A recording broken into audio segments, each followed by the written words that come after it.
Germs. We are here on the second channel, I guess, the lifeboat or something. I don't even know anymore, man. Anyway, ladies and germs, I'm going to hand it off to D here for a second and take it away, D. Go for it.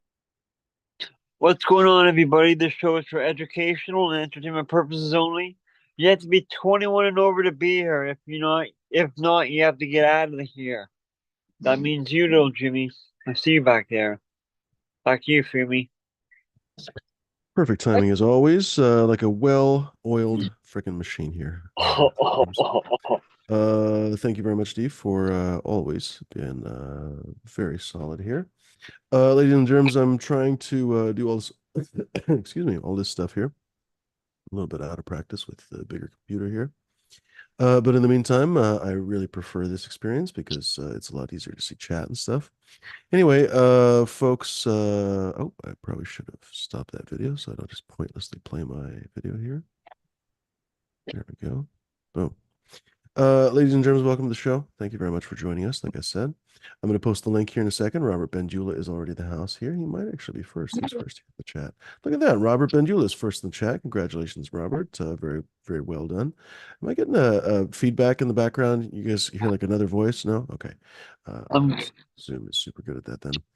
Anyway, ladies and germs, welcome to the show. Let me not lie to you and actually post the link here in just a moment here. Please do remember, ladies and gentlemen, that the show is for ladies and germals. So whoever's watching, honestly, I never mean to be too selective. Whoever's watching, space aliens, I don't even freaking care. I mean, welcome, I guess. Nanu Nanu or something. But in the meantime, wouldn't that be awful if that was like a fuck you, an alien like Nanu? I'm just joking around, and suddenly they're like, well, that does it. We're gonna fucking invade after all. Probably not. But anyway, ladies and germs, whoever's watching, even if you are apparently belligerent space aliens, welcome. Thank you very much for joining us. But please do remember that the show is for adults only, even if you are a space alien. I assume that there's minors or non-adult space aliens. I don't know. I mean, if it's translating, I don't really know. I mean, we're making a real leap here right now. This is kind of beep some beep beep boop beep territory. beep boop. Yeah, we should probably dial it back. There's probably not too much alternate universe viewership of this show, but you never know. You never know. Honestly, there could be an alternate universe where this show has 1 million subscribers. Wouldn't that be great? Anyway, ladies and Well, germs, yeah, and we get to physically crush the trolls in a vice on the show. Wouldn't that be fucking whatever? There's like a rule in the alternate universe. If a troll has been caught trolling you 3 times, it's your choice of death penalty, and we could basically crush them. Maybe we want to be really funny about it, and we would get like gigantic women, like real like Amazons, and then have the Amazons just crush these guys with their butts. That'd be pretty fucking funny. Here comes Smash right here. Let him in. Perfect timing, honestly. But in the meantime, what was I trying to say? That the show is for adults only, and please do remember that we don't sell any illegal shit on this show. I don't know how many times the fucking trolls have reported this show for regulated goods and on and on. It's demoralizing, honestly. Fuck you very much. I could say your name, but I mean, we all know who you are, you fucking pendulous little fucking pricks. There's a few of you probably, and you probably take turns fucking circle jerking each other and then also reporting this show. But anyway, whatever oh, you do. really? Seriously, come on, just move on with your lives. Whatever the fuck you think that I did to you, come on, just move on with your lives. It could not possibly, I can't possibly be so mean that you fucking come and religiously watch my channel like for 2, 3 fucking years. Get a life, honestly. Let us have ours, frankly. Let us get a life and you get your own life. Seriously, it's enough. Cheers, Chasmanian Devil. Good to see you, buddy. SO Organics is saying, oh, actually, it's Chasmanian Devil. I could tell you literally. Made some nice food this evening. It's finishing up right now in the other room as we speak. Mm. Uh, kind of mix of yesterday's and today's. The yesterday's dinner went off so well that we basically did it a little bit differently today. Essentially, kofta kebabs, basically kind of Middle Eastern inspired meatballs. Basically, you fry chopped onion. Yesterday, actually, we didn't have any onion, so I used shallot instead. But today was onion, parsley, egg, a little bit of mashed up sourdough. What else? Some secret herbs and spices, of course, and then Oh, fry the fuck. Did I say garlic, by the way? And then rice pilaf, basically, with basically because it was like beef and pork. I forgot to mention the meat, beef and pork, kind of half and half, and then the Rice pilaf had beef bouillon in it, basically for flavor. And then today I was like, well, shit, that's kind of, we had the same thing yesterday, but they wanted it again. So how about we do it a little bit differently? So I made little fucking arancinis, basically like rice balls, but I did it with the rice pilaf. So it's like little pilaf fucking rice balls. I'm frying them up. Fancy. So yeah. Oh, with a tahini sauce. So it's pretty fucking good if I have to be honest. Oh, Pretty fucking tasty over here. damn. Cranmore Grows is in the house. What's going on, buddy? He's saying, what's up? What's up with you? Who else in here that I missed? I'm sure I missed somebody already. Dead Fish Fan and Couch in the house. Look at that. Patricia Walker. Long time no see, Patricia. Good to see you again. Hola. Welcome, Patricia. Folks, if you guys have been wondering where the fuck we've been, we've just been literally playing whack-a-mole or been getting whack-a-mole, honestly. We're constantly getting a strike on this channel, a strike on that channel, a strike on fucking your channel. I don't even know. And in the meantime, now I have 4 channels, basically, that I'm willing to admit to you. And I have basically, yeah, like 3 lifeboats. This is the first lifeboat. And for the moment, we're back here. It's something else. It's really something else. And it honestly occurs to me that it might actually be one dude, and I'm just like, fucking YouTube, literally, you could fuck your life basically because one dude doesn't like you. I think that literally could be it, but it's a little bit sickening to think that. Anyway, welcome, John Fleming. Good to see you. Canna Bus Drivers in the house. Welcome. Folks, if you guys would like to, honestly, see us on the other channels, because it seems inevitable that this channel and the other one's going to get another strike again. If it's not for one thing, it's another. We've gotten strikes for, literally, for fucking bulimia, apparently. And somehow it's stuck. Somehow I fucking appealed and it's stuck. Can you believe that shit? There's never even once been anything even close to that on the show. Like I just started the Yeah. show talking about the fucking dinner that I made this evening. That you're already probably drooling now, but no, yeah, we got hit for that. Yeah. Literally, whatever the fucking troll dude could hit us with, that's basically what he would hit us with. And the algorithm changes over time, and so basically it would hit us with different stuff. It's something else, honestly. It's some psychosis shit, honestly. You really wonder at that guy's mental health. Anyway, you wonder at our mental health dealing with a guy like that. But anyway. I digress. Ladies and germs, 2 other channels right at the moment. Fumes of Gold, just like that, Fumes of Gold, and also Dank Culture Collective. Hopefully in the spring, I'll actually bring my group back.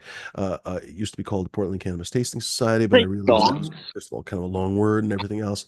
And it's a little bit too like exclusive, like society. Oh, should I wear a bow tie? So anyway, I thought maybe Dank Culture Collective might be a little bit more, yeah, in the spirit. Look at that. What do you got there, Smash? You got Dog Supply by Snoop Dogg. Looking Yes, the good. Looking sharp. pants. Also, it doesn't say dongs. I thought it said dongs. It says dog supply. Okay, okay. He should make jeans and call them Snoop Diggity Dungarees. He's making bank, dude. He has a deal with Skechers now too. Oh yeah, the dude has way more money than freaking Jesus. One of the more wealthy murderers, actually. But it's Brown devil. anyway. Murder was the But case. I will say, Yeah. after he caught that case, he did change his life. I mean, I would hope so.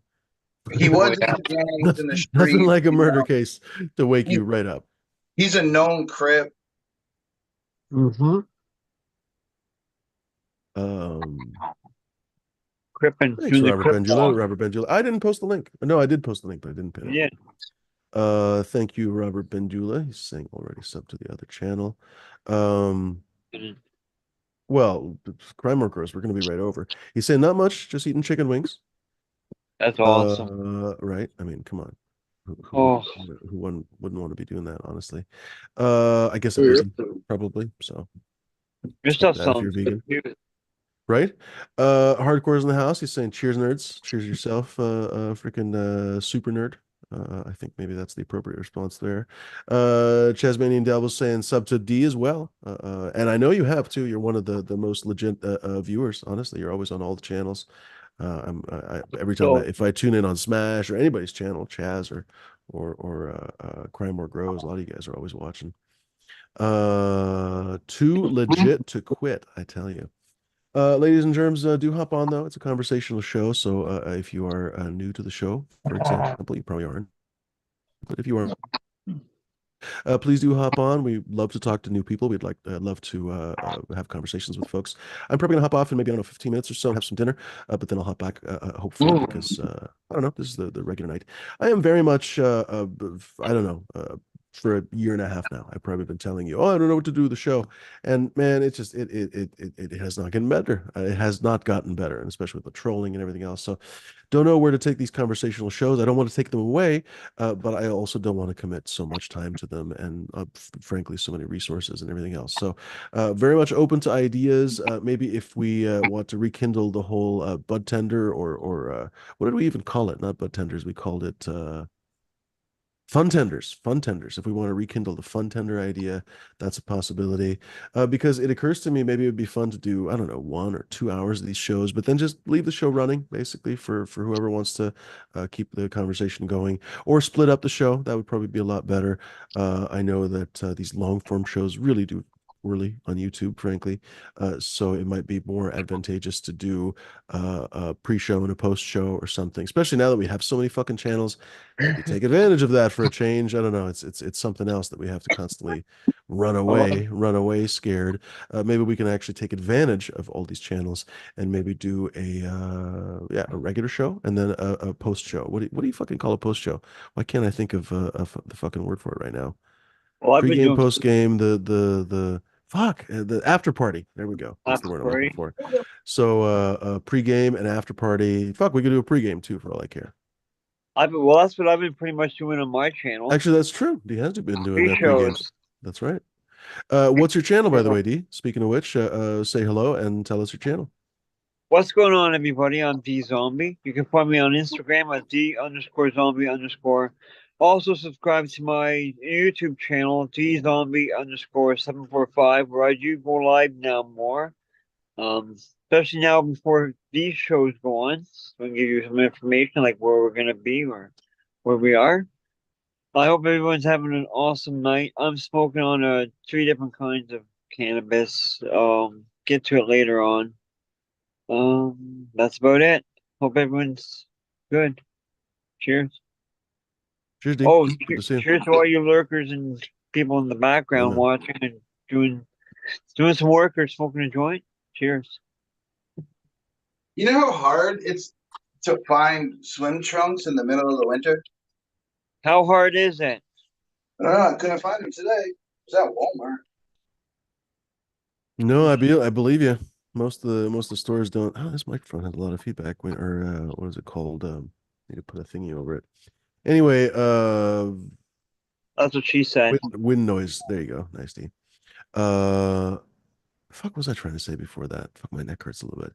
You know what always amuses me about your background there? It kind of reminds me of that. Do you remember that, like the picture of the dress, and everyone's like, "Oh, it's black. No, it's blue, or whatever it was." Or I can't remember. It was white. No, it's blue. Gold or blue? Gold or blue. That's the one. So yeah, that smashed better. It's because I got like a regular lamp on, but these lights are bluish tint. That is funny. I'm getting a But package for Vegas. nice. Nice. Oh, already? Right on. Trying to get everything done, make sure I don't forget something. I bet if you go to Vegas Walmart or something, they'll have swim short. Yeah, I'm probably gonna end up having to go to like Walmart out there. I Yeah. think I even have a thing that could go over this, but then I wouldn't see the cool brass. Shit. Yeah, that's kind of Um, fancy. what was I gonna say? So they won't. I had to go get like travel size deodorant because I was gonna bring Axe, like Yeah. regular size Axe. Oh, I don't could. fucking wear Axe anymore. Holy shit, women do not like Axe. The only people I who like could. Axe are dudes. I do. Mambo. It's eucalyptus. Mm, That's Get better, yourself some mambo. but Axe is All the pretty women strong. will flock to you. But I use it as deodorant. I don't use From what I understand, I don't go around smelling a lot of men's armpits intentionally. That's But from what I understand, Axe is the smell of dudes who don't really shower. So basically, if you want to essentially smell like that, you kind of associate with the dudes who don't really shower and use Axe instead. That's kind of gross. this one's called wild bamboo. I mean, maybe it's good. It's like a cucumbery scent and aluminum free. That's good. Hardcore is asking, are there I wear slot this for, machines in Vegas Walmarts? Wouldn't surprise me. Probably. They got. I know they have slot machines at the airport. He's good for Sace. Versace Eros. And I like this cologne Creed. But I don't know. Boxer? I like the for like underarms. I don't know. I don't like the gel one. I'd like to think the Creed cologne is basically made after the Boxer, and it's supposed to smell like a boxer. Dude, like, it smells in the ring. so good. They have like an Irish Spring Creed, but they're expensive. It's like over $100. Oh wow. Oh, there's this perfume store in Portland, and apparently it's a appointment only. But a friend of mine was like, "Oh, you need like a new signature scent or whatever." I don't even know. So I go there and I'm smelling the different scents and stuff, and they're literally. I told him, like, he was like, "Oh, how much do you want to spend?" I was like, "Oh, I don't know. I could spend like up to a couple $100." In my mind, I was like, "Oh, that's a ton of money for a perfume." No, like the shop basically was starting at like maybe 275. Yeah, he had like maybe 10 bottles that were under that. It was nutty, and he was kind of like. I don't know, just very snooty about it. It's something else. Like most of the perfumes, and yeah, I guess they're made with super high quality ingredients, so they last a lot longer and stuff. What was I gonna say? Uh, I have some of my dad's old. I can't remember the brand of them right now. Captain 420 might remember the brand. They were in like a glass. I don't have them here, or I'd show you. Glass Bruce? cars, like not Yes. fucking Avon, but was it Avon? Yes, Avon. Anyway, Yeah. one of those, and Exactly. apparently, I mean, they were door-to-door salesmen, so I don't recommend that kind of stuff. But apparently, they were really high quality colognes, and sure enough, to this day, they're incredibly strong. And if you spill like a drop one time, like one of them broke or something, I can't remember, and it fucking smelled like for 6 months, literally, it was nutty. Whereas these days, perfumes, colognes, and stuff that you buy for $50 or $100, they have a lot lower They're not, constituent they're of not like the an quality oil. ingredients, the ambergris and all that crap. Yeah, they don't have much of it. You can buy with like high-end cologne brands, you can buy the not watered down scent. Hmm. And it's just Well, that's way true. more. There's the eau de toilette versus. Well, I guess you're right. They also have the less. Toilet water. I don't remember. There are so many places here in Asia where they'll sit down and you can sit there for hours as they mix different perfumes and colognes up for you.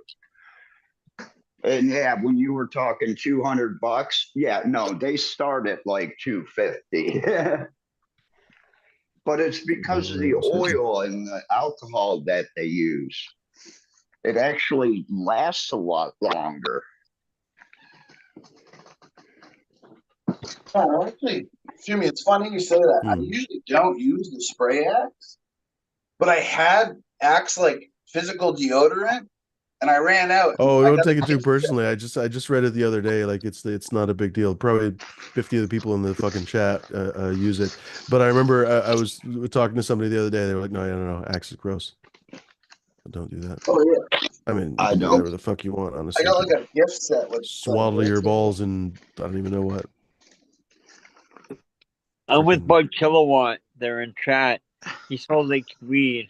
Best scent on the planet. That's it. That you need a perfect. That's it. Smash. What the fuck? You need a cologne that just basically smells like dank, like just weed. Well, not dank necessarily. That might be kind of gross, but like fucking weed. Weed dank. So I made Roadkill Skunk, and it's my signature aroma. No, don't you remember? And like how high he's like, oh, what's that smell? I don't know why all the neighborhood dogs follow me. So yeah, I had to get the little fucking deodorant to bring with me. You gotta watch out for the scavengers. Don't forget the little shampoos and all that so stuff. You had to go to Walmart and spend $5. Yeah, which is annoying. I had everything. I just don't. I'm not doing a stowaway bag. I have a carry-on and a bag.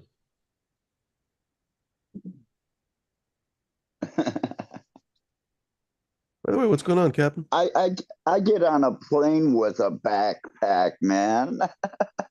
My life can fit in a backpack. Or are you one of those folks that basically like doesn't have any luggage, just basically travels the world with a backpack? Depending on where I'm going, yeah.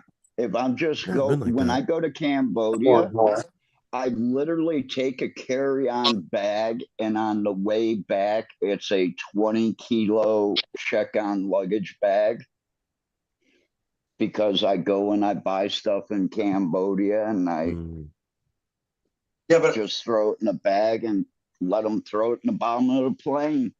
I'm a weirdo. Like, My not a backpack can weirdo. fit in my luggage.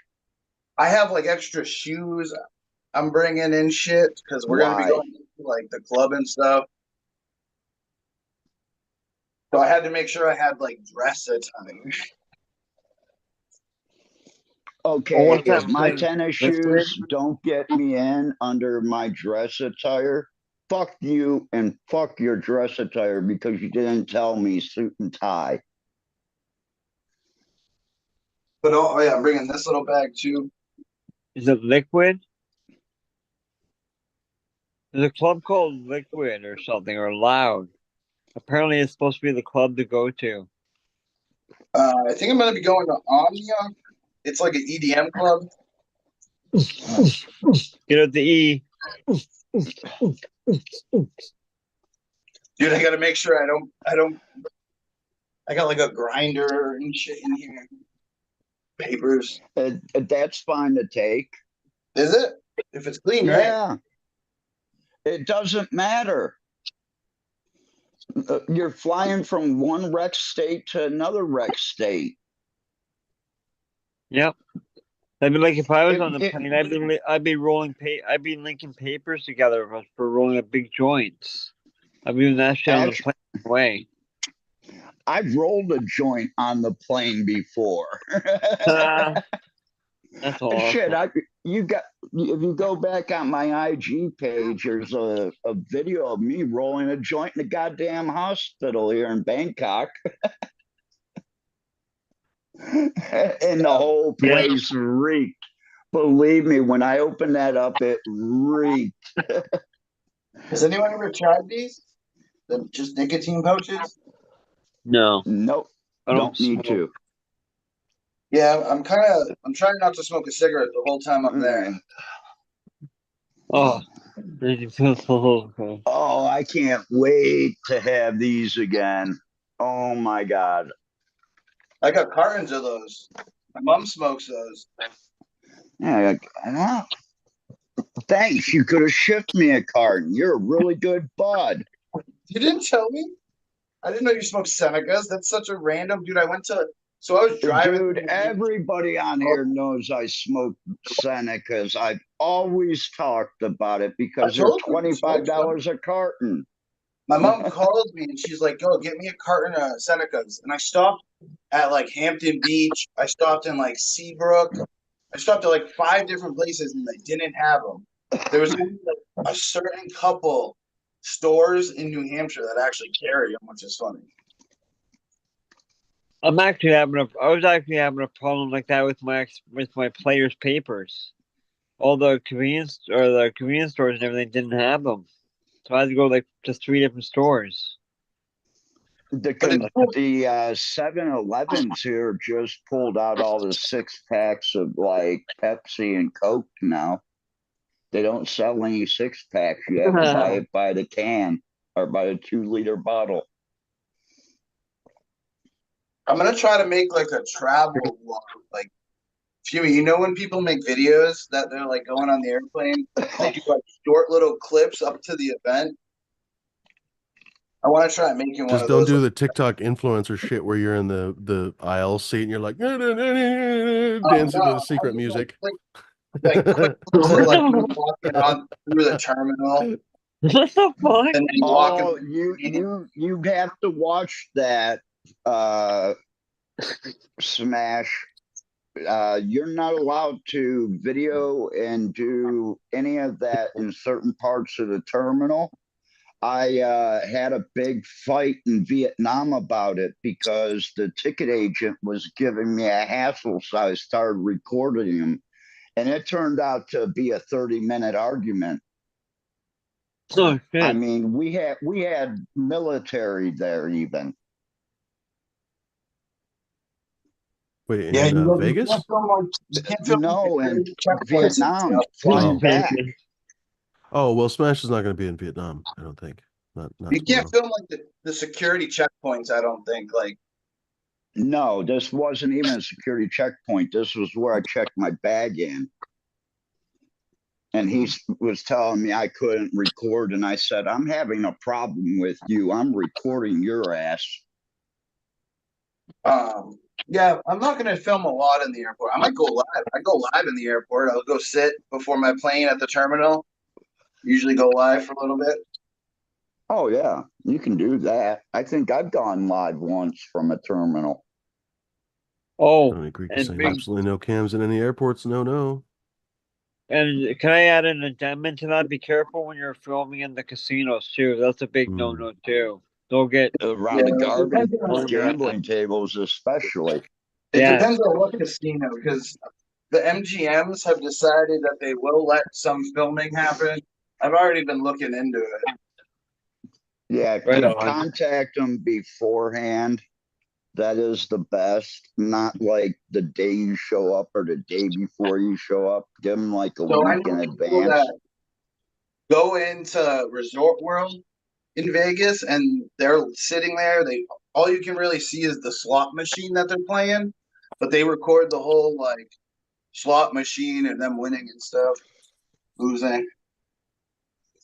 Guys, saying freedom Well, of speech. You know that. Oh, go ahead.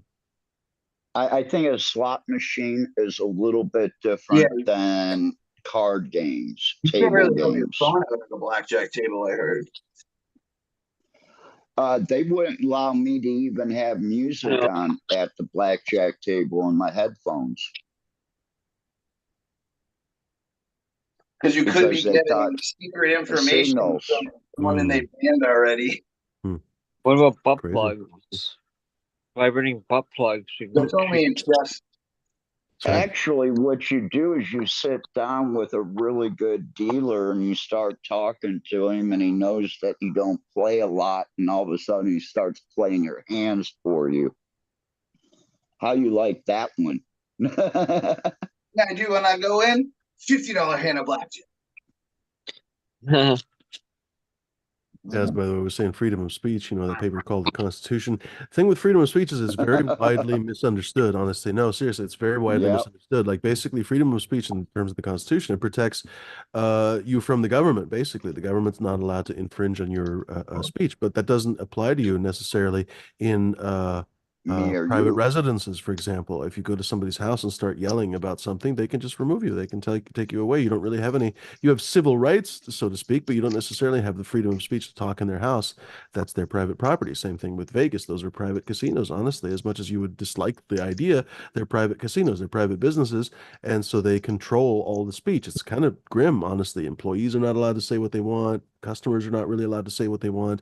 You can't go around saying how you hate the casino. I mean, they can just remove you if they don't like you. They probably have a sign somewhere that says we reserve the right to refuse service to anyone. And if they you do, smell like right? weed too much in some of these casinos, they will tell you to leave. You see, they just don't want a certain clientele, and that certain clientele may be a clientele that you enjoy, and so you can fucking vote with your dollars. You know what I mean? So if there's a Yep. casino that doesn't allow weed people, I'd say don't fucking go to that casino because fuck that very much. But you know, that's their loss, and perhaps they cater to a clientele that only are fucking squares or something, right? And you're not going to want to be there anyway, so it works out perfectly. Like the Nice, nice, Steve. Flamingo. The Flamingo, they never hassled me, and I smoked there for 6 days right outside the door. They never hassled me. The oldest casinos on the strip, and they have like a weird setup. Like it's still outside hotels, right? No, Oh no, it's that's all indoor. That's Tropicana. Sorry. Yeah.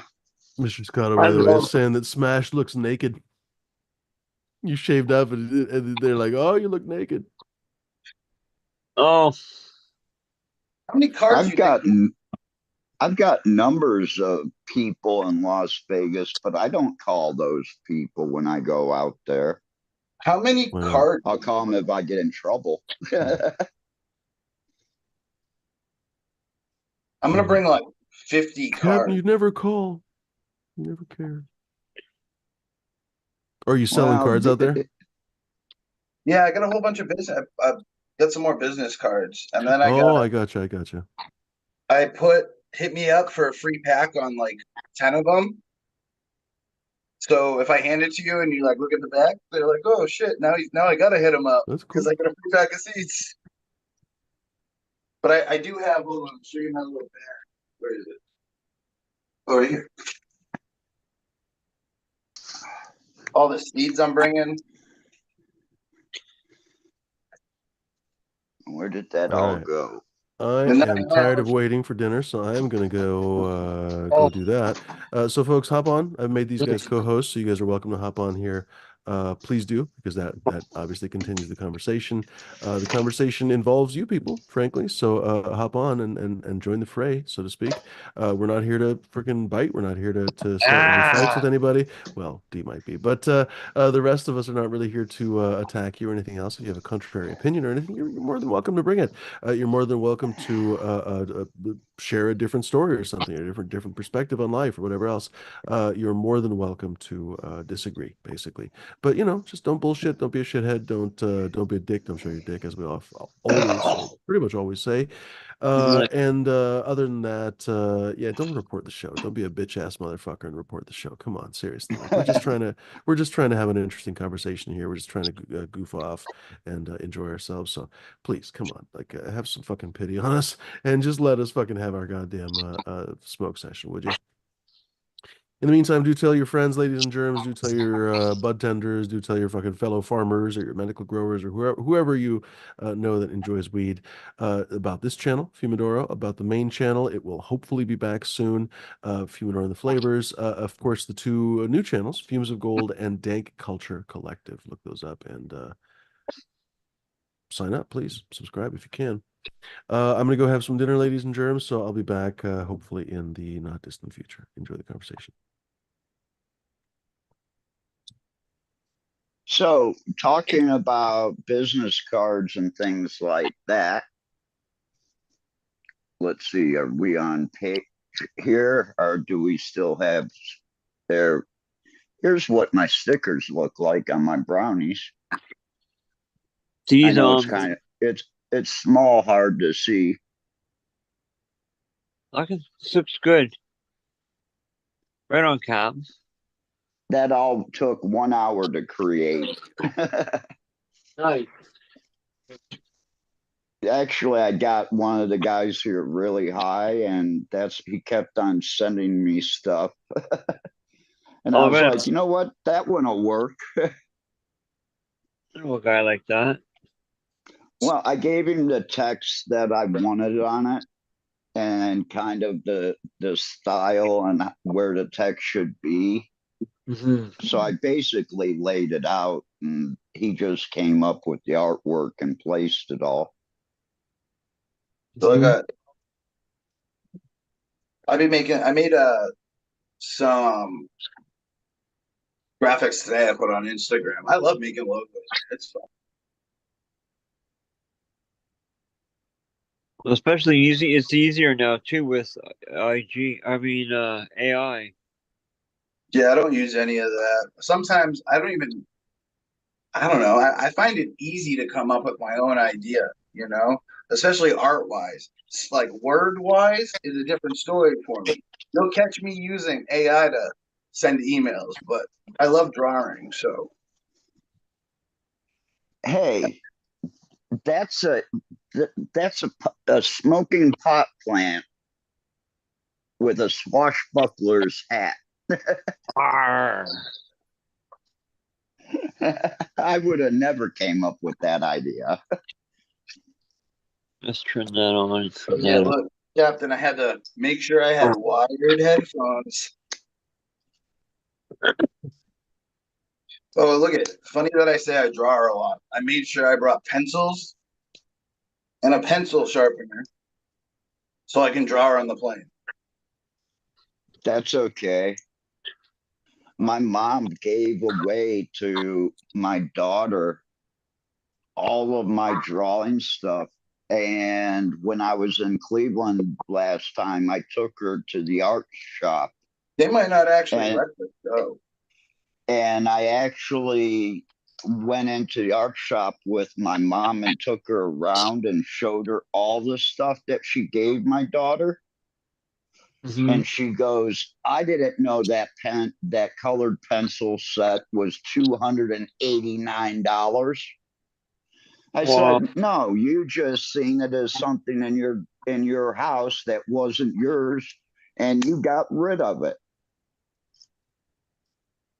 That's what you did. Thank you. I So just when I bought go back, she's going to have to buy me all new. yeah, those I things get like to draw. expensive. They have Yeah, cheap, like they you can buy do. Crayola fucking colored pencils, but then if you go to like Michael's, you can buy real like good colored pencils. 279 Markers, $300 a set on sale for a goddamn colored pencil set. markers too. Because the paint markers I just bought weren't fucking cheap. No. Wait, you guys have Michaels? Right on. Yep. Oh, We right do on. We in have Cleveland. Um, I'll just stick with the cheap Crayola pencil crayons myself because I can't draw. I can draw stick people. That's about it. I can't draw, and I can't draw stick people shooting guns like with the bullets and shit. I can't draw that. I can't do that. But yeah, look, I made sure I had two Man, I got extra a cans to fucking dip with me. there we go. I gotta fill this thing up with chargers, a bunch of different cords and shit.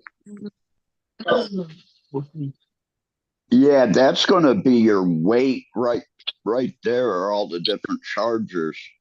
I I'll mean, bring my laptop. my laptop weighs 4.4 kilos, and then the charger for weighs another kilo.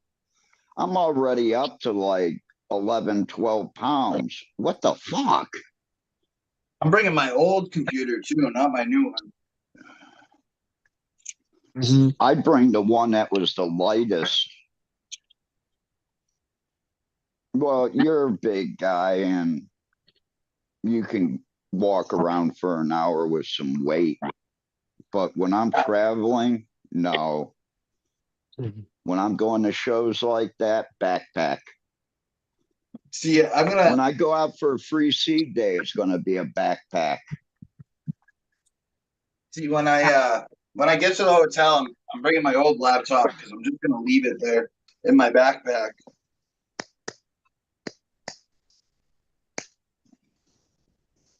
But I can do clothes at Bud's house.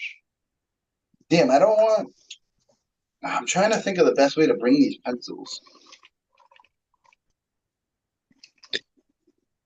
I might have to bring a pen. Because I want to go out and see Bud. I'll probably fly out on like the 10th or the 11th. That way I can spend the 11th and 12th just hanging out with Bud. Then the Right on. 13th is free seed day. And Bud's birthday. Get to go party with Bud on his birthday again. Oh boy. We have still yet to drop together. So maybe that'll happen this trip. Maybe someone will hand him a cup of coffee. I'm excited because like I'm going with the owner of the gallery. He's also the photographer for Glass Vegas. He's been shooting it for like 6 years now. So he He knows. would be a perfect person to ask questions about different light and stuff like that for glass. He'd be a really good person to sit down and pick his brain some. Yeah, if he wasn't fucking, he's always traveling. All right, so he's a professional photographer. He owns the art gallery. He's always on a photography shoot. Yeah, he's got to make money. And we opened up the gallery as a studio, so if people want like product photos or like wedding photos, we can set up the gallery with balloons and shit. Oh, Robert. Whoops, wrong one. I've been contacted by a few sites because of some of the pictures I posted of my sunrises and sunsets and shit. There's people out there that want to buy my pictures. Right on, do it. That'd be awesome, man. I've had Mrs. D's had people buy her pick paintings. Yeah, That's no, pretty I'm not that talented. I if I painted it, would be probably you think it would be like Van Gogh or something, and it'd be like, man, what the fuck is that? yeah. Well, that used to be a cat. That ain't no fucking cat, dude. Mrs. D's actually really good, and her sister is really talented. She got this paint by numbers paint thing, but she changed it, and she actually painted her two dogs in the. It was crazy. No, it was hardcore. Let him in.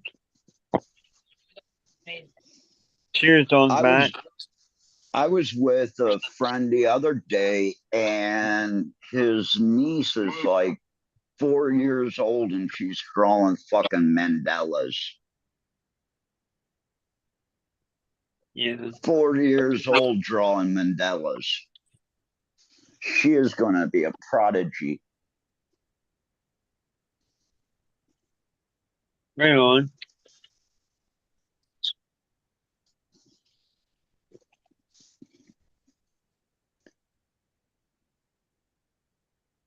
See, But that's yeah, every ounce feels like a pound in a backpack, though.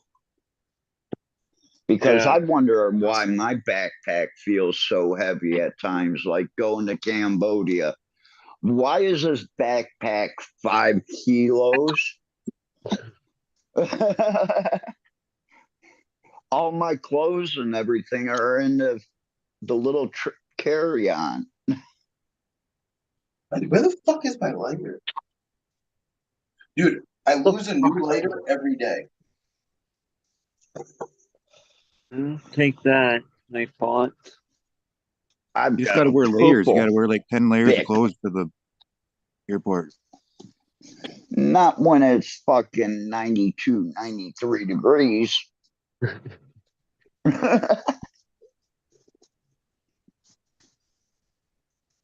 Take that, night bot, bitch. Last night it was 52 degrees here last night. Holy shit.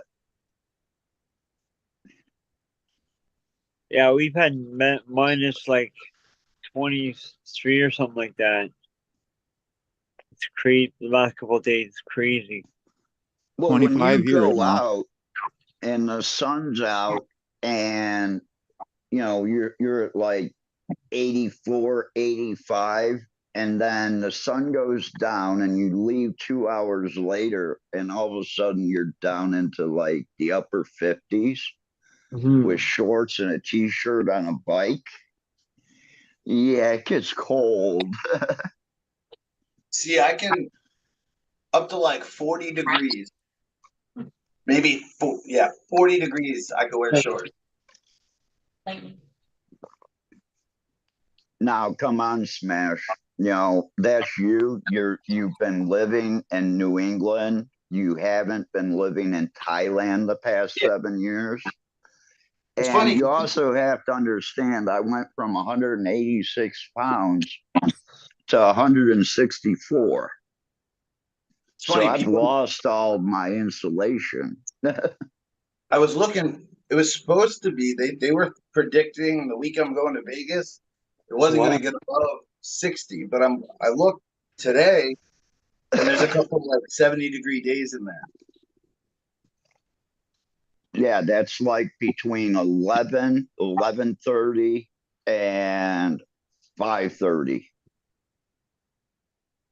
And as soon as that sun goes down, just like here, the temperature drops like a rock. It says it was saying average of like 55, I think, at night. I'm not sure though. So all that tells me is long pants and a fleece. That's all you need. A good Columbia fleece and some long pants. Let's see. It's 25 here, and I'm pretty chilly. There we go. I found it. So 46, 48, 47, 43. Then it gets cold Friday, Saturday. But Monday, it's going to be 65. Tuesday, it's 66. Sunny, sunny.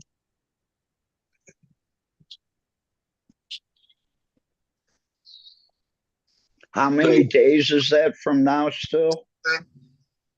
Like 6.5, 5.5. Yeah, first of all, the weather people don't know their ass from a hole in the ground from day to Yeah. day. I'm not using regular weather. I'm using like radar.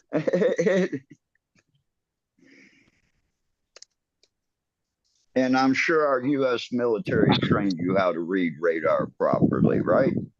I mean, And it tells you the fluctuations of the temperatures. Wait a second, those are all color there's coded. I'm websites that do sorry. that for you.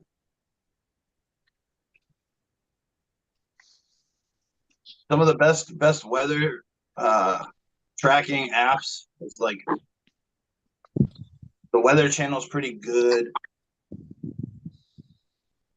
I don't fly. I don't skydive. I don't take hot air balloons. So next week's weather doesn't mean shit to me. If it's a music festival, it's either going to be hot, rainy, or hot, rainy, and cold. Those are the three things you get at a music festival. Oh, 10 o'clock. Got the air raid siren. Hurricane siren or tornado siren?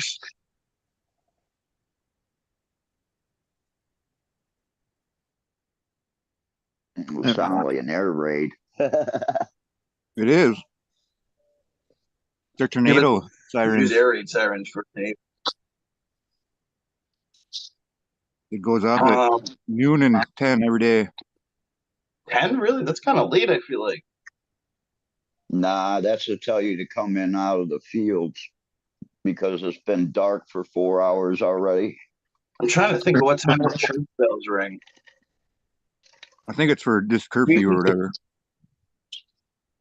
We used to have, I haven't heard in a very long time, in like over 20 years, but we used to have air raid, the air raid siren go off every Sunday just to test it, make sure it worked. This one goes off every day at noon and 10. But I think the 10 is, it's also because of like there's a noise ordinance at 10, at 10. So once you hear that, it means you got to fucking unplug the generator and shit. Station around here has like a foghorn. I want to say it's not like an air raid siren. It's like wah. Do it like every hour or a couple hours. A klaxon?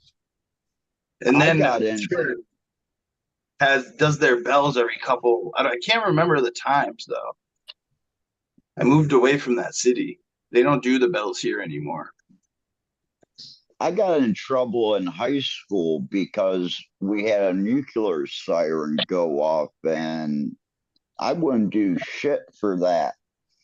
And they're like, oh, nuclear this, I said, Perry Nuclear Power Plant is 20 miles from here. If we have a problem, we're fucked, period.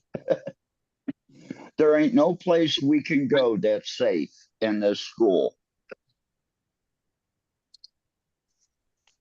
It's 20 minutes away from here. We're dead. And hiding on your desk doesn't do shit. It's not going to protect you. Exactly. We actually have some mask goodbye. You go to City Hall. I think in this town and my old town, the City Hall had the bomb shelter signs outside. Yeah. All the courthouses here out here do. They're all built in brick buildings. Yeah, that's because most of our missiles are out that way.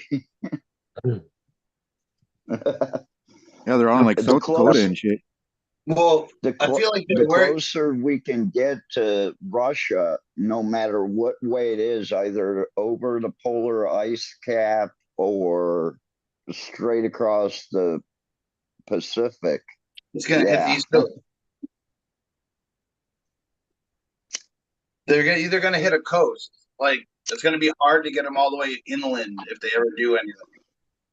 Okay, wait a second, guys. You really have to understand that when they shoot one of these missiles up, they literally have 4 to 6 warheads in them that can hit 4 to 6 different targets. And the And the only time silver. we can hit them is on re-entry. Yeah, if we catch them. Yeah. Well, we can catch them, but there's only like 2 windows that we can catch them at. But when they go up and they release those 4 to 6 warheads, nah, one's getting through. Uh-oh. And Captain, that's all you need is one. Can you bring water in your carry-on bag sealed? Nope. No, Nope. right? I have to buy it. Unless it's under 100 milliliters or 110 milliliters. But I could buy a bottle of water if I go through security, right? You have to go through security and then buy your water. Okay. So $12. that means it goes. That means it goes from like $1 to about $3. All right. It's gonna be like $12. These are for like shampoos and conditioners and soap. They sell these. They're actually neoprene. So if you have rosin or anything, it doesn't stick to this. This is Fico in these. This is like a half a pound of Fico. So, go and grab, because that's what I did. I grabbed those, I heated up the Fico, and I just filled those all the way up. I put tape around the top of it, and then I vacuum packed them and I put them right in my luggage that way. So have And they bring made them it through the Emirates countries. We will never fly with cannabis through an Emirates country again. That was the biggest fuck up in the world. bringing one of these with me Now, for if we were travel. flying through India, they would take that. Or good golly golly. No, you cannot. I've looked at all the like vape stuff. I can bring I can bring vapes.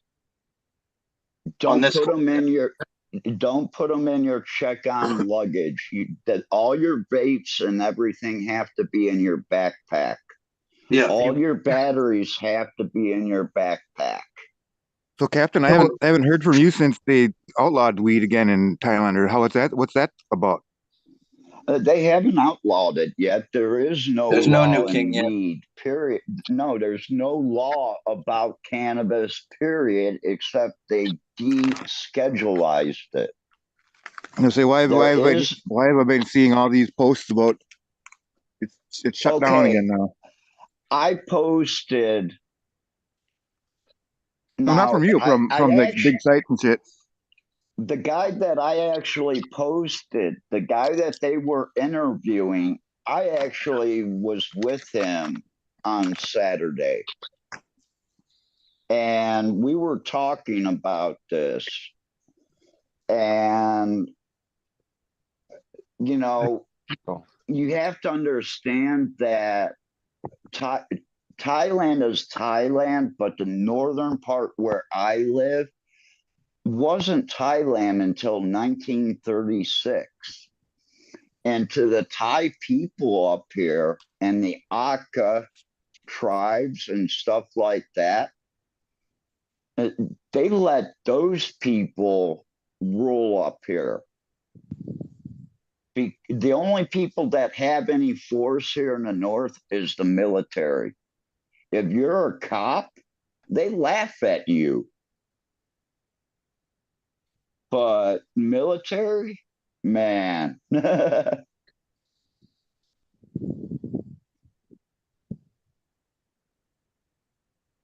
Here it's on CNN.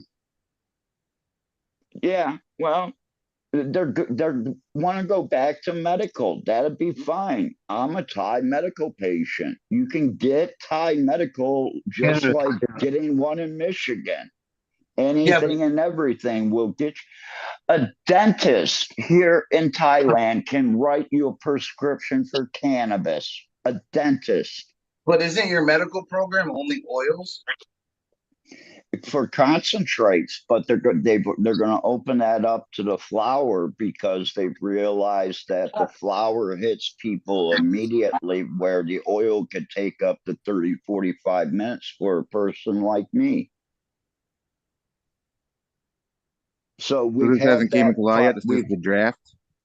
we've had that. It's all a draft until it shows up in the police gazette. Once it's in the police gazette, it's law. Until it hits the police gazette, it is nothing in Thailand except for hearsay. Now, the Thai government, depending on which way the wind blows, is which way that they're talking that day. So they can change their mind 2 to 3 times a week. The tourism board here literally changes their number of tourists projected twice a week here. One, you'll get 34 million, and the next one, you'll get 22 million. But they like to go with the higher numbers to make themselves look better. But yeah, there is no law on cannabis, period, in Thailand, except they deschedulized it. And that is it. That's why I still carry my Thai medical papers with me in case something does happen. So basically, all the Or I'm bigwigs and all the big growers are already in the pockets of the government, and they can just keep growing for medical now. Well, no, they've already paid the people in the government, so they're not in their pocket. It's the other way around. The government's in their pocket. So yeah, they'll be able to keep continuing to put out medical product, but it should have to go through testing, which is going to wipe out about half the weed here. Someone handed me some weed the other day, and he told me the product that he uses for spider mites and shit. I handed it back to him because he told me, well, it only lasts 60 days. I said, reread that bottle. You're missing a one in front of that six. That's a 160-day systemic product. If you're growing Thai, it's fine because it's a 150-day flowering time. But if you're growing a plant that's only a 70-day flower and you veg it out for 70, that's 140 days. That's systemic product still in there. Well, that's like And it's here the something whole you don't want to smoke, period. the the hemp laws. They make you get tested 30 days before harvest. So Yeah. then people are just growing autoflowers and getting them tested for under 0.3. And then when they finish, they have THC in them. What Yeah. they were doing in Michigan, because the way Michigan is set up, if you have perchitis or PM, you're allowed to cut down your plants and destroy them without taking video, weighing how much they are for metrics and all that. So, what my friends did from Ohio was go up there, get a bunch of hemp permits, and Michigan had a big problem with powder mildew to begin with.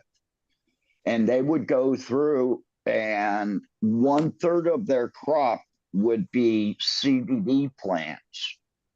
Well, maybe that 1/3 of the crop actually made it for the government, for the state of Michigan to come out and test. They had to destroy all the other flour because of botrytis and powder mildew. And that We all the first actuality, they had to destroy it because it had THC in it.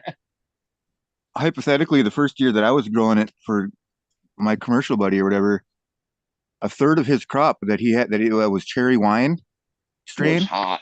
was hot, but it wasn't hot when it because the state comes out to test it when there's like right when it starts flowering. Like they just, I mean, there can Yep. be just pre-flower damn near on it, and they'll come and grab it.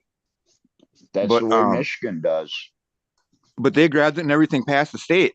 Well, he let those go along, and when it came time to when it was at the but he lucked out because he had a good relationship with the extractor. So the extractor just said, "Well, I don't give a shit. You know, I'm gonna, I'm you getting know, paid. yeah. He gets it. He extracts it in it. You know, he just extracts the CBD, or he's just giving us the isolate back. But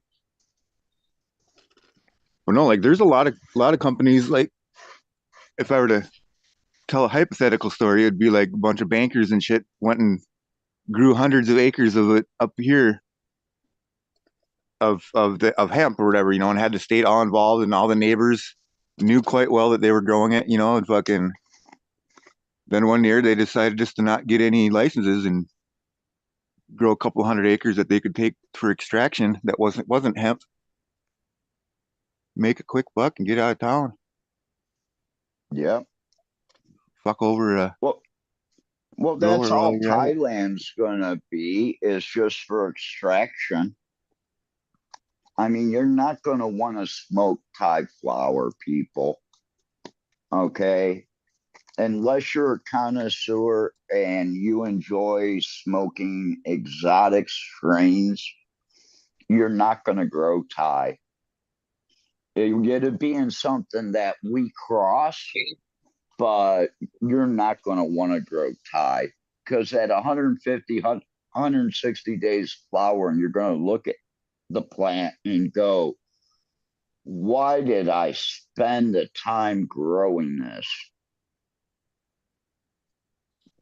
You don't think any of it's I worth mean, smoking at all? There's no tasty strains? there are, but I mean, it's like hit and miss. I mean, really missing a lot. To me, it's the high. Is this Thai To stick? me, it's the high. Is there anyone that's come out with like what you think is a true Thai stick? There was someone that they're using the bamboo bongs. They didn't put the stick down the center of it, but they're taking the bamboo bongs and they're taking the opium water and they're like brushing the opium water onto it. Was the original Thai stick a bunch of different strains, or was there like one? Yes, yes, it was a bunch of different strains. It wasn't just one. The most popular and the last one that they used was called Squirrel's Tail. And I gave out probably 2,000 seeds of that. That happened to be really good.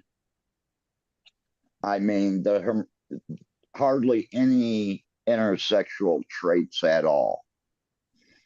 I actually threw away 20,000 seeds. I gave them away because they were 80% intersexual. Now, if they're 20 or 30%, I can work with that. I can work around that.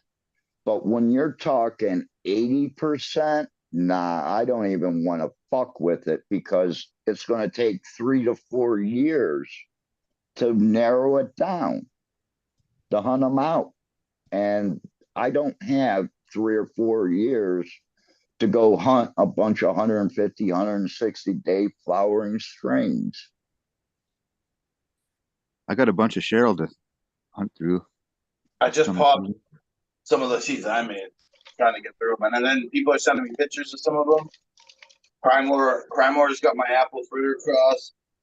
Then Mateo has got the papaya cross, and it looks fire. I've started to see some of our East Bay crosses grown out, like the Lemon G. And we've gotten a couple more people's opinions on that since they've grown it out. And there's even a sweet lemon candy flavor that comes out of it. I hate the lemon, but I'm going to have to pop like 250, 300 of those seeds. So yeah, I put $250 aside already. When I get back, I have 2x4s. I need to get plywood, indoor insulation, something to put on the walls. Oh, excuse me. So as soon as I get back, I'm building an 8-foot by 14.5-foot room. And I'm only going to be able to have 2 lights in there when I start, probably. The HLG 600, and then I got a 315 CMH. And I'm going to plant a whole bunch. I'm going to try to fill it up as much as I can. Now, how are you going to attach this to the wall and the floors? Because I have an idea for you that's really good. What do you mean? Like, if you're going to frame out something, you need something on the floor to hang to hold your 2x4s and attach them to. Oh, yeah. I was just going to anchor them. No, just go out and buy the glue, the caulking, and put that down. Because when you're done, you can take a like a big scraper that they remove tile flooring with, and use that, and it'll come right off the floor and the walls. Yeah, I was just gonna. Well, I was gonna JB weld them down. Well, that's kind of like what it is. But if you were to like drill all that, because I live in a concrete house, everything here in Thailand is concrete. Yeah. It would literally save you like 4 hours. Yeah, I wasn't framing this out. I just want to anchor them somehow. I want them just to stay put. I was gonna use like JB weld, put them down the day before. Use a masonry bit and screw just a fucking really skinny hole in there, like big enough for just like a regular sheetrock size screw. And I don't have a drill. Yeah, I don't have a drill big enough to get through. Yeah, you need an impact drill, something to go through the masonry. I could go buy one of those 22 caliber fucking guns and just shoot the bitch in there. A Holty gun? Yeah, one of those things with the nail guns or the. Yep. I've used a lot of them. Yep. It might go through the wood, but no. But yeah, I don't know.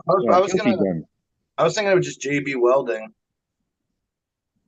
or bonding to the cement. Yeah, so if I need to you can also, if you can just drill a hole, you can take nails in a piece of wire and stick the wire in there with the nails, or even with one nail. Sometimes if you just get a really tiny screw hole. I don't know, but you're not going to be once you put this down, Smash, it's not like you're just going to, oh, well, I can move it out 6 more inches and pick it up and move it 6 more inches. It don't work that way. You're putting in a wall. It's going to be a job to take that off the floor. You're putting in a wall. He's building a room. Oh, okay. You want to make sure you use green sheet lumber on the bottom if it's, or treated lumber on the sill. I use treated lumber, period, because of the moisture that's built up in the rooms. And I don't use any drywall. I use those 1.5 to 2 inch thick foam insulation panels. Foam board. No, it's just, I Stone guess it Root, could be foam. Stone Root's gonna come down and help me build it too, and he's got a bunch of carpentry experience. I mean, I've done plumbing and I can do framing to wood, but I've never really like. Well, you're I've not going to hang anything off of these walls unless it's a fan. And a Yeah, no, fan, everything's going on the if ceiling. you attach it to the rafter and you attach it to something on the bottom, it will hold a fan. I But might I drill. place them about every 4 feet apart. I I'm gonna don't drill do into the 2 feet. concrete to put a fan up, so it's permanent. Why? Or I'm gonna put it on the ceiling. Actually, the fans you want are over here. They're made by Mitsubishi. Not only do they oscillate, but they do like a figure 8 pattern.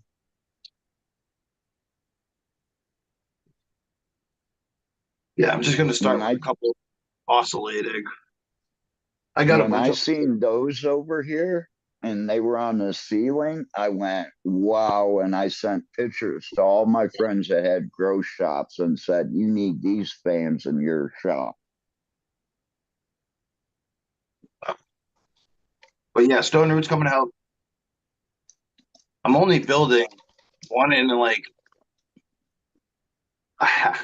So You're only building a half a room. yeah, pretty much. And one side's already. I'm just adding on to like. It's gonna be pretty simple. So Yeah. I do need to get Mylar. It's the only thing I don't have right now. I mean, Panda Film. Sorry, I have Mylar. I tried to get AI to do Return of the Mac, but it couldn't. It would never figure out. It would never be the character Mac. It was always fucking. What's his name? Fucking.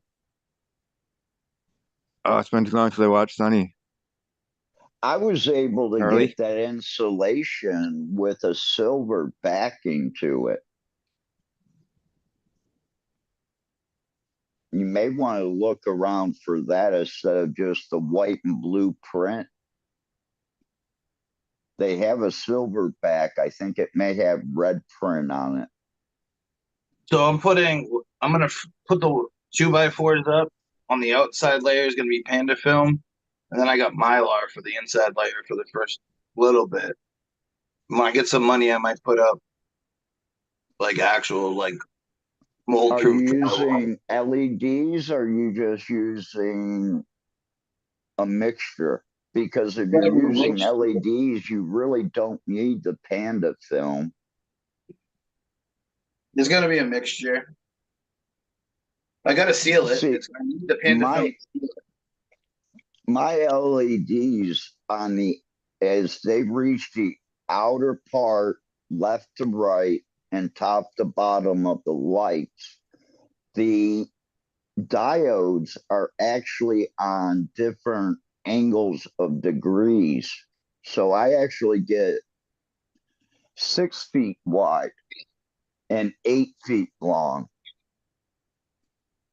of a basically 4x6 unit. I'm a little bit under 6 feet long. It's 5 feet and 8 inches, I think. Yeah, boy. But the way the diodes are on an angle, it pushes out an extra 2 feet. 1 foot on the sides, and at the end, it pushes out an extra 2 feet. They go to 120 degrees. Oh, dude, I seen this light the other day. It was retractable. It had like 5 bars, and it could go to like a small thing, and then you could spread it as you needed it. It was so cool. Matter of fact, I have to open up mine and make sure that there's 4 drivers in mine. Yeah, I'm gonna use a cheap CMH and HLG the first couple runs. Yeah, Midwest has got the idea with the just frame it Because tight and shim it instead of all the far red on mine are Matching it. controlled by one driver. I can add extra diodes to my light rail. It's that much overpowered. Yeah, I wish I could. Well, I won that one, It- but the 650 was. They came out with the 650, and I was like, I wish. But I really like Grandmaster's light right now. It looks like it has some of the best like You bar know, chart. I talked to them, and the light that I built is almost exactly what they're putting out. They've got something coming When out in we the next week here, don't they? That I keep seeing. Supposedly, they were testing a light spectrum to kill bugs. Yeah, it's a red light. It's actually a barrier, and I've seen them in some big facilities. The hallways in between the rooms will be lit up with a red light. The red light stops the insects. I can't tell you exactly what nano red, but I know it's a red. I tried making some images of AI trying to And make that happen. and now that the temperature has dropped a little bit here in the north, the spire mites have almost gone away. And it could be because we're getting a lot more red in our sunlight too. Jones DeGrosse said it's UVC. It's bluish. Yeah. I haven't heard of the blue light. I've heard of the red. Let me look. But I haven't been on a lot of shows in the past 6 months, 8 months, because of some fucking asshole in Michigan.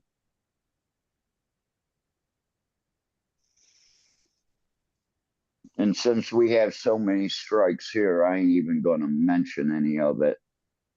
But when I get back, I'm going to be confronting some people face to face. I'm 10,000 miles away. It's easy to talk behind my back now. Wait till I'm in your face. I wish this motherfucker didn't post a bunch of memes. Well, see, posting memes is how you get traction. Dude, his aren't And even that post, funny. no, it doesn't matter. It matters on how many views and things you get. I can't find it. But Well, I've been talking to a lot of these digital nomads over here, trying to figure out, what would be the best way. Do I go monetize or do I demonetize? Well, I've got a couple ideas where I'm going to be demonetized because I want the ad revenue, and it has nothing to do with cannabis. well, then you would want to be monetized, not demonetized. Yeah, I'm going to want the ads because I'm going to want to get paid for it. And I'm not going to have trolls like here because that's a totally different collectible. Yeah. Man, you keep on showing these things, and I got to keep on switching my screen back. It's honestly a pain in the ass. Like, I mean, I was growing pretty quick. Being consistent is a key too. And consistency is a big key, especially with the short platform, like short video platforms like Instagram Shorts, YouTube Shorts, TikToks. Dude, you should be putting out 5 videos a day, more. I have a friend that puts out 6 shorts a day, and he puts out 3 30-minute shows a week in the collectible market. I'm trying to get. And he's 650,000 followers. I'm trying to get. There's a bunch of software coming out that you can get to put in long format media, and it uses AI to just like take out short form. Yeah, I've seen those.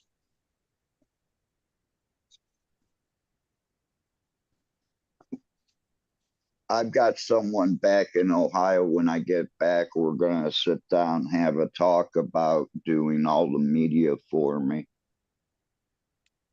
I might just find an editor and give him a couple of my YouTube videos and be like, make me Good. 300 shorts. What you gotta do is load up just a whole bunch of fake channels with shorts with the same shorts. Well, that's what a lot of people do. They'll take the same wording and the same speaking, and they'll just put different pictures to it. Hell, just running the same video on a bunch of channels, just have the same link on them. Yeah, exactly. Use someone else's work. Or not yours, not necessarily someone else's, just spamming the shit out of everything. I don't know. Well, that's using someone else's work. Well, no, they make it so you can like duet and stitch other people's videos so you can react and stuff. Oh yeah, I mean, Like if I half the Yeah, found shit on. see, I don't know how to do the other day. any of that. So I stitched a video the other day. It was a big streamer, and he was like, "Oh, he was talking shit about the Lions." He was like, "Oh, we won a playoff game." Well, hey, it's a big thing in Michigan. They've never gone to the Super Bowl. And I posted a video, and I was like, "Too bad." Right after they beat the Buccaneers, I was like, "Too bad they just beat the Bucks." I wish the Bills won too, though. I wanted to see the Bills and the Lions in the Super Bowl. Yo, in the week after I'm in Vegas is the Super Bowl in Vegas. Yeah. People are saying it's already booked like 2 weeks out, so it's gonna be fucking lit when I'm there. All the Super Bowl people are gonna be coming in. Yeah. I can't wait. And then Prices go up. all the glass people are gonna be there. Yeah, but I already have my room and stuff. So I mean, I bet you if you went to book that room today, I bet you all of a sudden it's going to cost you an extra 50, $60 a night. that's why I was trying to fucking get it 2 months ago. When I found out I could go, I booked it as soon as I had the money. Yep. I think I paid 700 bucks. Flight hotel there and back. I can go out and see Bud once a month for a year for free. I have that many miles set up. Dude, I've this got guy enough miles for like 3 round trip This out guy- of country trips.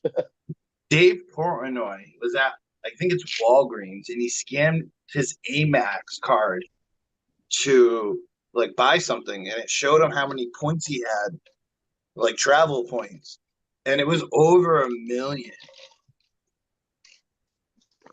It was crazy.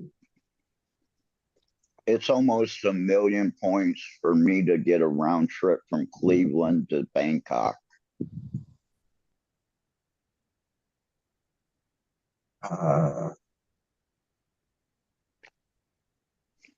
But yeah, I've got quite a few miles racked up myself.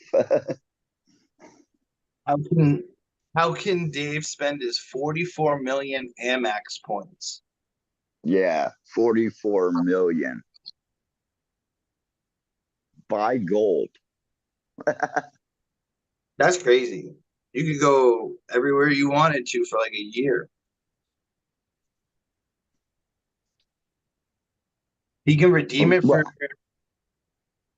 Well, like I said, I could go out and fly from Cleveland to San Diego 12 times.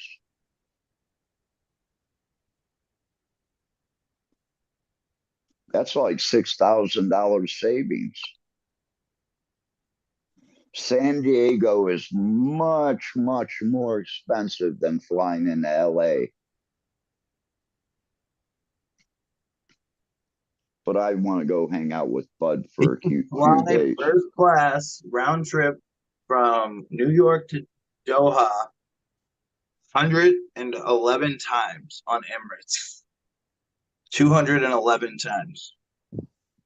Yeah. That's crazy. Imagine having all that points. Don't think I want to go to Doha though. I want to upgrade my room when I might upgrade my flight too if they'll let me do it for a good price. They're going to charge you out the ass to upgrade your flight. You know, I the just want flights that they wanted to upgrade me for? It wasn't the flight over the ocean, the 12, 13, 14-hour flight. They wanted to upgrade me for like the 2-hour flight and a 6-hour flight. that's the funny thing. I got to go from Boston to New York, New York to Vegas, and when I leave, I go Vegas to Cali, Cali to Boston. Yeah, because you're not flying United, you're not flying Delta, you're I'm flying flying one of the JetBlue. off brands. It's an off brand, though. They do not have direct I flights anymore. They break them JetBlue up has into them, but smaller cities. I could have paid an extra. I don't know. It was like $250 to do round like direct flights, but it's only a 50-minute in New York, and it's only an hour and 20 in Cali, which I don't really care about. So I was like, fuck Yeah, it. I can get that for this price. I'm all right with that. And with this, I get a free carry-on. I get a free alcoholic beverage, free Wi-Fi. the Or fly. alcoholic beverage, they Yeah, come in the little bottles. So just even if you're not going to drink it on the plane, grab one and just throw it in your carry-on when you get off the plane. I was gonna. That Yo, Captain, that way you're you gonna. can sit back and have a drink when you get back to the hotel and you roll a joint. So when I get to the hotel, I'm gonna try to bargain my sober fact for free food. I'm gonna be like, I'm not gonna have any alcohol. I don't even drink. Can I get a couple vouchers for the burger place? I gotta get my players card too. I have the pre sign up, so we'll see. And then they'll tell you no, because food is more expensive than alcohol. Yeah, but I'm getting a players card too, and I'm gonna be spending money. I have a lot. I have a good amount of money to gamble with. Another thing that they really don't tell you about when you get to the table for the first time, change in 1,000. Don't change in a couple hundred, change in 1,000, because then they have to yell players card changing in 1,000 on a $5 table or $10 blackjack table. That brings the pit boss over immediately. Yeah, even if you play only, you wanna get like $500 chips, $1,000 chips. Yeah, you want like change in your whole bankroll that you have to gamble with, because you can always go to the cage and change it back in. Mm-hmm. Even if you just sit down, change it in, and play 5 hands and get up and tell the pit boss, hey, I'm moving to a different area. I don't feel it here. Or, hey, I got hungry. I need to go get something to eat. So I'm hoping. I mean, they have some like non-high scale restaurants in there. I should try to get a thing for the high scale restaurant. I go in, I ask them if they have a good steakhouse in the restaurant, in the hotel. And if they say, Dude. yeah, I say, that's where I'd like to eat. So the top of the world is the top of The the top of the sphere stratosphere. rotates. Then they got Definitely go up for that. Chai Asian Kitchen. They got a pool bar, PT Wings and Sports, Macau Steak and Spirits, a cafe, Panini's ice cream sandwich snacks, a pizzeria, a Starbucks, and a McDonald's. This is some cheese that came in the other day from a greenhouse. This is really, really good. 40 baht a gram. $1.10. Right on. I've been smoking the hell out of that and the Godfather OG, because they were both 40 baht a gram. And this guy we're actually getting it as he's trimming these buds down. So, I mean, they are nice and fresh.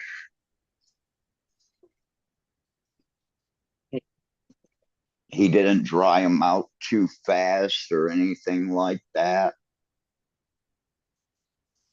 It's perfect weed to smoke.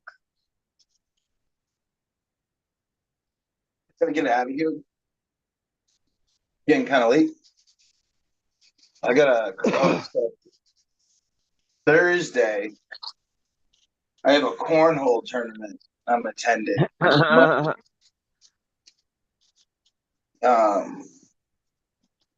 $15 entry fee. First, second, and third place win money. Should be pretty fun. Yeah, I'm gonna probably stream my game. I haven't played in a while, so I told my cousin that I'm going with my partner. I'm like, yo, we gotta go early so I can warm up. But yeah, we got a cornhole tournament Thursday. That's gonna be fun. But yeah, come hang out tomorrow. Safety meeting, right? Yep. Yes, sir. All right, guys. Be safe. Hey, Smash. Thanks for hanging out. Right. Peace. Let's go back to the office, boys, and cornhole us a drunk. I'm going to roll up a joint of this cheese. Nice. I'm not a big cheese person, but I do like blue cheese. This has actually got a sweeter taste to it. Mhm. So it's kind of got a sweet, it doesn't have that really funky body odor, smelly type cheese smell. Yeah, I don't like that. But you can definitely tell it's got a fruity, a little bit of a fruity flavor, but then the dank, you can smell that. Right on. I like all the cheeses except for like straight cheese, the cheese strain. I like blue cheese. I like Exodus The cheese, UK cheese, UK my cheese. favorite. I love that one too. That one checks the boxes for me. Yeah. Even the Exodus cheese is good. From Jordan of the Isles. Sure. Yeah, yeah, Yeah, sure. yeah. What am I gonna scroll up? Oh, it's more of that freaking Moochie. I love this stuff, man. Mochi. There it is. And does that smell so good when I grind it up? I'm gonna have to go get more of that today. Oh, right on. We were only able to get 50 grams of it the other day because that's all he had trimmed up. Oh shit, eh? Yeah, so that's how fresh we're getting it. It's dried and it's being trimmed up and it's still got a little bit of moisture to it. Nice. I like that. Yeah. Dude, I haven't had weed this cured out this properly since I was in the States. Nice, man. Oh shit. Get over there. Yeah, I'm gonna smoke some of this stuff. Roll some of this up. Wonder where Bud's at tonight. He was in the chat. I know there's no shows. Yeah, I'm not sure. Cheers, everybody in chat. Cheers to you 22 people watching. Maybe lurking in the background, smoking a joint, hitting a bong, doing some more gardening. Hope everybody's having a great night. Cheers, everybody in chat chatting. What's everybody smoking on tonight? Let me know. Let the panel know. We'd like to know. Right now, I'm gonna be smoking on some mochi things. And here in a minute, I'll show you some White Widow, some Chem Dog, and some Alien OG that I got this Ooh, weekend. I like Alien OG. I do like that. Yeah. I actually I opened up the jar of White Widow and I immediately handed it back to him and said, I'd like to have 10 grams of this, please. Because I opened up the jar and it just reminded me of Amsterdam, the way that the White Widow smelled like in Amsterdam. And it was like, yeah, okay. Yeah, right on. I'm not a big White Widow fan. I like it with crosses. When it's crossed with different things or whatever, but by itself, I don't like the taste of it. It's got a bland taste to it, but it's the high. Yeah. Well, if I'm not gonna, if it tastes like I'm not gonna enjoy it, I'm not gonna smoke it. Just mix it with some hash. Yeah, there you go. Actually, speaking of, that's a good idea, Cap. I got some hash right here. I'm gonna mix some of this hash. With this. Because I run across a lot of, improperly dried and cured weed over here. And it's really nice to have something like hash or even this cheese would be a good one to take a little bud of it and grind it up into the other stuff just to change that taste Yeah. of the Yeah. over dried weed.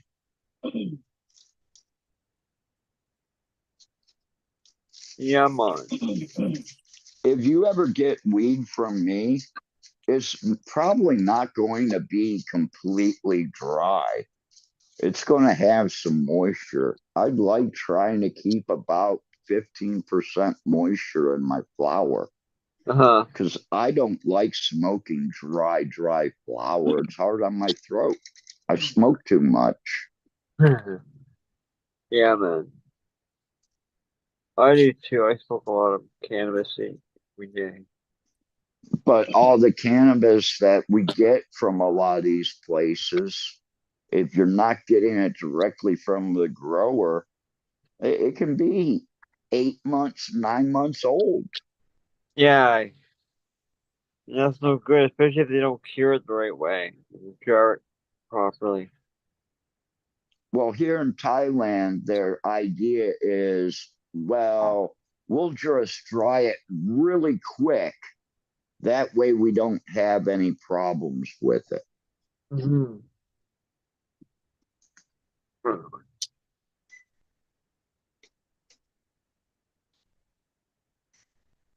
I actually have to get some air movement in here. Yeah, we have the window open. And the heat cranked up.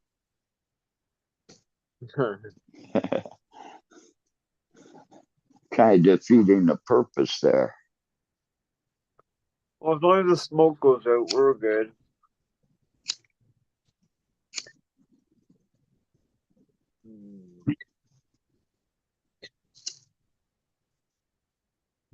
Mochi.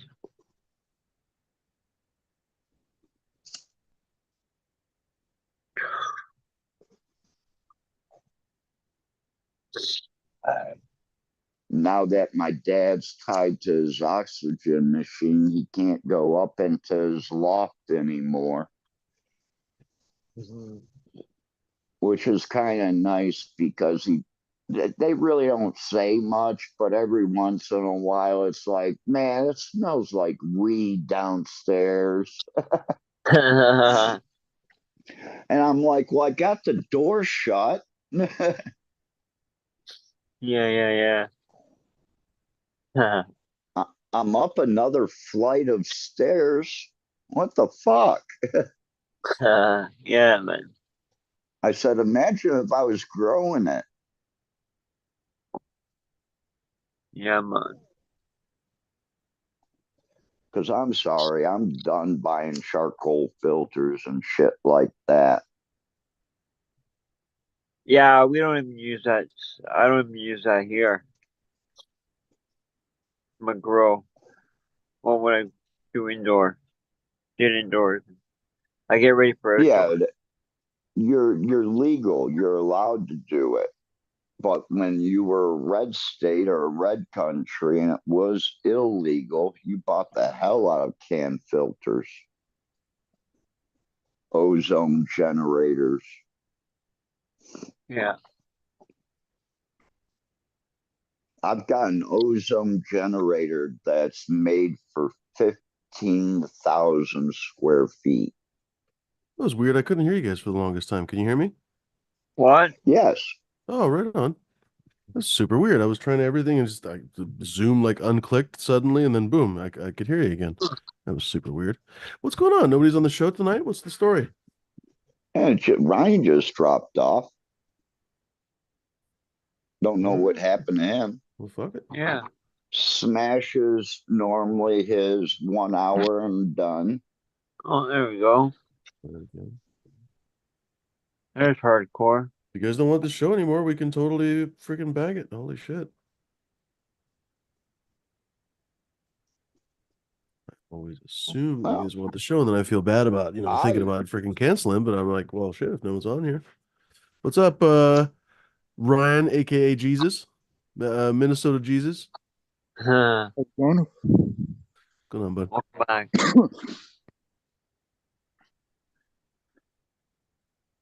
What's the good word? cheese. Yeah, apparently Captain's got some really good cheese. That's Yeah. We're on the Local growth. street.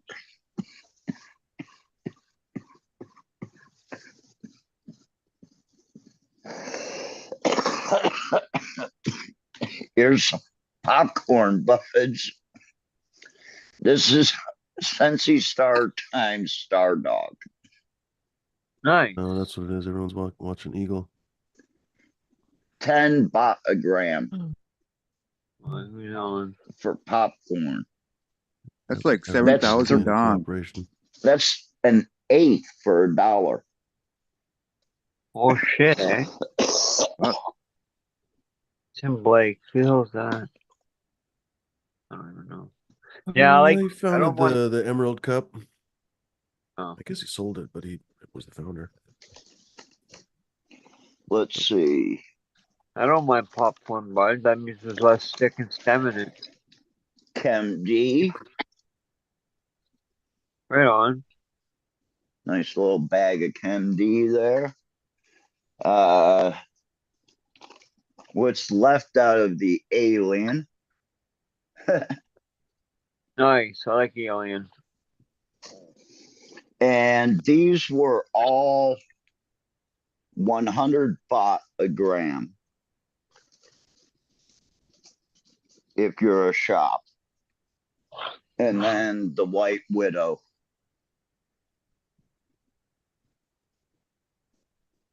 That this is really good. I really like this.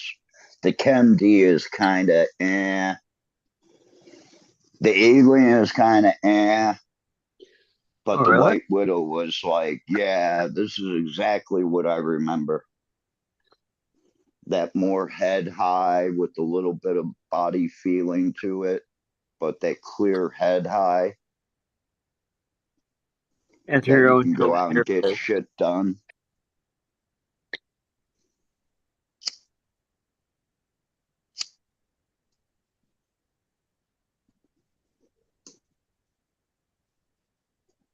So yeah, Thailand's turning out to be like, the States and everything. We had like 5, 6 months of really high prices, and then people started growing here, and it was like it hit a brick wall.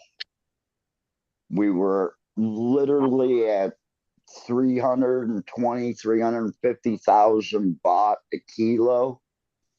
And now you can buy those same kilos for 60 to 70,000 baht.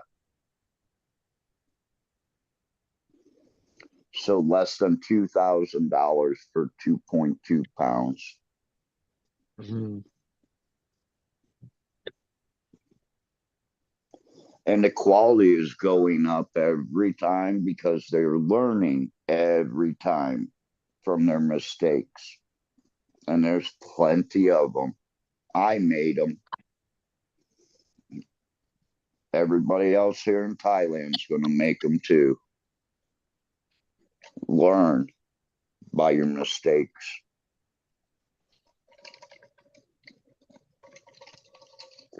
Just pray that your mistakes don't happen 3 weeks before you're done harvesting. That sucks. You're almost to the finish line. Almost.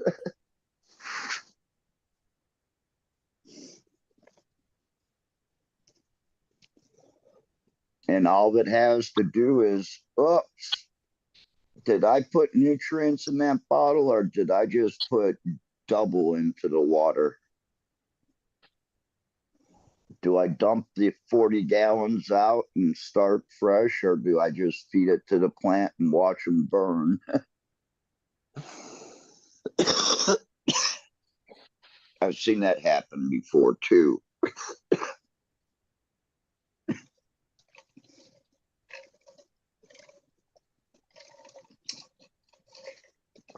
That's why when you get up to like my age and Bud's age, you need to start writing shit down on when you fed stuff and how much you put in.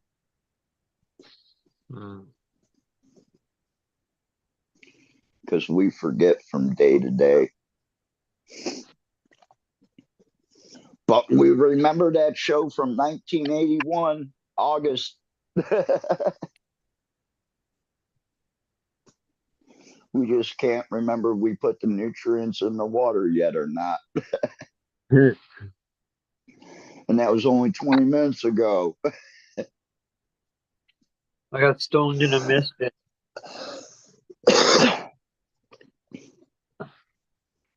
Well, I had one product that had a bunch of micronutrients in it. And the nitrogen that it had was water activated. So when it would hit water, it would start to foam up. Well, after putting that into the container a few times before adding the water, you kind of found that out and you don't put it in till the end.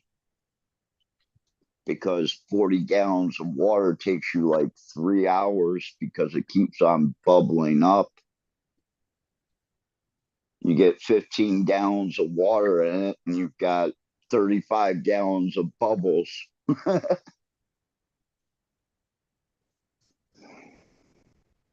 That's why it's nice to, if you're doing it in a basement, to literally paint your basement floors and your walls with pool paint for the pools. Really? Why is that?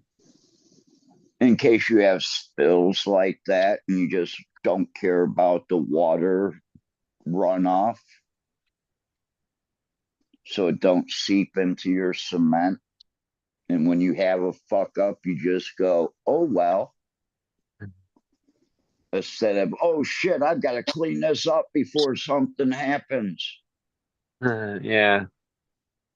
True. Well, something did happen. Just turn the fan on higher. It'd dry out in a little bit. Yeah. Cheers, Robert.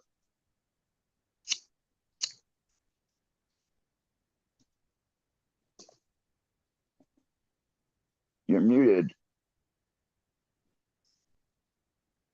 Might be getting set up still. Yeah. Ah.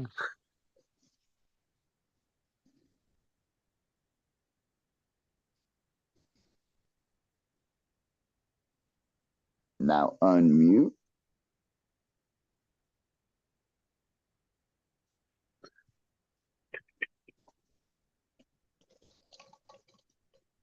Trying to get himself out of the little hole he's in. Couldn't hear you guys. Cheers.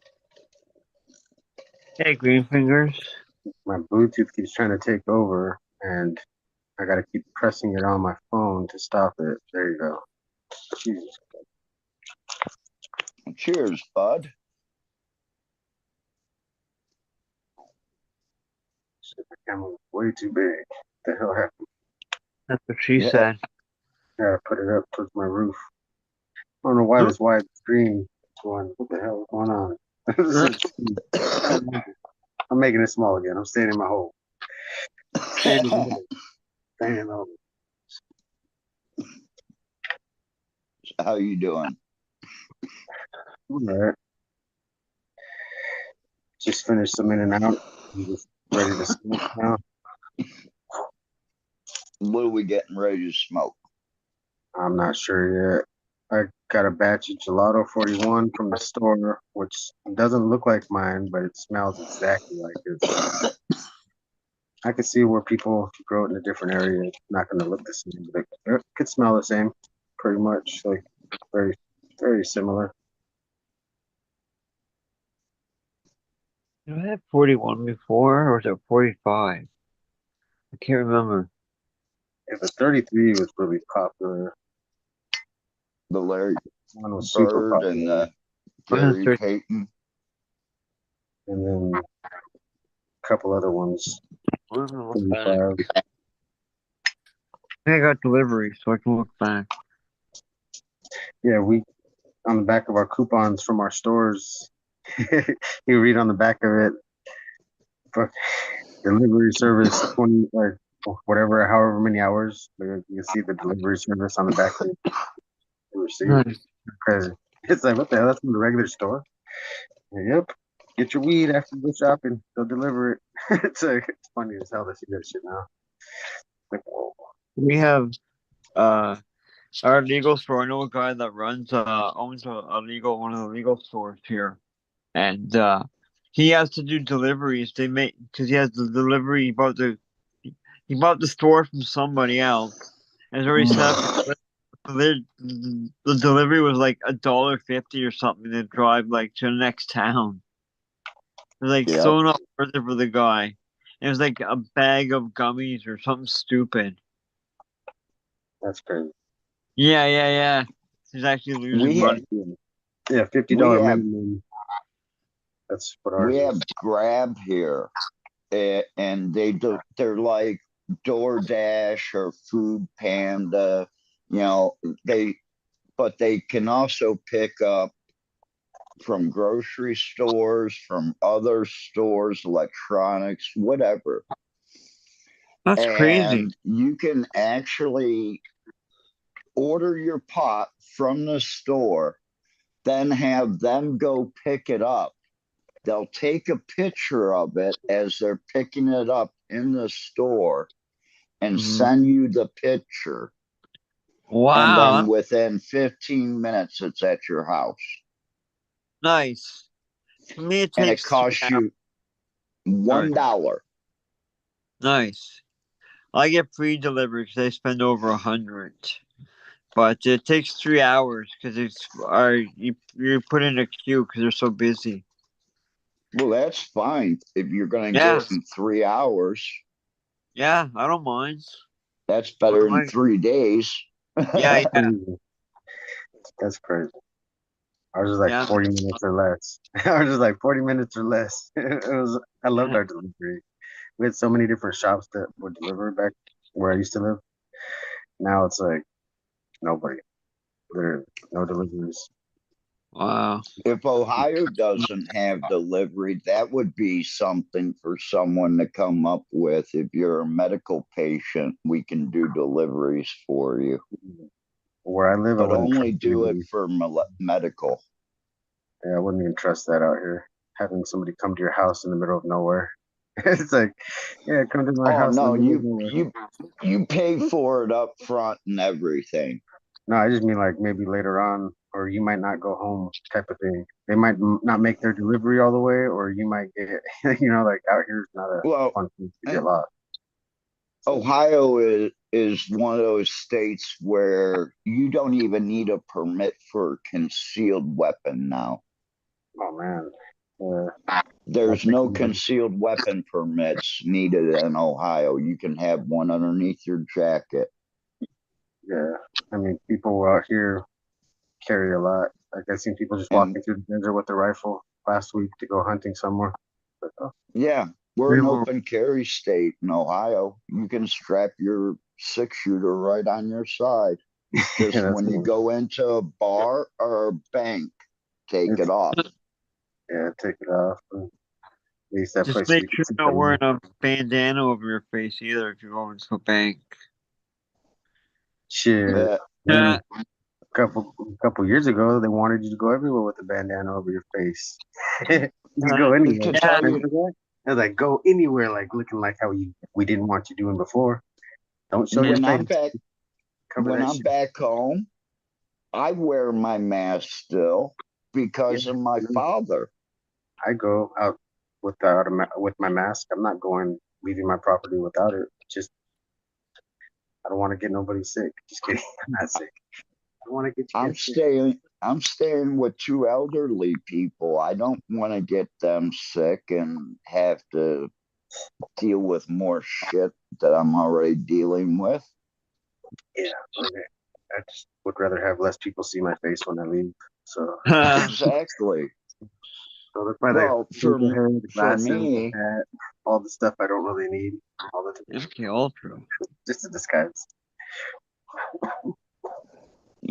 I've been trying to wear a mask for 20 fucking years. Mm. Now you're telling me it's okay? Thank you. That is so funny when that happened. It blew my mind. I was like, oh yeah, well, now I Yeah, get to leave how I used to want to leave. Oh exactly. Incognito. yeah, I didn't want nobody seeing me come here anyway and leaving the same way. Especially when it's just to the grocery store or something. Just Bubblegum. groceries, you don't need to know I'm here. Yeah, bubblegum. Yeah, we got sitting by the campfire shot. Breathe anymore.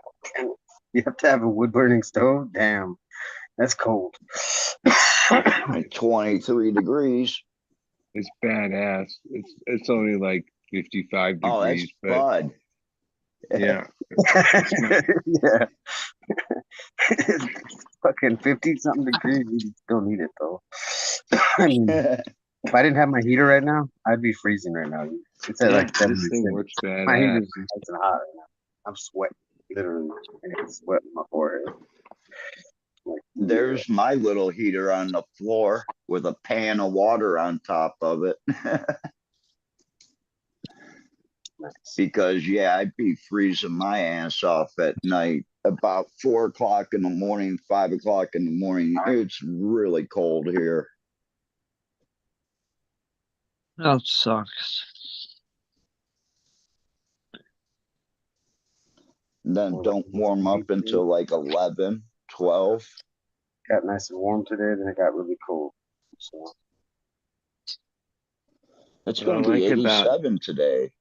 this stove is it has this fan on top, but it's not like a motor. It's just when it gets hot enough, it gets hot enough, it It spins. spins. Yeah. and then yeah, this is a big ass house, and this little thing right here keeps and The somehow house warm. smaller amounts of wood. And you don't have to put a lot of wood in the like potbelly stove, and it fucking No. cranks. Of my old house, I used to have to burn these big old fires in the fireplace just to get it warm. Where this thing, like, it's meant to make it warm. Yeah. Yeah. Dogs are comfortable.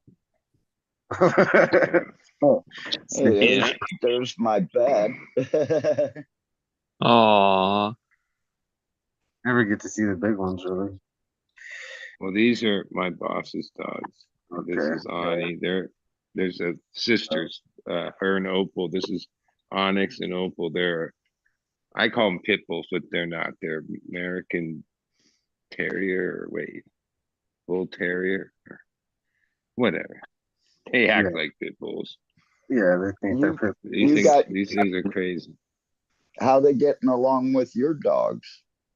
Well, I keep them supervised so far. Yeah. And oh no, my big three dogs, they moved to my Rick's property because there's Okay. seven dogs here. Plus my dogs, I'm not sure how they would interact with Yeah. chickens, geese, ducks, peacocks, parrots, They may think it's all food. horses. And some of these dogs sometimes fuck around with the horses, and yeah, the horses will rear up and stomp them to death. You got to watch out. Yeah. Horses, Yeah. they don't fuck around when they want to get to, like, yeah. Sometimes the dogs like they act up, bark at them, and yeah, the horse rears up, and you can tell it's like gonna stomp them. Oh, that's crazy. My horses, the ones I was taking care of, they're not mine. They loved my dogs. Like they would like, yeah, when they were laying down, they let my Yeah, dogs that, back and stuff. It was cool. I miss it. yeah, that's because your dogs are like, 6 inches tall. Oh, but they didn't mind the pit bull that lived there with them either. Like that big giant pit bull, like No, raised most of the everything. time everybody gets Yeah. along. There's just the day that the dog decides to bark Yeah. or whatever. And Now some dogs and horses don't get along though. Some horses are that way. They're just like dogs. yeah, Yeah. no. Actually, Sometimes when the horses are in the pastures, then they paw at the fence like to get the dog to bark. Because there's the fence between them. Yeah. Horses can I be actually, dogs sometimes. I actually watched a 45-minute documentary on the zebra and the zebra horses. And they're like, Source. yeah, you can't ride the zebra horses because you can't take the wildness out of them. Yeah, we got They're, these drugs that we haven't started using to try to sedate it, but it's been here over 3 months. Has a lead line and a halter on, but no one's touched it. Like it's in a stall. I've gotten close, like it almost will eat out of my hand, but oh no, and even my boss said, well, well, maybe in 2 more I months said, it will. yeah, what happens? What grab the lead line, and then what happens? She says, hang on for dear life. Yeah, That first they're time you going to try to feel take that their tension. line and try to take control of them, yeah, you gotta like exert. I don't know if I have that in me. Like, yeah, when the animal starts rearing up and bucking and shit, I'm letting go. Yeah. Yeah. Even when I was at my heaviest, I was afraid to mess with the horses. And I went too Even a couple Yeah. times. Oh, the horses have. Yeah, I walk them in every day. Always no problem. Oh, every once in a while, if you slip, they'll take advantage of it. I found out. Yeah.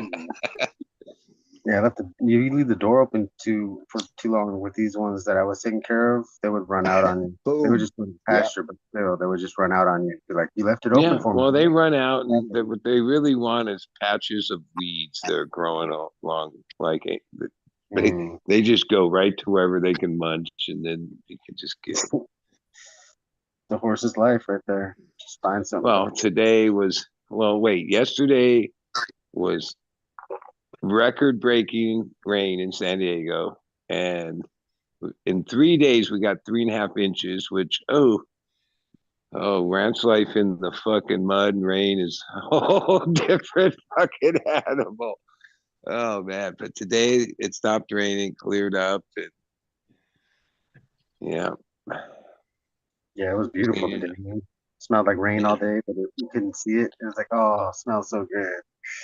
Yeah. Yeah, it was. I mean, we're still way below average, but at least we had we got pretty good amount for us. There was So in the city, there was flooding in all these neighborhoods and all this stuff, mainly just due to we don't have like infrastructure to handle that kind of rain. For real. So, Bud, have you made the jump yet and gone out and got yourself a pair of rubber boots? Oh yeah, I got Hunter boots. They're called Hunter. It's his brand. It's good.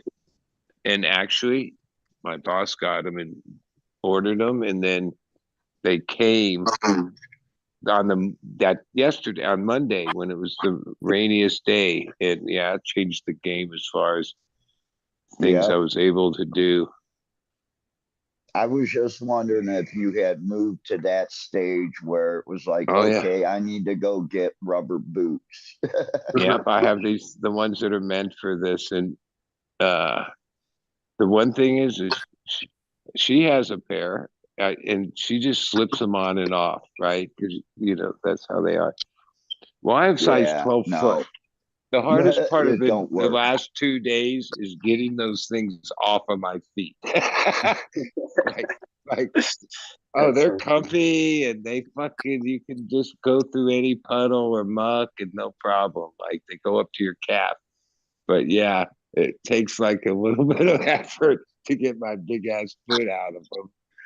You need a shoehorn Yeah, well, they'll by the break you. The, door. the the little elbow part is tight when you first get them. That'll loosen up. It'll be easier to get them off. Oh, there's a bunch of I can't wait to go to the tractor store. I've never really gone there, but I know there's things I don't even know I need to have, but I need to have. That's funny. They make these things that go into water troughs and they keep the water warm so the animals can drink in the water in the winter time. Those work really good for really big reservoirs to keep the water warm. Even some of the reservoirs I've used over the years were ones that were meant for horses, like 100-gallon and 50-gallon troughs, and all the pastures have at least that 50. And yeah, I keep them all full every day. And sometimes when I'm standing there filling them up, I'm like, yeah, this is what I've done my whole life, fill up reservoirs. Other than the horses, drink like 50 to 60 gallons a day. When I would make even at our other growth, they're 50-gallon reservoirs. Those last for like 3-4 days. Like, oh no, a horse, they drink like a lot of water a day. That's awesome. yeah. Like That's hilarious. Hold on. Awesome. Hardcore. Did you see that? That was awesome.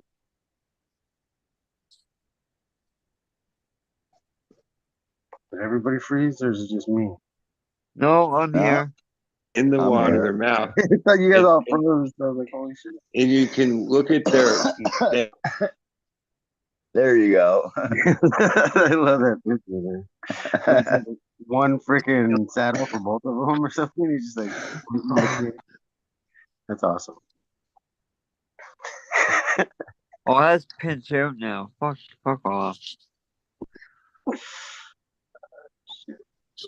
it was quite a day. All right, Carrie, I'll Going through Wi-Fi's.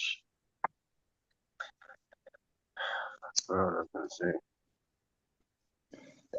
Looks like Carrie's got a nice place there. Hardcore. Send me some more sticker ideas to Salt and Sea Seeds. I'm gonna make those in a day or two. And then I can send you a package.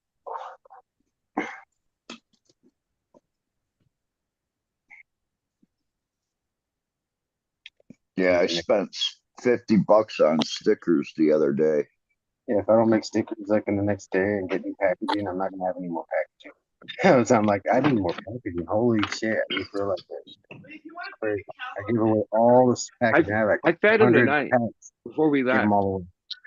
Yeah, I'll feed him in the morning. Or I if you went feed to that show and I only sold 4 packs of seeds at the show, but the day after the show, I went to 2 different grows and I've got a grow to go up here to. And the guy up here is talking about buying all the seeds I have. Oh hell yeah! Nice. Yeah, I gave all mine away. Yeah. Oh sick! That's sweet. Oh, And that he shit's also offered me a bro. job too. Shit's crazy. Hell yeah! Send He anything offered to me Salt and 100. Sea Seeds. That'd be awesome. You could do that. Hardcore. And I'll be able to get the stickers made and get them with the packaging all at the same time. Got way more freebies to give out. What I didn't. I'm sorry. What did you want again? Some more images? Any sticker ideas sent to Salt and Sea Seeds on Instagram if you can. Any of those cool ideas you've been popping up. And then I could send you compensation. Send you something. Anything's cool. here's my cart, Green Fingers. What? I forgot. She I told heard me the all reverse the burger. That shit was loud as fuck, bro. oh, this Fuck your thing hole. like That she easy told deal? me. Yeah, That's she easy. told me all the upgrades it has on it, like the power and the. This thing's badass. It goes fast, no joke. Hell yeah. Yeah. Fuck. There's some good ones. Ah, Make Bud in that golf cart. Buddy, It's weird. I drive around all day in the golf cart doing shit, and it's like if it wasn't for the golf cart, this wouldn't be fun at all. Just driving a golf cart's fun. yeah, yes, just to it sit in is. it and smoke, sit around and put around real slow. You know, it's just, yeah. Yeah. Well, you got all that property to go around. Take mine out Yeah. tomorrow. Supposed to tonight, but never did. Okay. There's the little one. I spent all day fixing my dryer and washer and cooking it up. My washer up and fucking old lines are leaking, so I gotta get new stuff. But got my first load done in 3 years. The whole house. Get to wash my own clothes now. I don't have to wait a week for my clothes. Like, dude, I gotta wait a week for those Dude, things. I drop my clothes off at 10:30 and I pick them up at 5. And with the new place that I've been going to for the past 2.5, well, 3 months now, I have not paid over $10 for my laundry. Mine says less than $7 each wash. Like that. What was it? Cents? Let me check. I gotta check. It's a super small, efficient, energy efficient one. It's big enough for one person type stuff. Really costs like almost $1,000 for both of them for the washer and dryer. Just stack it. She has she's the only place that literally has a dryer that will actually use it. I have to pay 60 baht for the dryer. So I have 2 loads dried in the dryer, and I have 3 loads go in at 20 baht a piece because it's actually a do it yourself, but they do it for me, and they just charge me the price of the wash and the dry, not the fold, the iron, or anything like that. So I give them like an extra 40 to 100 baht every time. But yeah, my laundry is done. Drop it off at 10:30, 11. It's done by 5. I miss doing that. Fluff and fold. Or what was it called? When Yeah, do it yourselves. no, I go to the fluff and fold and get them to do it for me. I'd have to pay like $7 to do it for me. That's what she does. Yeah, she go fluff And and fold. she that don't shit. charge me. Yeah, I need to fluff and fold. How much? I Yeah, have I've to been paying tip. I have to $7 for tip. freaking 15 years now. God dang it! Don't you tell me that? I've been paying $2 Dang, that's rude. That's rude. I don't even get But the yeah, one. usually my laundry's like 240 to 260 baht. So I just give them 300. Nice. Yeah. Yeah. Yeah, I always, whenever I get delivery for cannabis delivery, I always tip the driver $5. Nice. That used to be included. The delivery was included with the price, so they charge you like 65 instead of 60. Yeah, but this way the driver actually gets it, No, not the the driver Yeah. company. And the take it. company Driver's like, say, I can't take it, here's bro. I tried it over and over. And he's like, I can't do it, man. I'm like, just pocket it. Nobody's gonna know. Who's gonna know? He's like, I can't. I'll know. Like that's morals for you. no. Come by after work. Hit me up. He'll come by after work and hit me up. Yeah, he used to come by after work all the time. Yeah, someone wants to give you a tip. You take that tip. Yeah, man. Bro, they're watching that little fucking camera in his car. I'm like, really? Yeah. That don't make no sense. I've gotten paid more on some tile jobs that I've done I tried because to of give the this other guy a quality of tip. work. I give him a tip of the other kind, like this, and he took that instead. Oh, okay. I was gonna say, what kind of tip? He said, Mota? He said, Mota? That's all he said. I was like, all right, 2 minutes.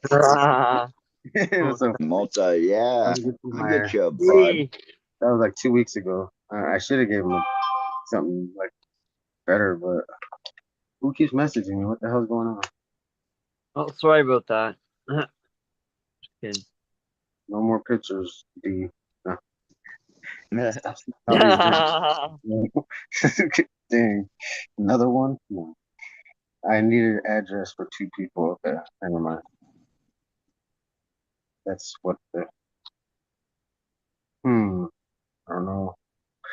Jeff's not up here, is he? No.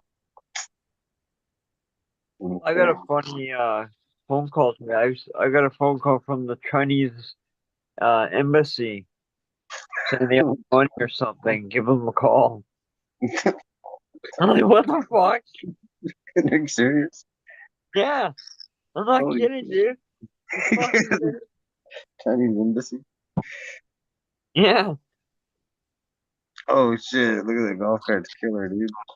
You want to see him With the going? zebra horse, he's got a zebra kicking. What? Yo, what? Wait. I have to give him. Hold on, get the camera ready. The golf cart looks awesome, man.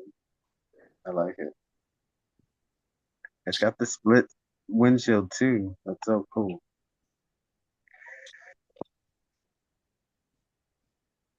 How does it know to do the split windshield? That's so crazy.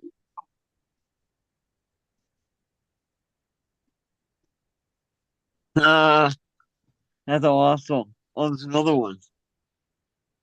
Those are great. I'm taking pictures of all these. That's awesome. It's too good. I think it's so funny. Oh shit, did I take my oh no. Yeah, this is-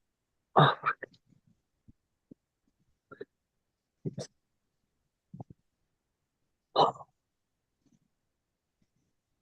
Here you go. Okay. don't be sorry. Not getting crack on. I'm actually ordering more cheese right now. Oh, nice.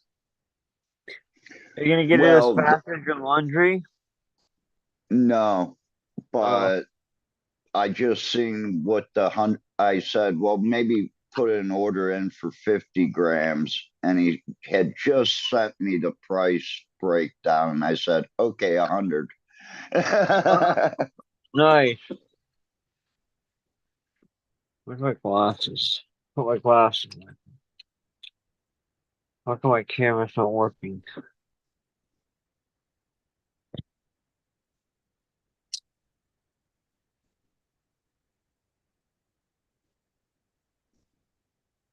Mm. Am I smoking again? No. This one. No name. Oh, animal mints. Friggin' fire.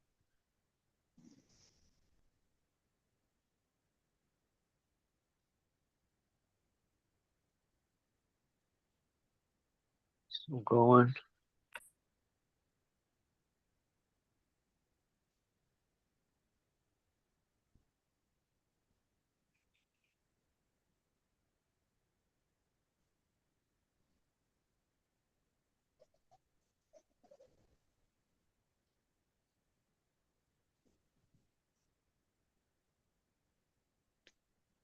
Oh, okay.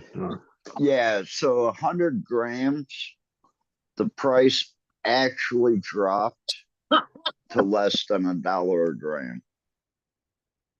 From $2 a gram to less than $1 a gram. Damn.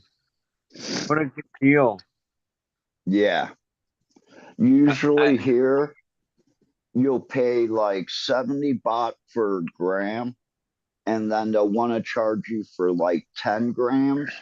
They'll still want to try to charge you like, 680, 690. They want to give you like a baht off a gram. Or when you want to buy like 50 grams, even, they'll be like, well, it's 70 baht a gram. You want 50 grams, 60 baht a gram. Okay, Cap, I haven't heard you say what's happening, but I've seen stories on Instagram and YouTube that Thailand's banning the wreck and only going back to medical. Has that happened, or is there a time frame when that's supposed to happen, or is that just some bullshit, or what's the No, story? until anything is posted in the police gazette, it's not law. Earlier on in the show, I had explained this. No, I missed it. Thailand doesn't have any type of cannabis law, period. Okay. They never set up anything. The only thing they ever did was deschedule it like the rest of the world did. Okay. They've been trying to set up laws, but just like the United States, the Democrats and the Republicans, you have one side vetoing what the other side's trying to do because next year, in a couple months, is election, and they think they're going to win the election, so they're going to get their own way. So they just veto everything, and that Yeah. fucked everything Stalemate. up for They like call a that year and a stalemate. half. Yeah. Well, they've been doing that for over a year and a half. Yeah, well, I think we've been in it for like 10 years here, but yeah. So, okay, they do want to take away the wreck, but the thing of it is the economic impact that will have on the Thai people after COVID, because a lot of people that had a little bit of money after COVID because they lost their business during COVID got into cannabis. So if you take away cannabis, then you're going to basically bankrupt another 20 to 30% of your population. Well, here's what I gotta say. Yeah, good luck putting the cat back in the bag. I like it sounds good, but I don't see. I mean, maybe in that country they have such authoritarian law that they can do that, but like, let's just say here, yeah. any of the states tried to go backwards. It just couldn't happen. I don't think it could happen.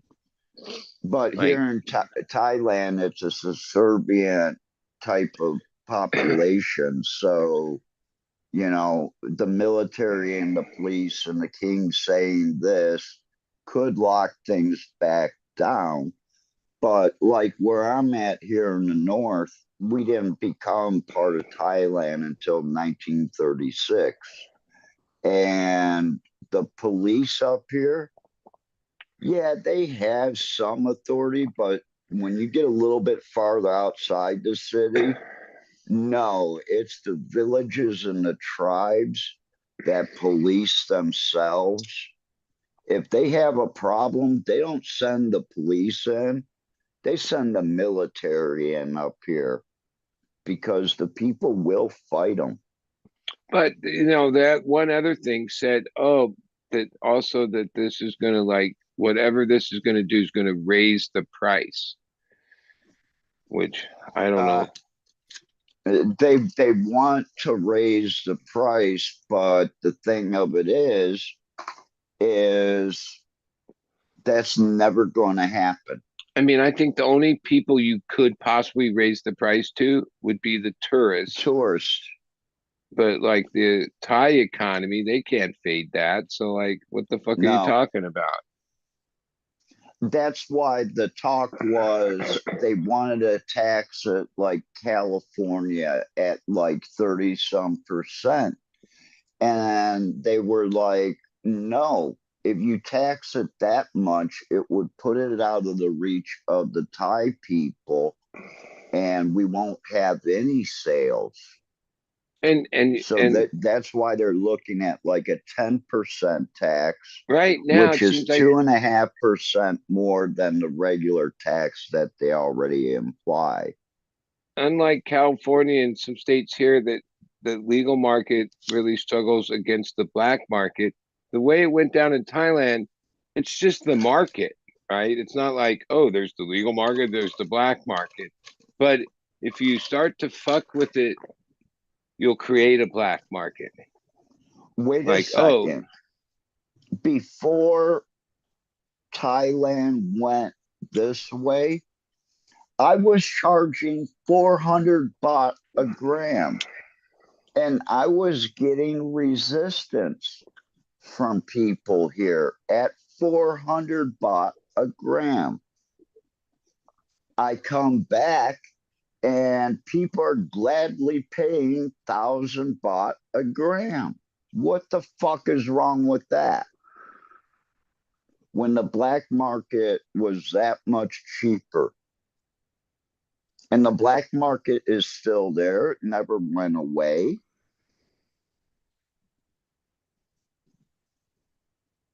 You know, I just ordered that cheese. That cheese cut, the price dropped in half, going from buying a couple grams to 100 grams. And I mean, I've got to wait till the guy trims it before I get it. But it's perfectly dried out. So he's dried it out and now he's trimming it up as he's already dried it out. So it's still got that nice little bit of moisture content Yeah, to it. okay, but so you're in, you know, the different baht, dollars, and all 35 to that. 1.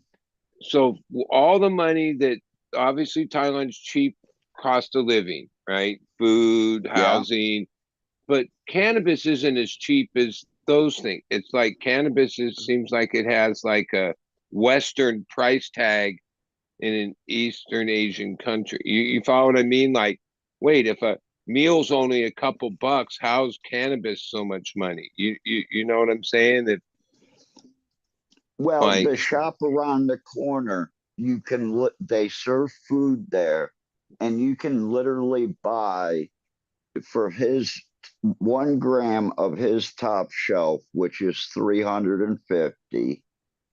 Okay. You could buy 6 meals for that.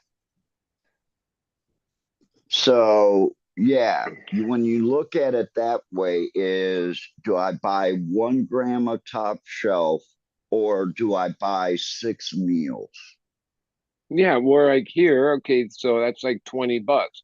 A meal's about 20 bucks, and 1 gram of weed's about 20 bucks.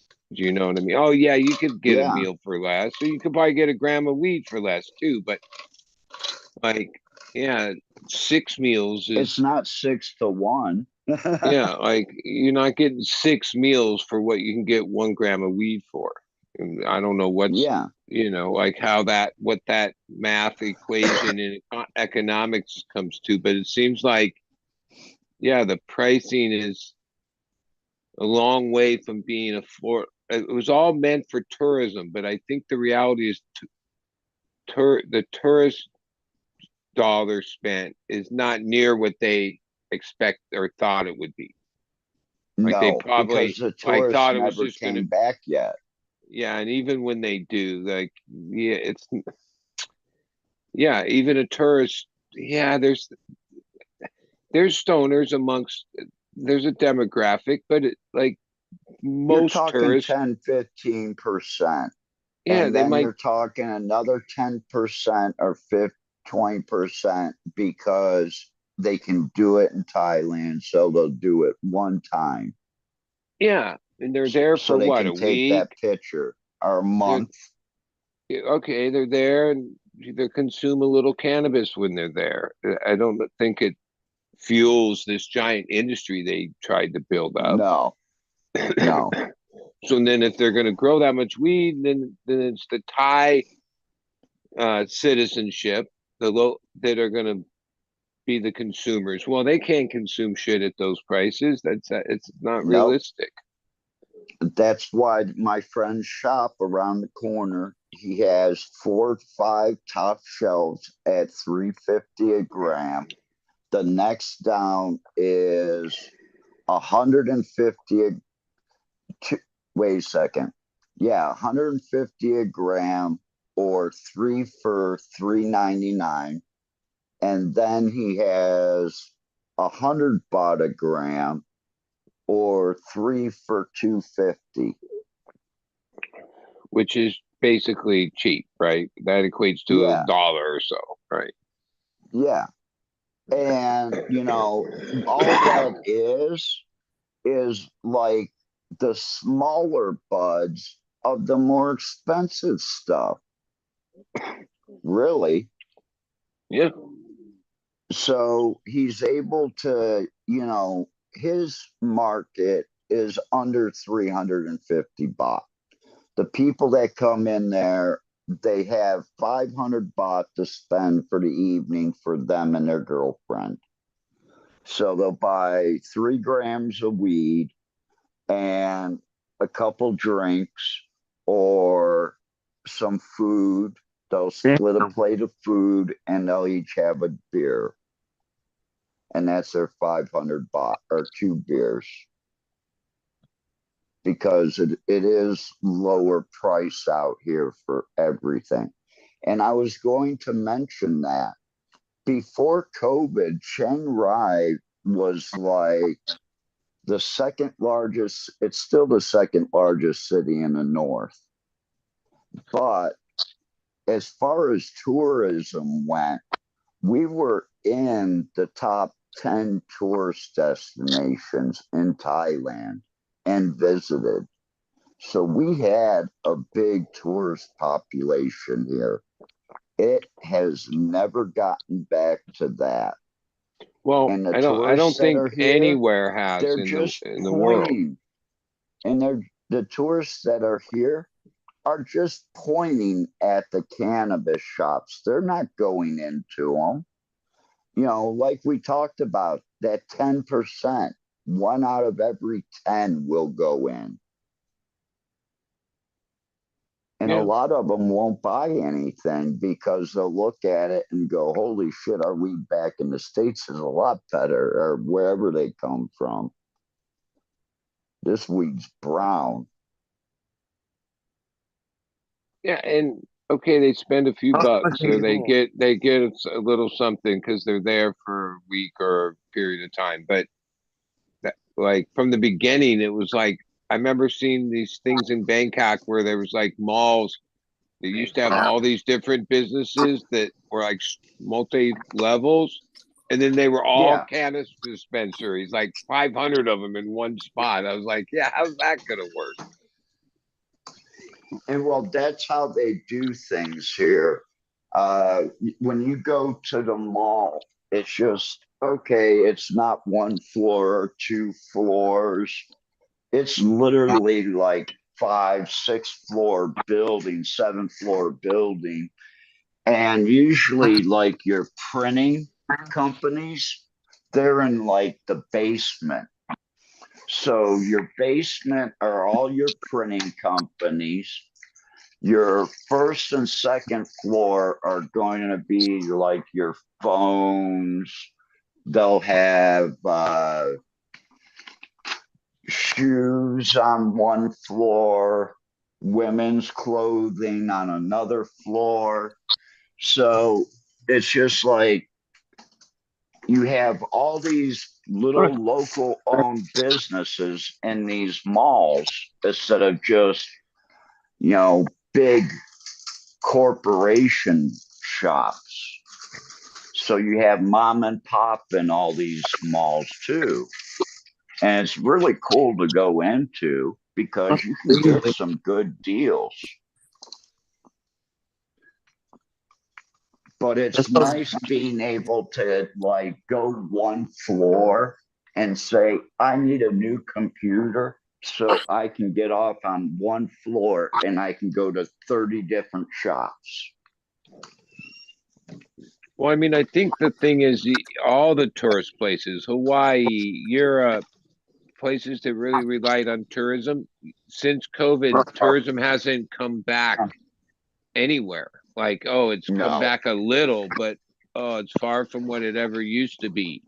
And I'm not sure if it like the economy supports the kind of tourism post COVID worldwide. The economy is different than it was. Like it's weird. COVID's been over for a while. It was a couple years of that weirdness, I guess. Yeah, like I'm not even sure what like it did put a like it changed restricted everybody's traveling. Like oh, I just saw stories. Really good restaurants in Southern California, established ones that had been there for a long time and popular.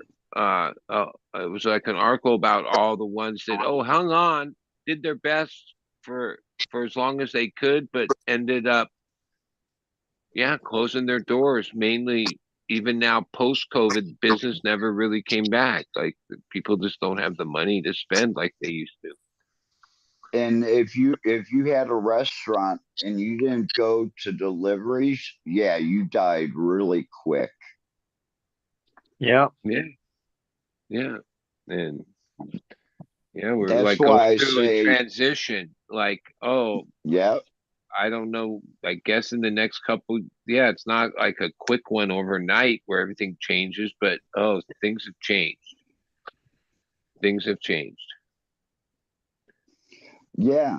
Most Society, most they people are started just changing going society. in their day-to-day life that trying to keep up with what they know, the known. But actually, we're not in that time anymore. Like I think most of the people don't realize that. Oh yeah, the whole world's changed underneath us fundamentally. Like over Yeah. some all the shit combined. It isn't just COVID. It's just all the shit combined. No, but that you have to admit that was like the big crack of the whip Well, yeah, to get everybody to fall in line. like I noticed a lot of people it threw off our clock of like I used to be able to say, oh, whatever year I did that, or like it seems like it's weird. It's like all of a sudden I'm not my past is like this bigger blur than it ever was. I have to think harder to like think, well, what year was that? Like where that shit used to be easy to remember before COVID.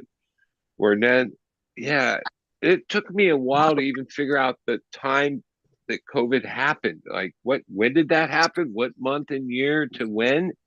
It was like this weird blur. I don't know if other people experienced that, but some It of my other happened a friends year had. before me, before it happened to you, because it hit over here in 2018.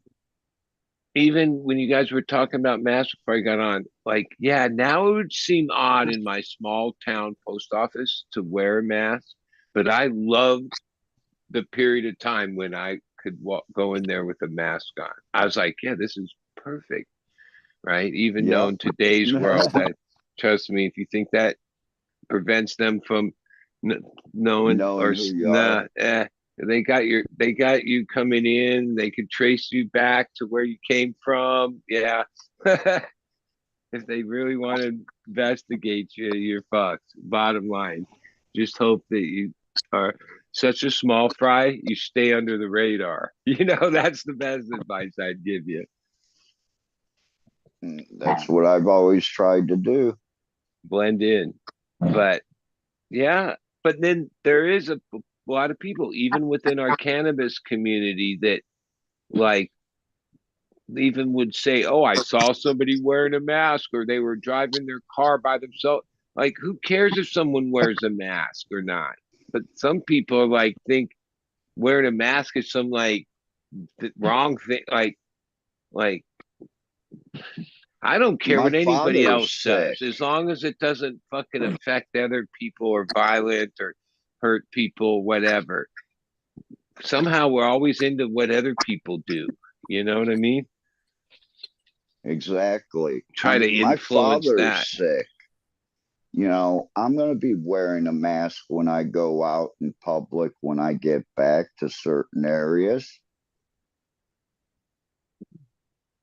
because I got to think about him. I can't bring something home that can affect him. I mean, shit.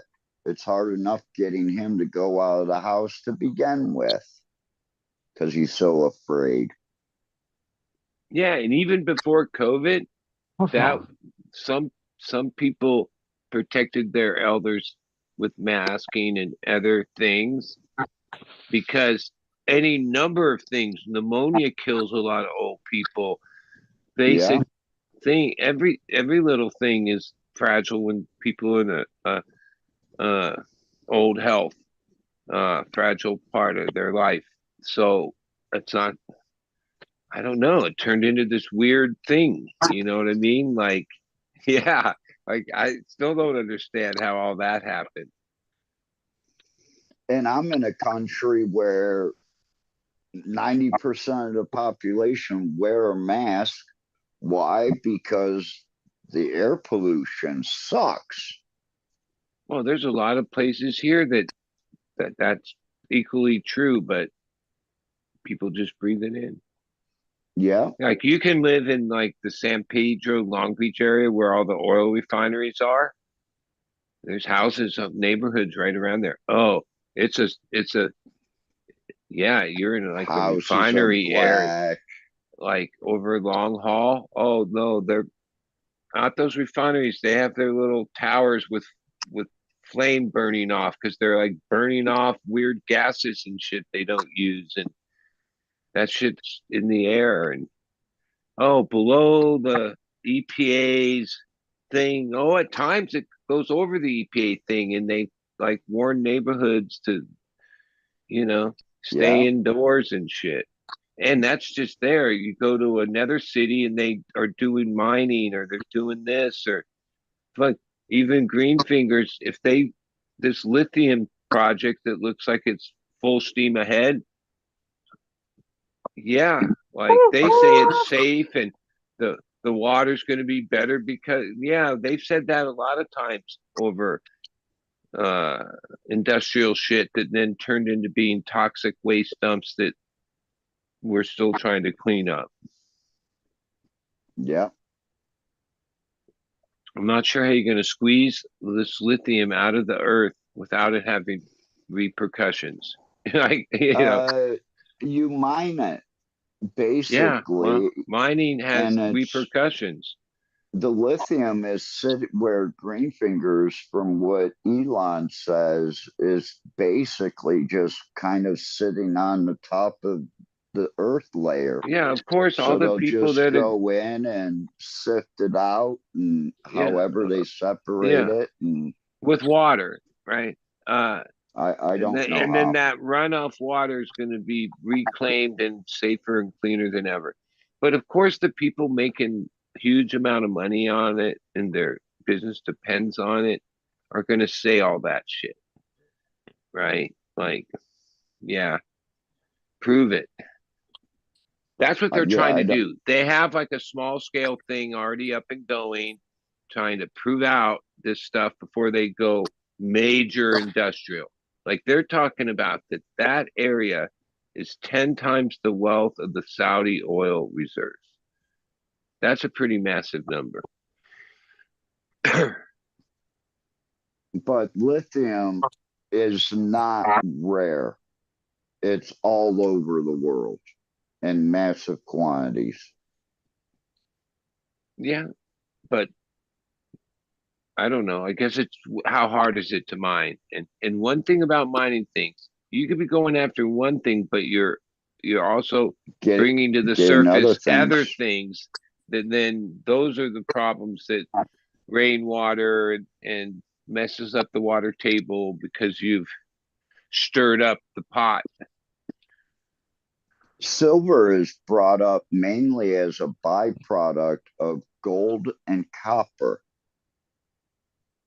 It's not really mined per se. I think Hey, the two largest privately owned mines only mine 10 million ounces a year. when I used to watch that gold show, that guy Parker, the kid, had his own show where he was like shopping, investing in like a mine somewhere, and he went to this one place. It was just really for the show, and it was, I think it might have been silver or might have been gold, but it was still intact where you could see what went on there. But like when they explained it, it was like, yeah, they were using gnarly chemicals and then washing the stuff through this Ganya, thing, and the people that worked there were being exposed to it, and their like that's gold. lifespan was super short. Like all the men that worked there only lived a couple years. It was part of the deal. And like forget the chemical. It was like an ass like shit that was like but pure. Like they were and the Mercury. runoff of it. Yeah, mercury, the worst shit They ever. were doing gold. And they just let it run off into the river and everything else. There was no EPA, there was nobody to say any different, and that wasn't that many years ago, dude. That's fucked. in the Yeah, it quest is. of gold. And some of the practices in what's the country they also went down to? It's like in there's gold down there. It's like a third world. Congo. Yeah, Africa, parts of Africa and stuff. Yeah, the way that they mine in the kids even that have to work in the thing is the same way. They use chemicals like mercury and acid yeah, and using mercury and shit to fucking yeah. Collect the gold particles. Yeah. And it's just, like people that made hats back in the 1900s, they would go insane because they were touching mercury. Even the smallest Because amount of mercury in mercury hats. will fuck you up. Yeah, that's Yeah. just very bad. Well, look at when they were making wine back in the day. They used lead as Yeah. a sweetener. That's fucking Yeah. crazy. I mean, I guess as smart as we seem to be now, it wasn't that long ago we were stupid as fuck. Mm-hmm. Well, the lead on our paint would have helped us from any extra radiation from outside, of anything like that. Flares or Well, anything, we even don't have lead on our paint no more. So even like a big it's thing separable to all in this shit. I don't know if it's other states, but yeah, a lot of the paint that's been painted, especially in schools and in industrial build, was lead-based paints, and now you can't just paint over it. They have to come and like sandblast it off. It's so fucking toxic to put non-leaded paint up. But for the longest time, most of the enamel that was long-lasting, good paint, yeah, it was lead-based. Yeah, but then people didn't need to be eating it either. That's the problem why they outlawed it. People were eating Yeah. if we just left it on our houses, then it would have tell helped us me from solar why flares. We wouldn't have to worry they about our have stuff flying they from have to eating. lock up the Tide Pods. That's because people were eating it. Well, And don't forget we just can't have smart people and just do things with our stuff like how we should be able to use it naturally. And then no, somebody's got to do something dumb like eat them. And it seems like Don't what forget- happened with that one is, some idiot fucking did it and somehow went viral, and then the news covered it, and then it became like everybody did it. Like, what the fuck? It was retarded. Yeah, I mean to not say that word. I'm sorry. It was very dumb. It was very dumb. Well, there hasn't been one of those in a while, but remember there would be these certain things that would go viral where it would be like dumb challenges where like a couple of them were like, yeah, I mean, you're gonna break your neck doing that, and then everybody did it, or like some of them were like, yeah, the crate one where they would walk up the crates, the milk crate challenge. That was dumb. Yeah, the cinnamon challenge from under them, dude. They're literally kicking the crates out from under their friends, watching them eat crap. Like that was horrible. Yeah, all for the sake of going viral or whatever. Like they did, they sure did. We're talking about them right now. I mean, Jackass did it. Well, it does seem like some of those were fads that, like, it had its peak and now it's. But a lot of these fads, I've come to realize, 20 years from now they'll come back. Like we regurgitate them, just like fashion, and even strains. It's like part of. Like we regurgitate the same. Part of the great reset. We reset back to fucking something very dumb, and then we all do something dumb. That's where we're at now. Yeah. No, that happened 10 years ago. Don't trip. Like fashion's an example of that. Like some of the weirdest things that you look back at and go, yeah, remember when people wore bell bottoms or they did this and then all of a sudden, so many years later, it comes back. Yeah. Remember fucking skulls? Every 20, 25 years. Yeah. Bell bottoms have come back twice so far. The kids always think that ready. Look at what we're doing. Well, we did that 20 years ago. Dude. Shut up. Remember in the 90s where they tried to do like bell bottoms like they do tires, and people had like 20-inch on the bottom of their pants? Yeah. Or like the super oversized baggy pant. Yeah. And then they went skinny jeans was the thing, and Yeah, yeah, no, I never wore skinny jeans ever in my life. I stuck to the oversized baggy ones, and I always will. I'm an old head like that with the old school kind of clothing with the wrap stuff. No, yeah. Well, I wear I like corduroy, ballroom. Levi, Yeah. the I 569 and the 559, only wear the and 501s. Yeah, like a G, and like a G. the 550s. corduroy. Since I was a 501. teenager, the only place you can buy them is used on eBay because it's been a lot of years. Levi discontinued those, but they Yeah. have all these other five somethings that are all like Yeah, skinny 505s, jean cut 507s, and all these other ones. corduroys and shit. Where I'm Well, like, I no, 501s. 501s are G. Those are G as could be. Who wears 501s on a day with Jerry Seinfeld? I wear button-up 501s, homie. I don't yeah, wear those were zippers the good either. ones. I don't wear any zips. No zips. I ain't zipping my tips. Hey, No, who are these people? no skin off my head over here. Yeah. Literally, I hate zippers so much, dude. Once nipped myself, and that was the end of zippers for me. It's never again. Well, they're those With 501 button. zippers from that same era. Those ones. When you say Nasty. that, oh yeah, I remember my mom and dad had to help me out. And that was the most painful Oh, fucking thing ever. yeah, yeah. Right. I had to go run to mom and ask for help. I was there before. Hi, buddy. I think I would have been more embarrassed if dad was there too, because I was a mama's boy. Like I always had to be tough, even if I wasn't around my dad. But when I wasn't around him, I was like, I'd run to her for anything. Like, help, help, help, help, help. Help.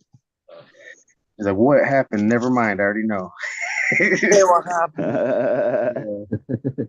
You I'm got not your talking. zips I'm not down. talking. What's wrong? I'm just like jiggling, like, oh no. Jumping up and down. Yeah, trying to not Hey, move very much. It's like, oh, Cap, can you see the screen? I'm showing you this brand. I guess Hunter's a real quality brand No, when it because comes. someone's doing something on screen. Uh, I'm showing you they're I only 2 days old. oh, nice. They look nice. There we go. I They're gotcha. green and yeah, they're just these rubber things, but they're really comfortable inside and warm. And oh man, they made my life easy today. Yeah, you definitely need a pair of rubbers on a farm. Yeah, yeah, for sure. He look pretty Especially handsome. after 3.5 inches of rain over 3 days. Yes, sir. Holy fuck. It's nice seeing the pictures, but watching typing in all the prompts and everything, yeah, that's not too entertaining.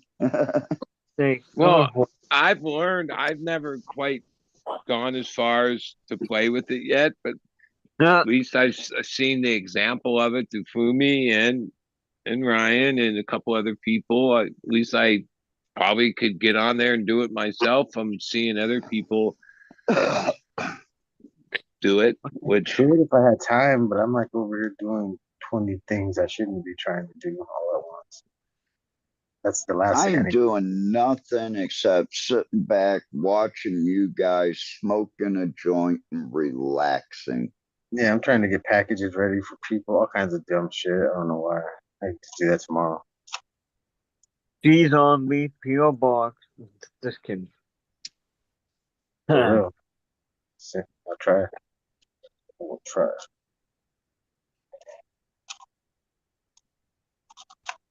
The hell did I just find on my plate? Using styrofoam plates for the static to keep everything on there. Oh, so my little chihuahua, he's probably like maybe 13 or 14. He's been with me. He's never been around animal. So this week we're right above the parrots. And like so he's outside, it's new, and the parrots are talking a bunch of shit, right? He starts barking because he thinks it's people, right? And I'm like, oh, here. And I pick him up and I walk down there and I'm like, yeah, I'm trying to I wasn't putting them close to the cages because the parrots come right to the edge and are like sort of aggressive acting. but I just held him, and he was like shaking and scared. And oh, they talked a little too. Like I'm thinking, since then he must be like going, "What the fuck? Birds talk?" Because every afternoon you could hear him. Like the best when you go up, they talk a little, but the best conversations I hear from the parrots are when you're like earshot away from them. They don't even know you're there, and they're talking mad shit. Like I'm like, holy fuck. That's hilarious. It's talking shit to each other. Yeah, it's crazy. They don't even know you're there, so they're just really talking shit, man. They're just like, fuck you. That's awesome. Yeah. Yeah, they're like the intelligence of a 7-year-old, some birds, right? They say that they Well, get. we had a visitor. He's from Venezuela, where he grew up, and Alex, he was saying that it's like just like people have dogs and cats here in Venezuela, like it's very common. Most people have like a parrot as a pet, and so he knew a lot about parrots, and he's like, yeah, if you play the same song like somehow on a loop and you leave like a recorder out there, it doesn't have to be loud, they can hear it, and you just keep playing the same song for like a week, they'll like be able to whistle that song or sing it like the verses. They'll like just leave it there for a week, and then you all of a sudden they'll be doing that song. I'm like, I'm gonna do that. I'm gonna try it. Yeah, it I gets just stuck haven't in their head. decided. I bet. Yeah, I just It's haven't cool. decided what song would be appropriate. Hell's bells. Oh, I'm thinking more of like a Grateful Dead song. Like Shakedown. I want to hear them like whistle out one of Jerry's leads or something. That's what I think would be good. China. Or even sing it. China Cat Rider could be a good one. Yeah. China Cat. Tangled up in China blue. Cat. Well, the thing about China Cat, it has a bunch of obscure words, like the vocals. If you ever read them, it's like, yeah, it's definitely like I think you have to be tripping to understand what he's talking about there. Hope I'm muted. Oh, I'm sorry. No. Excuse me, coughing. Wonder I'm rolling. Yeah, I can relate to that though with parrots. You know, with the song getting stuck in your head. You look at it that way. It's they just vocalize it though. It is pretty crazy that an animal like a bird can just mimic kind of all these sounds. Like it's crazy to me. Like what's crazy is possesses them. Like most things you could trace back to survival, right? That's the evolution of the animal. But what was it? Where'd the parrot develop that skill, and for what real reason? That vocal cord that's able Most to... likely, it was probably to attract something to eat. Well, parrots, they name each other from when they're kids. They have language. They talk. All animals. Like a mother parrot will whisper the names of the babies to each other until they all like respond to their names and shit. So they remember their names. I've read that somewhere. Yeah. And it's like dolphins and shit. Yeah. Yeah. The AI is starting to learn the whale and dolphin language. Did you hear that? That's trippy. Yeah, there's these killer whales and dolphins that are up in like Europe somewhere that both have separate languages, but when they're with each other, they have like their own third language, like interspecies language and shit, so they can catch fish. Yeah, to help each other. Yeah, I mean, wouldn't it be a time when we like actually like knew what they were saying, like could decipher what the whale was like saying? I mean, check out this rap, man, that AI just came up with. It's shit's banging. Ricard a harp on tour over to the back. drop into the lows and B's. I mean, you couldn't come up with that if you wanted to, man. That shit's fucking. Well, okay. Skarn to the Just whence the way I look at it. golden But yeah. could AI ever create a Mozart suite or a Beethoven or a song with depth and meaning with real music or rap? Okay, that's something that is pretty rudimental, right? But like, yeah, could it compose like a symphony? You know what I mean? Probably can, and Yeah. probably like would blow your mind the level of shit it could do. But yeah, at what point? Yeah, it's weird. Like I've just always appreciated real artists, like real people.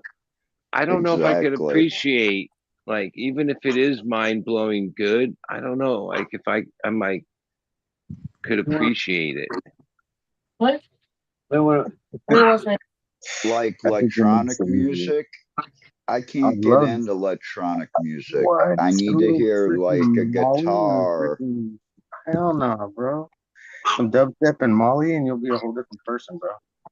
Don't do Nah, that, bro. No. I've tried all that shit now. Don't do Yeah. I tried it too. It don't I that. mean, Man, I guess I was hanging out with the right people at the time or something because I fell in love with that shit. when you Deep took into music. certain drugs and went to Grateful Dead at the peak of their thing, or even any time during Jerry's reign, yeah, nothing's ever good. Like everything's like below that, right? It's hard to Yeah. explain. Like somehow, No, it ain't. yeah. Well, I could see that if you only had like the music and the videos and what's left, you might like have a hard time like yeah, somehow if you took some psychedelics and went to heard their music, like the music took on this whole other life. It's the craziest music when it comes to that.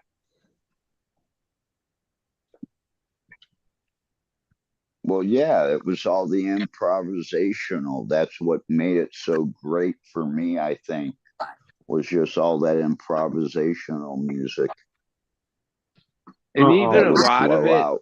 like when you really get into like a lot of these songs, they're like deep history of Americana, these characters, you know what I mean?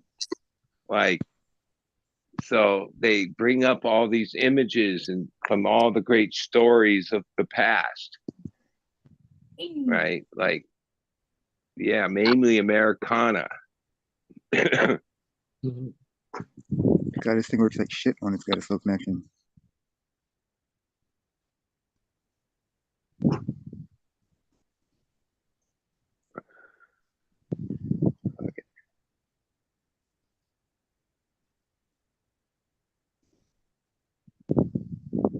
But you know, I might have talked about this, but you know, Billy Strings had to apologize for the New Year's Eve run. It created this huge big drama where the artist that they accepted, fan art, who had to go through a process that claimed he had, it didn't have to. They didn't make him prove it till afterwards, but then he couldn't do it.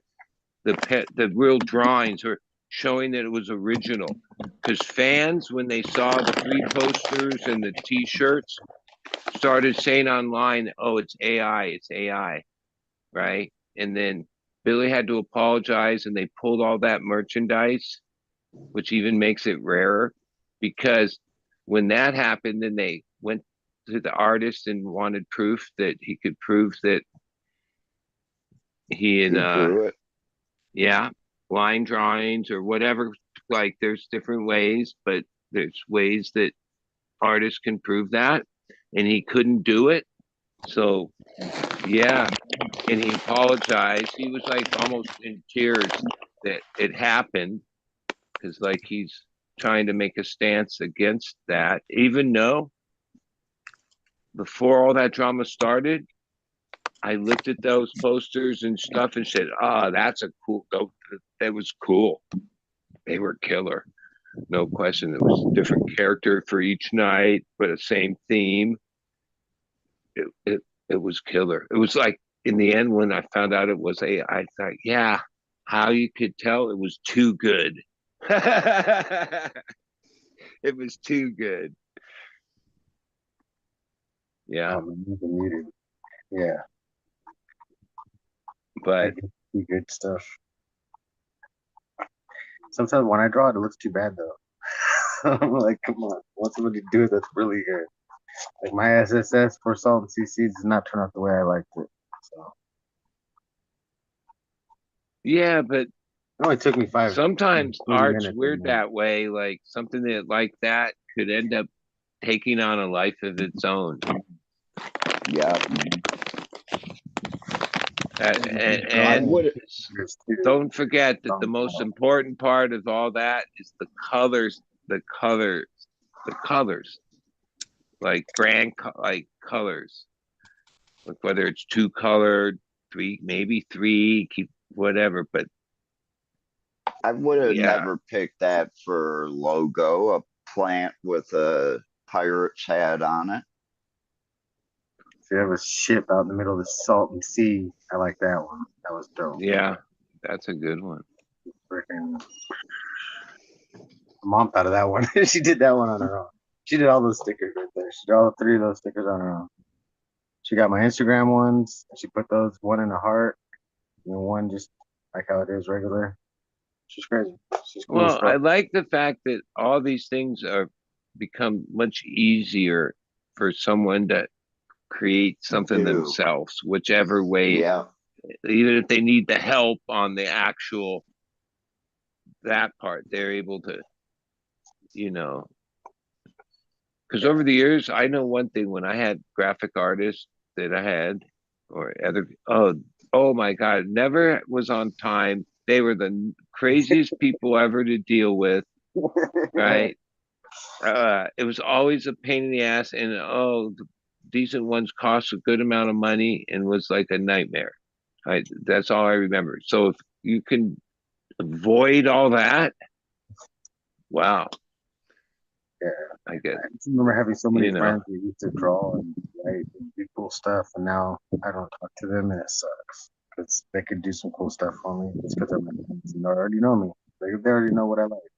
They'll be like, "Oh yeah, I know." I mean, but on the other side, people that choose to make their living through being an artist already like starving artists. It wasn't like very few of them ever made a lot of money from it. Now it's even harder. So I guess being an artist, people when they're young will probably have less. Some people that might have been artists will choose not to be because how do you compete in a world where art's so easily attained? And perfection,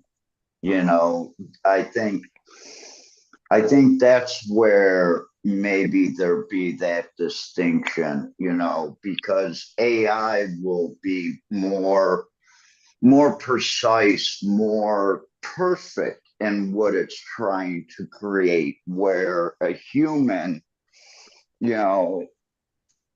may have, when he does a stroke, he may have a little hitch, like certain guitar players, the way that they pick a guitar makes the whole difference in how it sounds. Maybe that will be the difference in between AI art made and a person actually doing it. Because the computer is going to try to do it so perfectly and the artist is free flowing. Yeah, but it's just another like sector of jobs to come because all these huge corporations have in-house artists, people that help do their ads, do their art, do their boards, do this, do that. Yeah, you're going to be able to eliminate that. Like I just remember this Lex Friedman interview. There's been 4, but the last one, which wasn't that long ago, with Zuckerberg, it was like 3 or 4 hours long. And Zuckerberg went into like each of these different things that they're working on with AI. And all I could hear in each one of those little segments, like, well, one of the first ones was, oh yeah, there won't be any need for 100 jobs lost. call centers anymore, right? I could see there's no need for call centers anymore. Fuck, I'd rather talk to an AI that knows what the fuck's up than somebody in India that can't even speak English, right? Okay, bring it on. But that's like Yep. millions of jobs around the world. Oh, there won't be a need for this. Oh, we got robotics. Oh, we do away with people in manufacturing. It was like one thing God after damn it, another. Ryan. Even though he didn't say it, what he was talking about developing was He's got part going to of the make him money or make Meta money because it was going to eliminate the need for jobs. So all the way across the board, holy shit! Then what fucking jobs are going to be left? There was one company that laid off almost their entire staff just recently. A really huge company that employed in the 70s and 80s employed hundreds of thousands of people, and they're down to like 1,000 people. Yeah, I mean, they just okay, let go 50, 60,000 people. Boom. That seems like the future where we're already short jobs for the amount of people, at least ones that pay enough to live. Now we're like gonna get rid of them. That's crazy. Another one said, "Oh yeah, we got rid of 650 people. They all made over 250,000 a year." Because I guess it starts with Reagan. So like most of my adult life of paying attention, there was always this thing, trickle down economics, and it's less talked about now, but they probably just changed it to a new word because we heard trickle down for so fucking long, right? But part of that was they would call people that were super rich that maybe should be taxed a little more. Oh, you can't tax those people. They're job creators, right? So we were looking toward these mega billionaire types, or back then it was millionaire types, and they ran that hustle so many times on us. It seemed like, oh, the one side would be like, yeah, trickle down economics, and yeah, give more to the rich and it'll trickle down to you, right? Yeah, I'm that's my like that's the biggest bullshit that's ever fucking been told in my lifetime, right? But Reaganomics? We regurgitated that for some decades, right? I like I say, I still think that's like a thing, right? They just don't call it that anymore. It's morphed to like a level above that. But yeah, Reaganomics is where it started. Yeah, get more to the fucking rich, and then wait for it to trickle down to you, right? And they're the job creators, right? Yeah, that's some bullshit. Because now the richest people are all basically involved in a pretty large bet on the future with AI to take jobs away. Okay, they got so much wealth that's what they're going to employ next. Oops.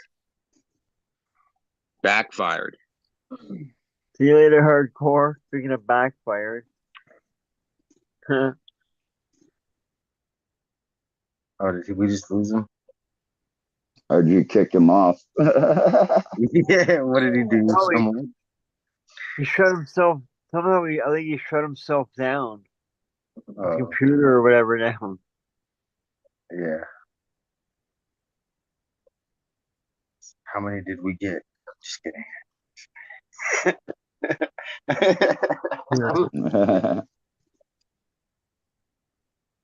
Hello, everybody in chat. Cheers. Check that out. Got this cutting. Nice. Tsunami. That's a citrus tsunami. Its Oh, leaves are dude, so heavy right that on. I don't want to hold them up. They fall downwards. One. Great. Yeah, I've seen plant or genetic like that. That's their the trait. Yeah. I've seen that before. OG18. Did you say that's a cutting? Yeah. Holy shit, that's a big cutting.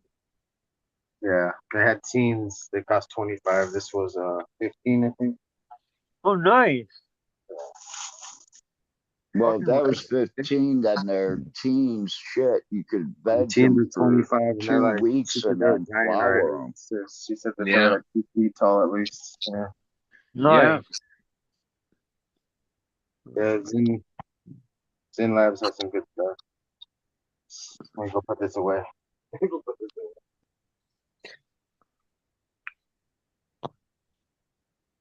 Yeah, it's a nice big cut. Yeah. That thing's so citrusy. I was looking up the genetic background. I got 3 different finds. One said, I forgot, orange Skittles and something else. And the other one said, Brain. it's supposed to be really stinky citrus, though. Go to Orange. Seed heavy orange. Finder. Let me see. Seed Citrus. Finder should tell you exactly what it is. Yeah, citrus. Yeah, Seed Finder is Man, kind of, people don't update it all the time. I think I probably turned on 100 to 150 people to Strain Finder. Yeah, Seed you know, Finder, whatever you people want to call it. that are like my customers or whatever. Yeah, it's weird. They're long-term smokers, fucking known them forever. They smoke weed, they buy weed and smoke weed. Yeah, they like sometimes it would be they would be asking me about, well, what's the crop? And I'd say, oh, you know, you can always go to the seed finder. They'd be like, what is it? I'm like, yeah, here, look, it's this thing. Google it.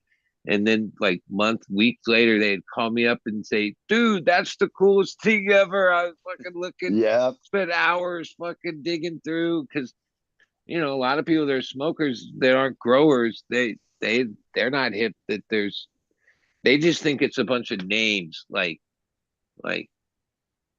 names. They don't know that there's meanings behind them or tales or folklore or history. Some of it's just straight gimmickry. You know, yeah. Yeah. There's a lot of that.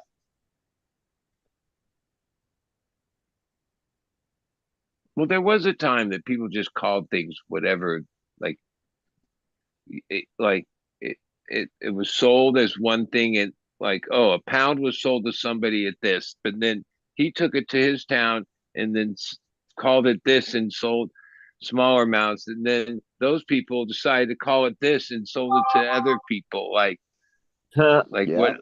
And a lot of the names, like I remember that wasn't that the grower named things, the street named things, like certain things.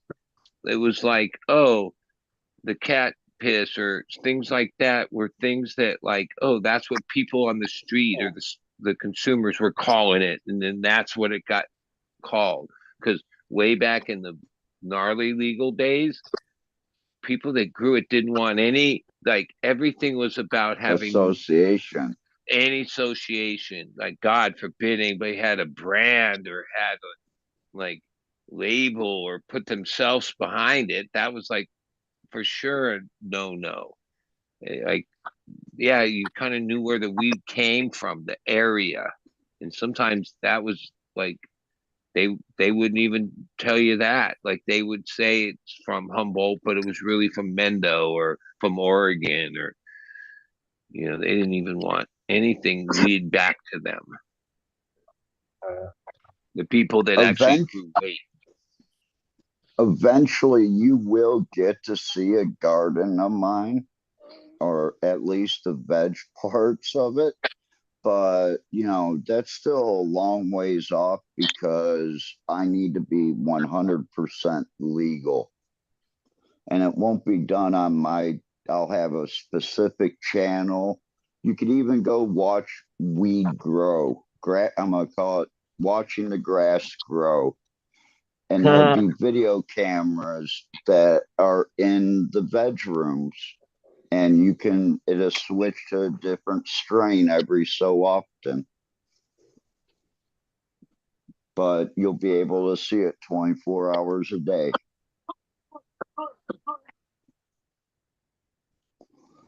Or at least until we fog, and then you can't see shit for a while. Yeah, no, I lived under that prohibition time for so long. It's I been know, years. same I've been thing. in California, so I remember it being the first few years was hard to, but then at a certain point I thought of it. I think it was when like it's no different than the gays came out of the closet. Like that was a period of time when it was people were like coming out of the closet. Like at a certain point, it's been probably 10 years. Yeah, I realized, yeah, I'm not living under that anymore. Fuck that. Like even earlier when I said, "Oh, yeah, my cologne or perfume is smelling like weed." Yeah, I remember if I worked or whatever, I'd have to scrub, fucking try to make sure I didn't. Oh, I'd have backup clothes because I didn't want to like be like the cashier going, "Ooh, the good smell," or like things like that. Oh, Yep. now I don't give a fuck whether. Yeah, actually, I wear it like a Yeah, man. badge. Because Exactly. one, especially, okay, smoked weed, I could see how that could be not the greatest smell or whatever. People might not like it. But like, how do you not like the smell of like fresh weed? That's like when it comes to perfumey smells. And I've heard that, some of the best perfumists, or there's another name for it, have tried to like make a kush, to make some of these cannabis things. Oh, it's not easy. It's like, yeah. Oh, there's been a couple that have been marked or named that, but no, they didn't really smell like that.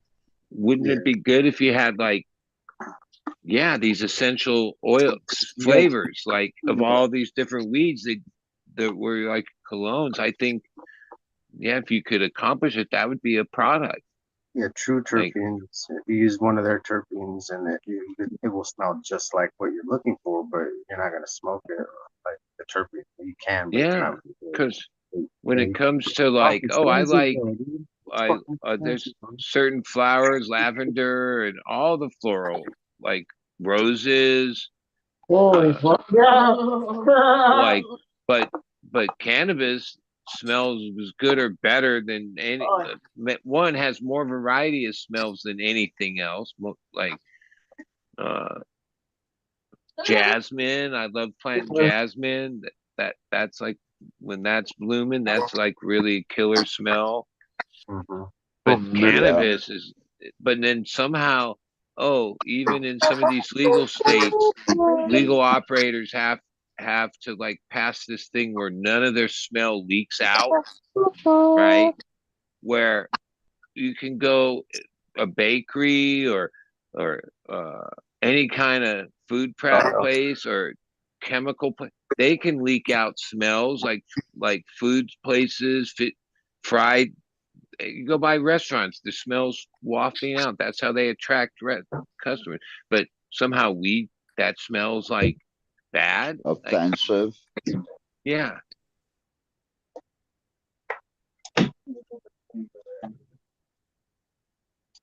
I don't know. It's weird on that because actually that smells like whether you smoke weed or not, you could appreciate the good smells. Sometimes my grandma would like it, other times she hated it. She didn't like the OG smells. She liked the smell of the stuff that didn't smell like skunk. Fruit, Like, berries. Yeah, but yeah, when I had the sometimes other flavor ones, she like loved that when stuff, you and she had was a looking bag for of it. weed that was like the old danky fucking skunky dank fucking weed that was like You couldn't even hide the smell. Like even if you had it in Ziplocs and containers, that shit. There used to be weeds that, like, even if you had 1 gram Yeah. of it, your whole fucking house would smell like it. It was. I Dude, that don't know how mystery we stuff. lost those. I mean, Mystery some stuff. of it makes sense that through just Powder breeding, mildew. especially during prohibition. Yeah, I remember growing certain strains that, oh, the whole block stunk, right? Yeah. That was scary. Maybe you didn't run that strain anymore because there was strains that smelt a little less. Um, there was I remember some strains in the 90s in veg would reek up the whole block. So I Bro. think breeders at the time probably just chose away Got from away that. from them. You know, Dude. I can remember driving around and you could smell like in country roads and you could smell skunk from the road. And it wasn't skunk, it was weed skunk. And Yeah. today, I don't know if I'm just used to it, but I don't really even hardly smell. Like, yeah, it smells a little, but not like the old days. Shit used to stink like all strains. It wasn't just, oh, the fucking skunk that stunk like that. Just about everything you grew. Afghani. Like growers had issues over the smell. You smell it like all the way further than you would think. Mhm. Most of our Yeah, strains and that today, wasn't good. they don't stink up as much as they used to. And I think that's just like, yeah, that's what happened through um Selection. the selection and the purpose and people were getting busted because of smell. That what led to people getting caught or people finding their crops and stealing it. Must be some exotic. Well, just because terpenes are pretty high, they're high percentage now. Definitely, Yeah, you get I like think it's 6% or something. So yeah, I don't know exactly what's no, happened, but very something has tasty. happened. It's not just, oh, my memory No, serves The me, or you look lights. back yeah, it's and other have VOCs. memories of no things like I know, like The I know a lot greasy of people strains that are grow gone. from smaller to bigger. I Ones are go over harder to to their watch. houses or their spot. I'm never like walking up Exactly. going, holy shit, dude, the whole block smells like weed. Back then, yeah, you went over to a buddy's house that was growing, like most likely you once you got close to the house, you smelled it. I mean, I think people's curing sucks so bad that they're ruining the terps before we get it. I mean, because I smell There's a some of them lot of from that. outside from very far. Like I could smell the gelato 41 from so far. But then some And people and are getting to and mess it I up and you can't remember smell it at all. even at the beginning that like carbon filters weren't a thing. The first things we bought to try to control smell were what they called ozone generators. They were like they had Yeah. ones that were 12-inch that would go on the duct. When we were I using those, mentioned one of those earlier. I I I, got one I for realized what 15,000 square feet. I realized what the smell was at Disneyland inside the Pirates of the Caribbean in a couple of these rides. There's this weird smell, right? It's Yeah. ozone. They were just using ozone. They were generating ozone in those rides to To make fight it the feel certain. bacteria.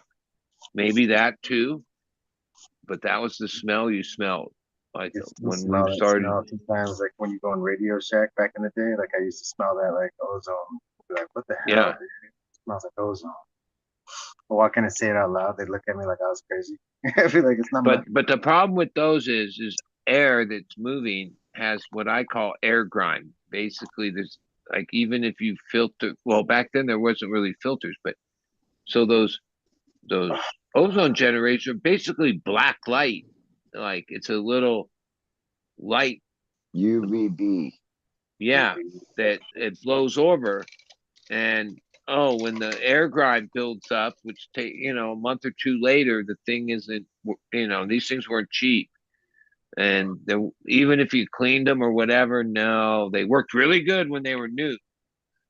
But then filters started coming around, and then now with proper filters, yeah, those things work fucking good. Well, the generators, you actually were adding an extra molecule to the air. So instead of having 2, it had 3. That's how it killed the smell. And it would also kill your plants if you left them enclosed. I enclosed my room and left it for 24 hours, came back, said, oh, fuck, I left that on too. And over the course of the next 7 to 8 days, every plant in that room died. Yeah, no, the thing about high, I mean, there's a range that's not that bad for you, just like with CO2. But oh no, the high levels of ozone is really dangerous. High levels of it. It I will was kill just you. listening today. Yeah, that's one way they'll remediate aspergillus, which I guess they can do if they detect it in cannabis. They can it can be irradiated or they can use ozone and then test it again. Well, I mean, what's his name? GML or whatever, the guy that made the lights up in Canada. I guess his new product is like some kind of bottom lights or lower lights, but these lights aren't for growing, it's for remediating bugs and fungus and stuff where okay. I think you're starting to play with a very fine line there, right? Yeah, it's not like that technology is new or anything. They use it in many industries and stuff to the hospitals sterilize, I guess, and yeah, it has its effect, but well, I don't know. That seems like a whole lot of elaborate setup to try to fight the bug problem. Well, it comes down to it. If you can put a protective barrier, like we were talking earlier, and you can stop the bugs from coming in the room, then you cut down on your cost of spray. You can say that your plants are, protected by this light from the insects. So you're not applying anything to the plant to fight them. That's just another step in ensuring people, like if you own a clone nursery, being able to say that you test your mothers every so often don't they already for have latent virus. I know we have one at the shop. It's like a white, it's a light wand that's meant to like wand around your leaves to like kill powdery mildew. It's basically some kind of light. UV that's been light. That's been a product. I don't know. It's the same. Yeah, at the scale I'm at, there's not a way that I'm gonna like wand every fucking leaf in the place. You know what I mean? No. So, it's a fluorescent fixture. You just turn it on at night. Yeah, I mean the reality in some of the legal people, like Jungle Boys, basically they run a sterile environment, right? Like you can be in Rockwell and still have a microbial and fungal and all that. But no, even Athena, if you use the one of the additives, it's basically an acid that, yeah, for sure, everything's sterile. And yeah, I don't know. If you start killing everything, you might as well just be sterile. I think as much as I'm a hydro grower, I'm not a sterile hydro grower. I fucking fuck no, Bud's potent, dude. I mean, dude, come on.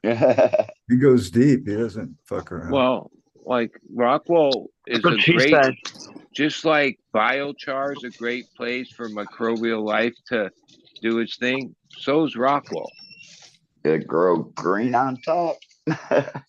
Now, for the longest time, I went back and forth because I thought the pH down and different things we put in the water killed the microbes. But yeah, I don't know how much his word is so valid, but the guy from Dude Grows that has that one product, microbial product, Scotty, what's his product called? Beam me up. No, Nice. it's like a micro Recharge. He said to get his product, in all the states, he had to go through all this testing and stuff. And they did test with all these different things, nutrients, this, plain water, that, all these things. And he said that pretty much, of course, the guy selling the product would say this, that minimal difference. Oh, yeah, some obviously plain water or RO water would kill less of them, but even a hydro solution was fine. Like microbial life lives in there. Because I've been growing a long time. There was like grow science that basically said if you're like hydro and all that, don't even bother using microbes because it doesn't work.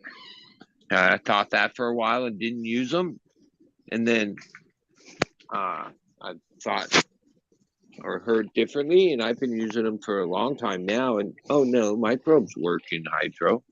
Absolutely. Yeah. How you guys doing? Medium.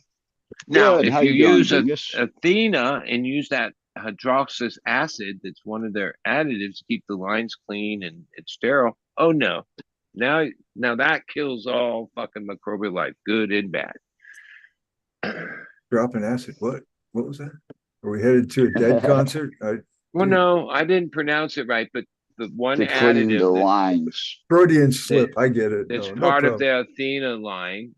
And that company Drip also has the same thing. It's basically an acid that's they call it something else, but it's LSD. an acid Yeah. that keeps it sterile. How you doing, Bingus? Good, brother. How you doing? Sorry, I didn't mean to barge the party, but I couldn't. No, I'm glad you did. Couldn't help myself. Yeah. I saw you in chat. I thought for sure you were going to come up early. I had to go eat. I have family and stuff. It's kind of interesting sometimes around here. I get started on something and all of a sudden like, okay, we're changing lanes. Okay, see you guys. It's like one of those type of living conditions. Bud, you just moved, right? Yeah. Yes. Well, I still have some stuff up at the other place, but yeah, I've been full time on this ranch now for like almost 10 days, but then I've been here for like 3 months, day to day working, but I didn't move here full time until like, I don't know. How's that working out? A couple weeks. I love it because all I do all day is deal with animals. Oh, that's cool. Lots of them. And we have 7 horses, show horses that are getting ready for the different events coming up this year. Got a bull, a couple calves, a cow, every kind of duck, chicken, geese, peacock, cockatoos, Amazon parrots, macaw parrots, all kinds of rare pigeons, different parakeets, lovebirds. Starting to sound like my backyard when I grew up, man, with all the birds. 20 acres of pastures and turnouts and barns and hay. And I love dogs. I've never really had hands-on with animals until like 3 months ago. What just the lap dog until then?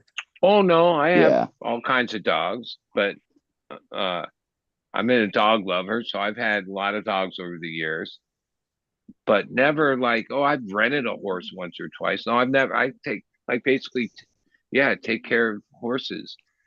Take them out of the barn in the morning and put them in the stall, Shoveling 11 shit. o'clock, shovel some of their shit. Give them hay nets for the afternoon, and then bring them back to the barn in the evening. And what other things? The day I forget the name, but it's been raining, so it's wet, and so their hoofs could, if you don't pick out underneath their hoofs, it can get this fungus rot. Mhm. And oh yeah, they did it. Like, hey, 3 months ago, if you told me, yeah, go stand like this right next to this giant fucking horse that and make him bend his leg for, he lets you, and then do the other leg and the other leg and the other leg. My nervousness made the horse nervous at first, but now that I'm like, oh, 3 months, I'm pretty good at this shit. I wouldn't say I'm a fucking cowboy yet, but I'm learning it and I'm into it. Like it's hard to, yeah, I'm old. Like, to get into something at my age, I didn't know there was anything I could get into. I thought I'd gotten into everything. Oh, I'm in love with animals. Just the monkey trying to get in all the bananas.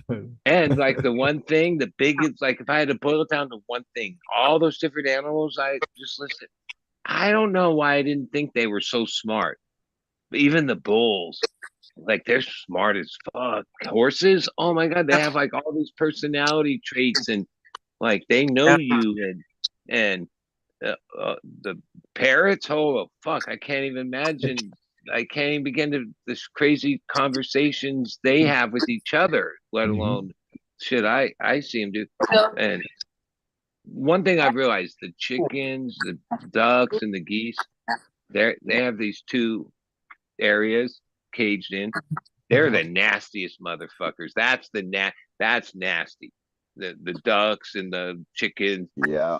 like, oh man, they drink their own like everywhere. shit water, and like it gets foul in there quick, man. Like, holy fuck, like They're the bottom feeders of the dinosaur group. Yep. yeah, like definitely nasty motherfuckers, man. But I had chicken teriyaki. I went out for dinner tonight and had chicken teriyaki. But like, seeing the way chickens live, man, it's kind of might be hard to eat those motherfuckers, man. Well, it's like halibut. It's like halibut. I like halibut. Yeah. I'm thinking, man, they're sucking up all the shit off the floor there. Yeah, the they're ocean. definitely a bottom feeder. They're like, they got the one eye sticking up because they're on the bottom. Yeah. But never too old for change, really. And I have a 60-foot greenhouse. What I just got to get the cover put on it and get it prepped for, I guess, May, June is my goal. But I've had some living soil up at my other place, but it wasn't like Greenhouse. the kind of compost I have access to now. Right. Oh, I have some compost, right? Between the bulls and the cows and all the chickens. Bird shit is really good. And I realized, yeah, I need to get on it, because this soil needs to like sit for a few months before I get to planting it. Time goes by too hot. It's already like once it gets into the 20th of a month, the month's over to me. And yeah, January's like, fuck, it just was New Year. Now it's already February in a fucking couple days, Time goes by quick. We had 300 pheasants and cockatiels and all kinds of it was an aviary basically in my backyard. My dad made quite a living off that. And when he died, I was like 17, and we cleaned all of it out and we started planting a garden. And that's when I did my first outdoor, because my stepmother, she didn't know what weed was. So I had 4 plants out there, and they were we're talking 30 years of bird droppings. Okay. They were loving life. And the next door neighbor, I'm sleeping in one morning, right? Because my dad's gone, man. I fucking run the place. I mean, everything's, I'm 17. I think I'm the shit, right? And the neighbor comes over and is looking at the garden. Oh, wow, those are nice. And he goes, what are those? Oh, those are my son's corn nut trees. That's what I told her they were. Corn nut trees, right? And dude, the guy just breaks out laughing, right? And then I hear his voice, and this is a fucking cop that lives across the street. Yeah, I got in trouble. I got in trouble. He made me pull him up. He gave me this long lecture and stuff. We weren't really friendly towards each other after that, and I moved out pretty quickly after that too. That's quite, dude. He made me remember that though. The soil, the garden that grew there. Oh my god! I went by there a few years ago. It's all condos and shit now. My house isn't there anymore. I was like, damn. Yeah. Yeah, damn. But yeah, well, I grew up with a lot of birds and stuff. It was cool. We used to have, when I was in grade school, we'd have field trips to my house to go through the, my dad would show them all the different birds and shit. It was kind of fun. But animals, man, I'm loving animals more and more as I get older. I don't know. I'm just, dude, like there was a stray cat that came in. I was like, God, I had to really resist from feeding it and trying to take care of it. Because once you do that, it's over. Well, and the one thing I left out is like the same week I started here. This has been my friend since 2003. And I've come over all the time. She's like one of my customers, really. But yeah, she just bought a Zorse. That's an Arabian horse crossed into a zebra. It's like no way. Now it's 3 months. It was like 16 months when she bought it and put in the stall. The guy that brought it bred it. He backed his trailer up and put it in the stall. It has a lead line in a halter on, but no one's touched it. No way. You go in there, it goes to the other side. It will buck. It'll side kick. I've spent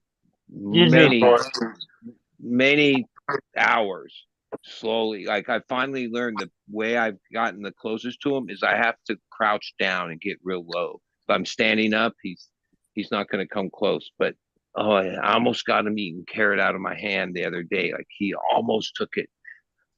Now my boss, she has all these animals. She's going to get to the zebra at some point, right? To at least be able to move it out to a pasture or do things you have to do when you have an animal. She's patient.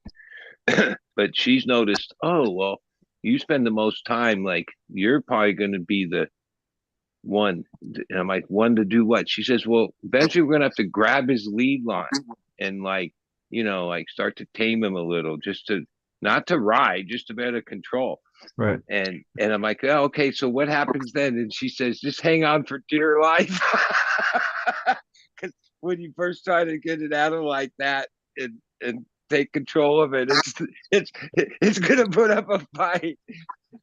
I'm not sure I'm ready for that shit yet. Because like even one strong, of them like took off from me, and like she said, yeah, when that happens, let go of the rope. Because like I was almost being dragged down the fucking road when a 2,000-pound animal decides that this doesn't want to listen to you anymore. Yeah, it goes. Yeah, I dated a girl that was a horse, a cowgirl, basically. She was cool, but she had a horse. I'd come up to him and he'd put his head into my chest and lift me off the ground. I mean, yeah, no, they're like very strong, but he was, he was very friendly. But yeah, they're friendly. I realized, fuck, man, that thing could kill you if you wanted to. They come after you and buck you. And dude, I've seen some like when the males get in heat and shit. Oh my God, get the fuck out of the way. Well, I've already been told, like, yeah, that's why we have pastures way over there and over here. Because like if a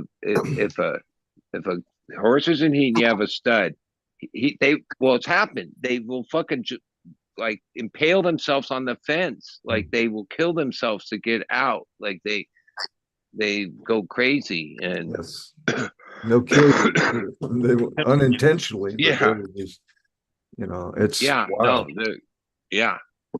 It's it's nature, right? I'm missing. Damn it. Even these like There we survivalists, go. these like Christian survivalists somehow came and bought one of the cows and this calf. I think it was about, I forget how much money. It was a lot of hundreds she got, right? And we got a Thousands. bull, another calf, and the other cow that's pregnant again. I'm realizing, yeah, you could just be pumping out animals and make way more money than growing weed. Breeding, Oh, wow. crossbreeding, what's the difference of making a Skittles into a Kush than taking an Arabian and making a Zorse? It's called a Zorse. Except that I might have said this before, but I learned something big a couple weeks ago. Cause I was dumb and I said, "Oh, so you're gonna breed with the Zorse? Cause he's a male." She's like, "What?" See that Afghani? It's sterile. And then she explained that even if a macaw, which it does, breeds with a cockatoo, its offspring will be sterile. Just like if you take a horse and breed it with basically a donkey, a zebra, because there is no such thing as like a mule. A mule can't have babies because they're sterile, because they're a horse and a donkey. So the only way you can make another mule is with a horse and a donkey, and then the mule's sterile. So when other species breed together, which happens, or people do, the offspring are always sterile, which is like, I guess, God's little protection. Because I was thinking to myself, if you could just breed things and then they could breed it into other things, holy shit, humans would have created a lot of weird things by now. Well, they keep trying. Yeah. We would have real life griffins if they could do that. Genetics is Look at all interesting. the sheep. Half lion and A bunch eagle. of sheep would have a bunch of human heads running around. No shit. I was about to say shit like Dude, that. that would, or that, oh, All you sheep fuckers out there. Bah. Bah. Bah. okay. Yeah, man. Genetics is weird. Yeah, Pennsylvania would be all fucked up. They had them back in the day. What were they called? The half horse people? You got a pretty Manitar. Yeah. Yeah, I mean, it seems like if you believe all the different fairy tales out there about the past, well, maybe that walked the earth at some point, right? All fairy tales and myths started with some kind of truth, you know? When you God if you corrected that problem. if you research the ancient past, Earth is basically a genetic library. And I mean, just look at the platypus if you don't believe that one. Yeah. We got it's in a position where the sun is. It's perfect for the type of life that we have here, and of course, we're the only mammal that has to pay to be here. But And even what is it, the Galapagos Islands, and then have like all these other weird animals that are just from there. And Australia has like a whole other set of weird animals, different, that are only from down there. And dude, an animal with a tail that can kick your ass and hop over you after he's done. Maybe Yeah. I haven't gotten any recently, Box but you. somehow I had it got in my algorithm for a few months where I'd see the craziest shit, the kangaroos, man, like punching out people and trying to drown dogs. And a couple times these things, the thing would flex and you'd be like, it looked like the thing had been in the gym pumping fucking iron for 5 years. He was ripped. I was like, holy shit, these things are fucking crazy. Yeah. We don't want them to take over. Kangaroos are no joke, dude. It seems like there's people in Australia that go viral. Like if you can somehow get in a boxing match and get it filmed, you're guaranteed 1 million views or some shit. Because it seems like some of those people Like I would stay away from an animal. I wouldn't go up and try to box him. That's why they call it a kangaroo court, because you get your ass handed to you, basically. Dude, they're fucking crazy. Even a couple of them are them fighting with each other. That's even crazier, dude. They're fucking just. front kick and I'm not sure. What's the origin? Is that a dinosaur, or is that like a marsupial or whatever? I mean, I'm just wondering. Yeah, thank you. You're welcome. I wonder what the kangaroo, or is it just a giant fucking rat with muscles? A big rat. that's what it is. It's a big rat. A rodent. Rodent on steroids. That's what I'm saying. Genetic library. I mean, who the hell's thought of that one? The Godfather OG has seeds in it. Uh-oh. I want to. Well, it's an Afghani, so Could be Wait, good. Godfather OG? Or dog? yeah, it's Godfather OG. Could be good. Could be bad. Yeah. Godfather was Hey. good. I haven't. I'm waiting, but in the move, which like, oh yeah, I found things that I forgot about or lost for decades. But I found a bag of seeds with my handwriting on it from 2015. I know that I didn't put the date on it, but I know that from the variety of stuff. It was when I was deep into Cali Connection work. I just won the cup like the year before with Blackwater, and the Deadhead OG that he sold had a herm and fucked up my whole operation. And I kept seeds from Blackwater, Tahoe OG, two other ones that were from Swerve's lineup, which back then people can talk all the shit they want about him. That dude had some fire back in the day. Yes, he did. Yeah, so even though I only marked on the thing Blackwater, Tahoe, Hog, which Hog is abbreviation for one of his strains, and one other one. Tennessee Hog, I've grown that. It's a great strain. When I saved those seeds, I wasn't sure what had happened, but in the months afterwards, we figured out it was this Deadhead OG that hermed. So it wasn't a true male. But I did run these seeds that we made, so the Blackwater wouldn't actually be Blackwater, it'd be dead water. Because I ran this plant for a lot of years. Along with Blackwater, I had the seeds I made of this Deadhead crossed into Blackwater that I called it Deadwater. It just grew bigger and less purple, but it was really good. I'd like to try that one, because I like the Deadhead OG. They're at least 9 years old, so yeah, there could be some germination. That's why I'm waiting till I have all the heat mat and feel that. Well, the full moon is in 2 days. I'm thinking that it's the wolf moon, so maybe that's a good one.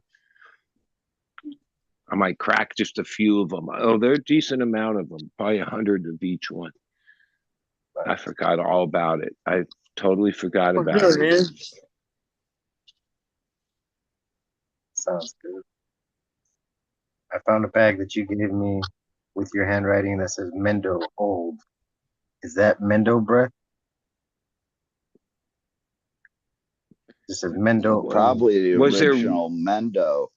Was there weed in it? Yeah, but it's full of seed. Yeah, then that might have been. I found all these seeds, like a whole couple hundred of them. I was like, was that the second time or the third time? If I put Mendo on it, that's probably all you need to know. But the seed was obviously made with something else. But if I was on a stranded island, as much as I love OG and I love Kush, I love Mendo. Mendo Perps was my first love with Mendo, and then all the way to Mendo Breath. It's just been one, Mendo's the Mendo. I'm trying to move you, mate. Fuck off! Fuck off! Go! You talking? That was funny. Go! Look! Oh! Fuck off! Go to your friend! Oh no! Holy hell! Try to help you, buddy. This is RZCC. They used to call on the show. Look. I'm trying to save you, mate. I got my bike. I'm going. Good luck. Away. Is that a wallaby? No, it's a kangaroo. It looks like a little wallaby. Wow. That's I've seen bigger kangaroos for sure. Yeah, that's why I think it's a Yeah. wallaby. I don't know why. He picked on a small one. Yeah, I think he was trying to help it, then he got beat up by it. I saw that No, one. somehow I think he Yeah. instigated. This is the skeptic I am. When I see all those videos, I'm like, yeah, somebody like you went out there trying to make this happen. All right. Just got to remember, like, wait, if something like that happens, who's as much as I have a camera with me, when something's really happened, it's not like ready to shoot, right? No. Yeah. That's rare. People are recording stuff right But when it happens. it happens. I don't really try to, but it would be pretty cool that something you did got like millions of views, if not more. Like, that's crazy that that's even possible. You know, you guys ever been on Twitter? I actually caught Tucker Carlson the other night, which I don't usually do, but he was interviewing Cat Turd. Guy has like 10 million subscribers. It was interesting. the name, Turd. yeah, with 10.6 million people. Some political thing, which I am not into at all, but it was just like, Well, the one guy, I mean, I've watched a few interviews and tried to figure him out, is that guy, Mr. Beast, because he's got 200 million followers, right? Jeez. And has become beyond rich, beyond his even, and he's this really dorky guy that makes, it's kind of a dorky type of video, mainly giving away shit, but yeah, he's on a level beyond anyone as far as it's crazy viewers, like 200 million. Like, yeah, that's crazy. No, you need like 20 people to run your social media with that many people. Holy shit. I know he has a team of people doing stuff like that for him. Yeah, he says he spends on and he puts out like multiple content a week. He spends $100,000 on the thumbnail, on the production of the thumbnail and the clickbait of the thing. They have a team, they pay him all this money, and they come up with all these different ideas, and then they pick the one. But like he says, yeah, they can spend up to 100,000 just on that, because that's, well, when you have 200 million subscribers and you have these other social media sites that are paying you, you know, yeah, you can afford to put up 400,000 or 500,000 on an episode because you're getting 600,000, 700,000 back. Yeah, he spends money making them and shit. Not at the beginning, he didn't. He started off as this dork in his fucking mom's bedroom that, like, it's just like right place at the right time kind of guy. But no, now he's grown to this massive thing. You fucking, I probably know less about him than other people on here because he's out there, been out there for years. But yeah, 200 million. He has like he says that in itself is worth over whatever billions of dollars.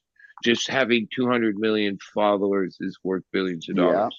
Or the influence is, I guess they call that influencers, right? But they don't really know how to influence, or maybe they're influencing, who knows how that, to me, it's just bizarre. I don't really get involved in any of that, but it's like crazy. I'm all, like we're all like I'd kind like of to get past this. The younger people, a lot of the kids are watching this stuff. There's that kind of stuff. I want a piece of that money. Well, when I first heard that people got paid all this money from YouTube clicks, I like somehow thought, well, yeah, they get paid from, like, no, to really Many find nice out once you things reach from a Buck- certain point. Oh Yeah. yeah, you're talking like serious money, like real fucking money, lots of it. And TikTok's made a lot of millionaires for just girls dancing around. Boy, if I was a woman and beautiful, I would be rich. I guarantee you. Yep. Tonight to somebody, to one of my friends on one of these shows, I was like, "Yeah, bro, I'm rich, bro, super." I don't know, Hey, man. I've Our system is my one friend. He actually manages one of the legal grows in San Diego. He's like the grower for this company. He's handicapped. He's in a wheelchair, and he lives in this really high end condo building you down okay, in Captain? downtown Nope. San Diego. He moved there a couple years back, like on the 18th floor, super expensive place. And when I was over at his place a while back, he's like, yeah, all the other people on my floor are what do you call that? OnlyFans models.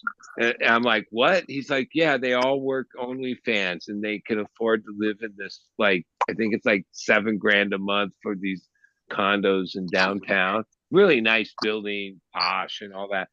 But yeah, it's all filled with fucking Instagram or no, OnlyFans models. I'm like, what's this come to? Yeah. What is this? Sex sells. But It always has. Hardcore. What? That's my strain. What? I don't. That's not my artwork. No, this is what hardcore likes to do. Oh, okay. Gotcha. This is what get some. Yeah, but jolly. you know, that's going to be somebody's careers doing that, like taking AI and being able to bring it to someone else that doesn't have the skills to create on it. Gotcha. Or That doesn't have looks- the I time think. or want to, because I don't want to, but I can. But if he could just type me up some stuff, it's like, yeah, thank you.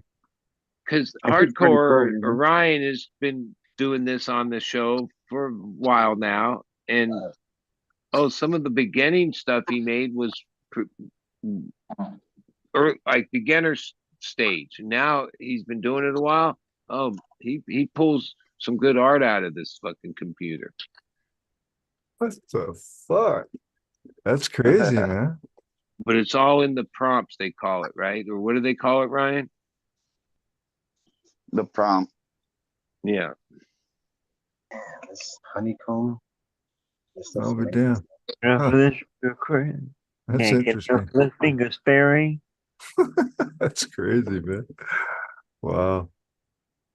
Yeah, I just harvested a really nice one of those, to be honest. That one I was showing earlier, that's my latest. I went back to a few seeds that I made back in 2018, and I'm like, whoa. And it was when I had the OG Kush, and I crossed it accidentally with the Bingus Smile. And I got 3 phenos in there right now that I'm just like, wow, I like this. So instead of continuing to go out there and try to look for genetics, I got several crosses that I need to look into myself that I made back in the day. You know, Yep. it's like, fuck, what am I thinking? You know? So I've been doing a lot of that lately. Yeah, it seems like cannabis has moved so fast, like the strains and the latest strains, and that it as a grower or I'm not a breeder, but yeah, it's not on the same time span. Because like, yeah, to go down that path takes, you got to grow it out. You got to take phenos. You got to grow it out again. It's a process of a lot longer time than the fast track of like the consumer market, or that's like on some hyper speed, where actually to get in there with the plant is at a much slower thing. Like, so I do think a lot of things get passed by. You We forget haven't had I fucking forgot about them, but I put them in the vault, right? And then I get on some other hot thing that I think's great, right? Yeah. And then it doesn't grow that great. And you're like, fuck. And then you forget that, hey, you got a golden vault here that you're not looking at, dumbass. And I went, geez. And I go, wow, wait, like you mentioned the hog. I crossed the hog with the Bingus Smile too. I got one of those I'm checking out. I crossed it with Sugar Cake from the Jungle Boys. I'm like, Jesus. And I mean, and it keeps going. And I'm like, well, it's been, I think it was Kevin Joltry, but he was like repeating something that some other people said, maybe going on almost 2 years ago, where he was like saying, oh, we went through the gas phase or the OG phase, and now we're in what he called the dessert phase or era. And what he was predicting, which I think we're in the midst of happening, is the legacy Dessert and or gas. the old strains coming back. And yeah, I really think that even in the last 10 years, there's a whole rash of people who turned 21 who are now almost 30 that are cannabis enthusiasts. They've had the luxury of so many new flavors and so many things, but a lot of those people have only heard about strains that are from the past. And I think that there's a market for that. Like people just want not the crosses and all the hybrids of them. No, they just want to like have the baseline of, oh, what was Northern Lights and what was Affy and what was uh the basic stuff. You know what I mean? From 10, 15 years ago, because we moved so fast and left a lot of things in the dust that really deserve to be at the table. Yeah, like this Godfather OG, I'm coughing my ass off because the Afghani in it is just expanding so much in my lungs. well, I'm glad to hear that. I was given some clones probably almost 2 months ago, or maybe 6 weeks. It was like 10 different ones. But so far, because those are the two that excited me the most personally, I turned back, I grew out, not that big, but big enough, the Bubba Kush and the Topanga Canyon Kush, or what's called Hollywood Pure Kush. Yeah, that's what I want. Which, no, buddy, I just put a pre-98 Bubba Kush supposedly in my room. Did that perform for you at all? Yeah, well, it's maybe going on 4 weeks. I kind of knew right away because I grew a lot of Bubba 15 years ago. Yeah, this is it. I can tell by the leaf. Like it stayed short. It didn't stretch when you turned it back. That was Bubba. And now that it's 4 weeks in, I even smelt it. Oh shit, it's the Bubba. Now that's in my partnership with Sam and Gary. Sam and what we run, and he pretty much runs the show there for the last so many years. Oh, if it doesn't yield a certain amount, which I have to understand, because that's part of the game at the moment. Yeah, we can't run it. And I already know, because that's why I stopped running Bubba so many years ago. And even if you veg them and do everything and blah, blah, blah. Oh, they're beautiful golf balls with some of the best weed ever. But like, oh, you're not going to be getting these couple pounds of light. No, it don't work like that on that strain. That's my experience. Is it grows really slow, and I'm like, I'm probably going to have to hit you with Spartacus to get some vigor out of you. But it's at least I have a baseline. But hopefully, even if we just grow it a little bit and keep some off to the side, that's one of the weeds I miss. That used to be like, oh, that was prominent. There was Bubba. You just had to ask around. People had Bubba for years. And whether it was Katsu or the pre-98. Dude, you have the Katsus, you said? I have the Katsu, yeah. Jesus Christ. But like I had both of those years ago. Katsu's out there. They're both Bubba, they're a little different, but not that much different. Right. It's that Kush. That to me is Kush. Like the name Kush has been thrown on so many fucking strains at this point. But no, there's a certain thing that's Kush. Weeds that are Kush. Master Kush, Bubba Kush. There are a few others. The Cushy Kush. Hindu. Yeah, the Hindu. Yeah, there's a lot of crosses, but I don't ever go, oh, this is really cushy. Like hardly any weed is cushy anymore. But cushy, that's my one of my favorites, man. That's yum. Yeah, Yeah. I love It's fun. cannabis. Yeah. I like all plants. That's the crazy part. Regular. Now I have something I look for. I mean, there's just, I've been doing it for so long. I have this particular style of plant that I like to continue growing. And I'm looking at the Bubba Kush. I'm going, dude, I don't know. You better have great nugs. Well, now I'm just hearing from Buddy that it does. So Yeah, if it's one of the classic weeds. I have one. That weed to me seemed like, and maybe it was just from high times and everything I had heard over the years. I always felt like, oh, this is weed that you'd be smoking in Afghanistan or in the hills where the Kush comes from, the Hindu Kush mountains. This is the genetic that came from there. Now, I don't know if that's, but that back in 15, 20 years ago, when that weed was really prominent, that's what Master Kush and the Hindu and Bubba. Bubba was like the king of all the Kushes, right? It was the cushiest of them all.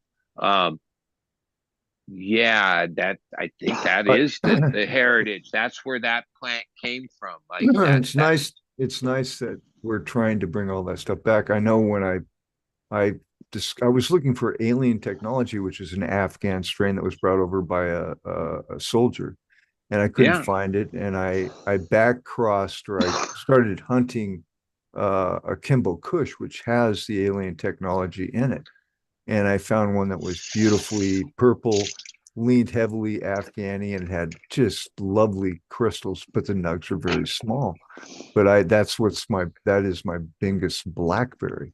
But I use that for breeding purposes now, primarily because no yield. But am I ever going to get rid of it? No. Well, see, the problem in the market today, one of my problems is even back when Bubba Kush was a low yielder, that's why it fetched the top dollar of the price range of that era. That's true. Right. Yeah.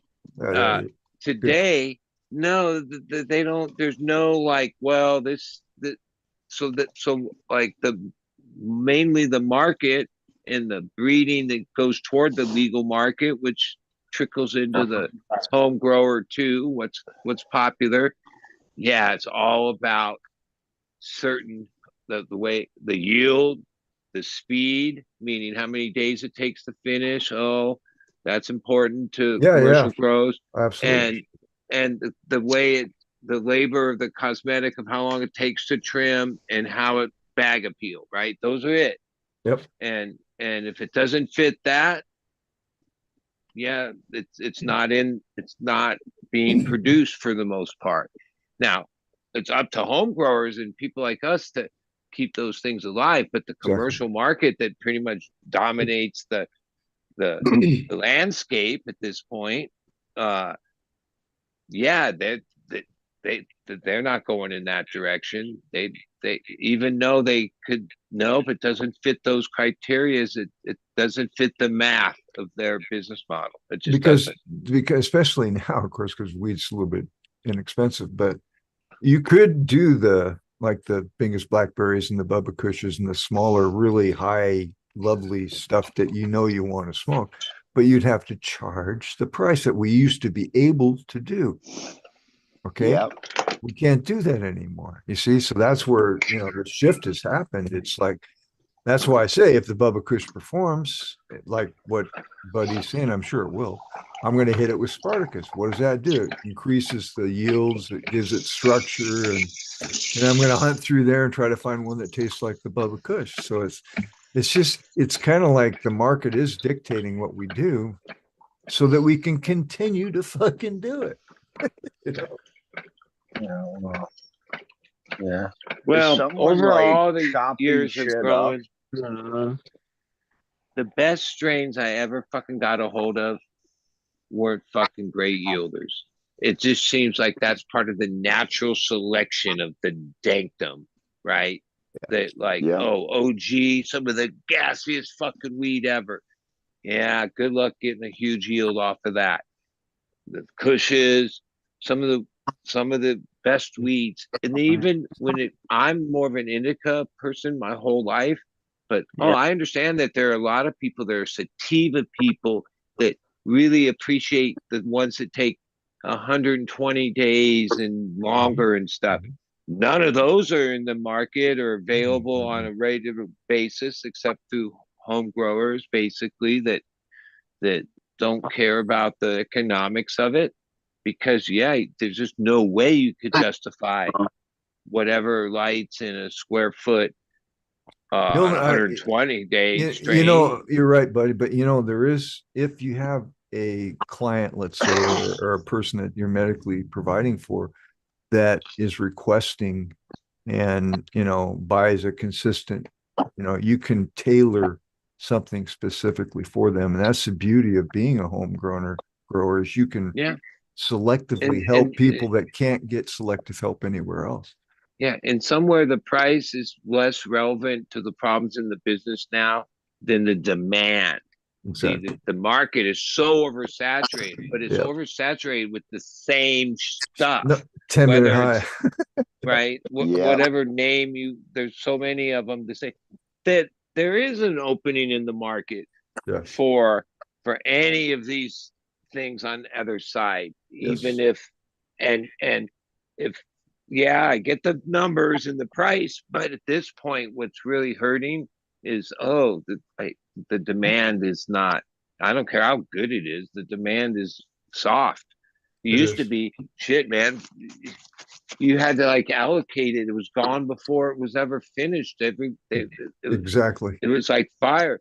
The one thing I think the whole we don't realize cannabis industry or whatever you want to call it. It's a supply and demand perishable agriculture product, right? And supply and demand, corn, every ag thing has gone through growing pains and have an established thing where they control the supply and demand.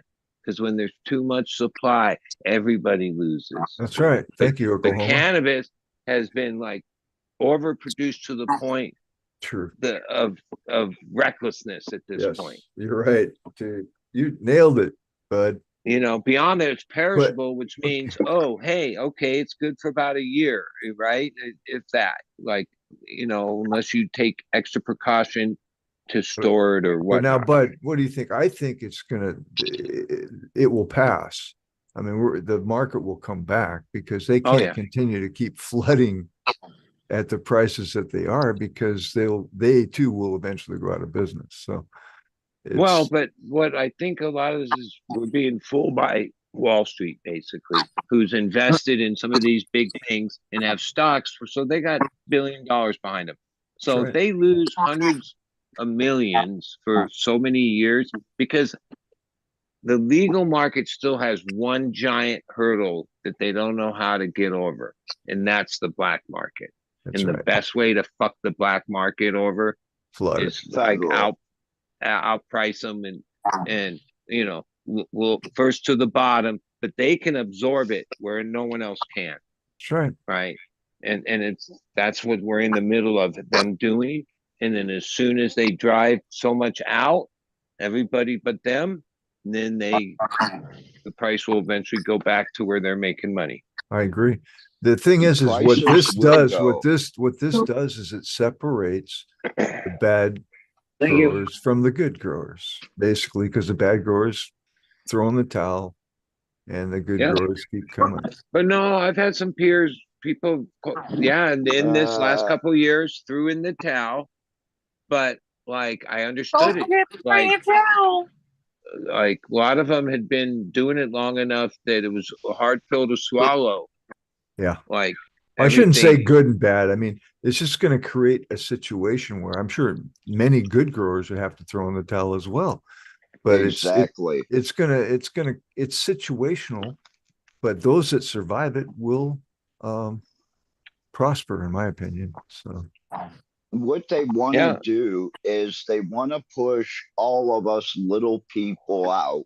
Right. And once we're out, they'll raise the price up again. But during this, it's going to go federal. And when it goes federal, everything's going to change. Yeah, We're well, all going to get screwed. they don't know how they're going to do it, but I don't know about guarantee that. you that the powers that be in this would like to do away with home growth. That's their solution, okay? Like And federal's the way. like if people didn't grow at home, well, then they'd have to buy from us, and that's the bottom line. I don't know. And like, I think oh, that's even awful though waste. people can brew beer, right? What percentage of people brew their own beer to buy beer, right? Cannabis, I think, is a little different. Like a lot of people grow their own weed. Yep. Right. It's easier to grow cannabis than it is to make beer. Yeah, It's and the because actual you can cost see of making beers is almost as much as buying it, right? Pretty much. But with cannabis, when you grow it, you get to see a day by day growth, which in turn makes you happy because you're getting that adrenaline to seeing that plant actually grow. Yeah. So To we, a lot Captain, of fucked up people from their childhood, cannabis is like the therapy that keeps them sane. Like cannabis is so medicinal, and there's no, we have endocannabinoid receptors. All right, that's what they hate so much about it. And also the going federal, I don't see, that would mean that they're going to throw in the towel, and they're not just going to throw in the towel like that. And because they're going to push everything to the FDA. Well, they got the states. The states are kicking back so much money to them right now. All right, and there's no liability federally. So it's, they got the best of both worlds. Now they're choking out the small guy. So it's And when they're gone, the prices will go back up. Yes, it will. Like I see the problem is that okay, they're talking about the scheduling. It's on national fucking news. It's all over. Where's the side? Like a lot of people were talking about it here a little bit, saying not lower the schedule, take it out of scheduling. Okay, absolutely. That's the solution. Where's our voice on a national level with some campaign, some politicians, some money, even saying it? No, I don't see any. We're just going along with what they're doing, like almost celebrating. Hey, they're gonna, like, to a lot of the posts I read, it seems like they're almost celebrating that oh, it's being lowered. Isn't that great? Schedule 3. Bottom line is cannabis makes it harder for them to control the human. And that's the bottom line of why this is all such a big fucking deal. It's been in our history since the beginning of humans. It's a human companion plant.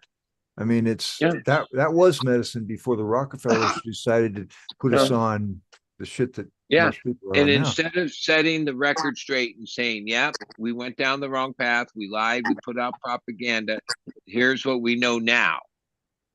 Well, they don't. But dude, again, it's even more than that. Just stop. It's more than that because they want to keep us separate.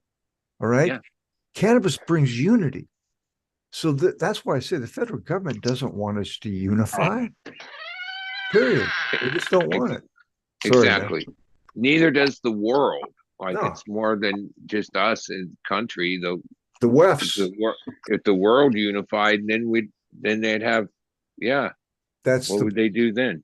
That's the basis of it, is what I'm getting at. Okay. That's why I don't think there's always going to be a skirmish about it. Always something, right? Oh, the price is this or this, that, or it shouldn't be that. And dude, I mean, it got legal here. I'm like, well, fuck, man, refund my money that you took from me when I was in the joint for all this shit. You know what I mean? Yeah. No. My education costs. Thank you. But no, here, spend this much more money and we'll get it removed for you. Oh, so you want more of my money to fix your mistake? Is that what you're trying to tell me? It's like fucking craziness, man. Well, and then separatism. They do have that thing, the equity license, but then there's so many examples where that's been shammed, where big money finds the right person, uses them as the front, but it's not really an equity thing at all, right? It's funny. Well, that would be like someone coming to me in Michigan. I qualify for a 55% discount. So that $40,000 a Yeah. year license is $18,000 with me. When you have And somebody they're like stackable. when you have the federal government, which is the hammer, okay, you don't, in my opinion, I don't want to be a nail. Nope. Now, when you with cannabis, it allows you to be a very small to where, dude, and that's what they have a problem with. We can't get all these little tacks out here with our fucking big hammer. We're gonna miss a bunch, right? So they have to come in with like, all right, well, let's just raise the temperature and make it really humid so the tacks just rust to death. You know, I mean, they come up with all these plans to control us, to keep us separate. Really, it just really exasperates me at times. Sorry. Fuck it. Smoke Well, weed, especially grow when weed. doesn't Oh. weed poll like in the 80% approval rating amongst the citizens nationally, like At along least with 75%, I would say. I would say at there's least like 7. a whole bunch of issues where if it's majority rule, the majority's spoken for decades and they go against it. Dude, we're seeing the truth, if you want to call it that, of our government, which is that they are criminal. Yeah. So everybody, I think, is aware of that. If and when somebody decides, if everybody decides to do something, they're fucked. So they want us. It's a double-sided coin. If I were them, I'd be saying, smoke all the fucking weed you can and just stay at home and fucking blurry-eyed, right? Well, a couple of years ago, James Loud went to this cannabis thing in Mexico, and he did a podcast with some Mexican growers. And there was this old guy, old farmer from Oaxaca, or that like said it like this, because James was asking him like, "Oh, now that because this is when Mexico was legalizing weed and changing their laws. Oh, is there like licenses and all the things we have here?" And he says, "No, we already have a system. We're a narco state." And then the guy, he basically said that all the growers, whatever region you pay the cartel. That's the way it goes. It's just the way it's always been down here, right? And then he went into this rant where he explains that America is the ultimate narco state, but none of the people think of their government as a narco state. He like went through all these examples to show like that, like we point at them as being a narco state, but we're the ultimate narco state. We've been the ultimate narco state for way before there ever was a cartel. It goes way back, and it's that corrupted. Look at prohibition. Look at Rome. You know what I mean? I'm gonna jump off, guys. Have a good night. D. Later, D. Later. Good to see you, buddy. You too. Don't forget to tune in tomorrow, everybody. 12 o'clock Pacific, 3 o'clock Eastern Standard Time for the Fumadoro safety meeting. Right on. And then check me out on YouTube at DZombie748. Later. Cheers, buddy. See, I just remember, like, before the laws changed, I was a kid, and the only, like, cannabis events that back then were, like, when Jack Herer and I forget the other guy, they would speak, like, at the federal building. It was basically like a political rally thing. But everyone would smoke in their little circles, even though cops were there. It was, like, way back. Those guys were, like, really political. There were a whole group of them. Back in that time. Today, we don't have an opposition to like the status quo of what they're saying. Like, I don't see any of those, even like, oh, you could say, well, okay, there's new generation, Tim Blake. No, everybody's vested financially in whatever their trip is, that no one's willing to go against it, that has any weight, or like, we don't have a voice to like any of this. Back in 1963, they killed that's when I realized that something was wrong. And I was in like second grade. and they killed JFK. And it's just gone downhill since then. And before that, Eisenhower warned us, and JFK warned us, and they just kill anybody that gets in their fucking way. And it's just, what are you going to do about it? I'm sure you're right too, that if there was such a cannabis leader that had national and had a following and was going to Washington pointing out the flaws of this whole fucking thing and having alternative ideas, they would take him out. Yes, they would. I agree. Totally. And that's why there isn't that's why we don't even see that anymore. I think that the missing aspect of what we're missing here about all this separatism and control is the fact that they're underestimating the human over the next few generations, and the fact that we're on a rock moving towards the middle of the Milky Way galaxy, that the vibration of the planet is rising. And that's why we're seeing all this negative lies and thievery being exposed to us, because we're rising as humans. And once the human population, which is 8-9 billion people, and they're a mere 500 strong, they're done. So I think it's coming closer and closer to that, to where we'll have more of a unified world. Yeah. In humanity's benefit, not the one world order. I think we have a real chance for that shit. No, I don't think that they're defeated, because forget about, we're on our mother Earth moving to higher vibration, and it's just happening naturally. And everybody's like, shit's going crazy. I'm like, fuck yeah, man. Let's go. Let's go. Every time you go to bed at night, you wake up tomorrow, you're 12 million miles or 12 million miles closer to the middle of the Milky Way galaxy. You can't tell me the energy is the same. It's changed. But we're so busy. Yeah. We're so busy looking down and getting shots and, making sure we're good little separate slaves, and making sure we jump on somebody's YouTube channel that we don't like and report the fuck out of them, or let's get, what was it? Did you see Sean Strickland? Fuck. The UFC guy? Holy shit, he blew that Canadian interview completely off the map. I was just loving it. So, but that's what I'm saying. You're going to see more of that. I think you're going to see more people that have real influence, all right, step up and say, this is sparking bullshit, man. Well, at least that's my hope anyway. I don't know. Yeah. I mean, something's got to change. Something's got, we can't continue on in this madness. No fucking way. No, I mean, we've lived long enough to know that much, right? I mean, dude, you can't keep,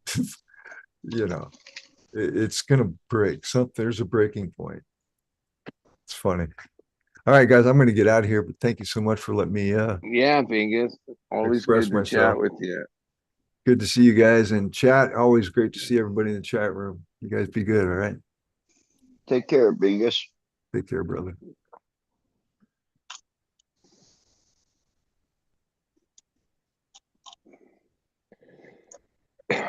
So what are you working on, Ryan? I don't have my glasses on.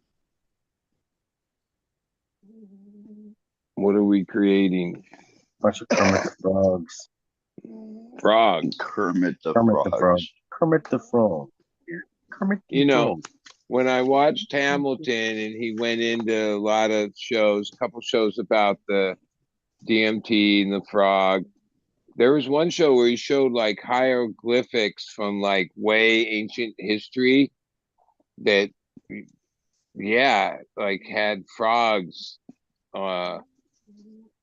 even might have looked like people were taking sacraments from frogs, or I remember this one episode where I was like, yeah, I wouldn't doubt that was something that people were hip to way long time ago.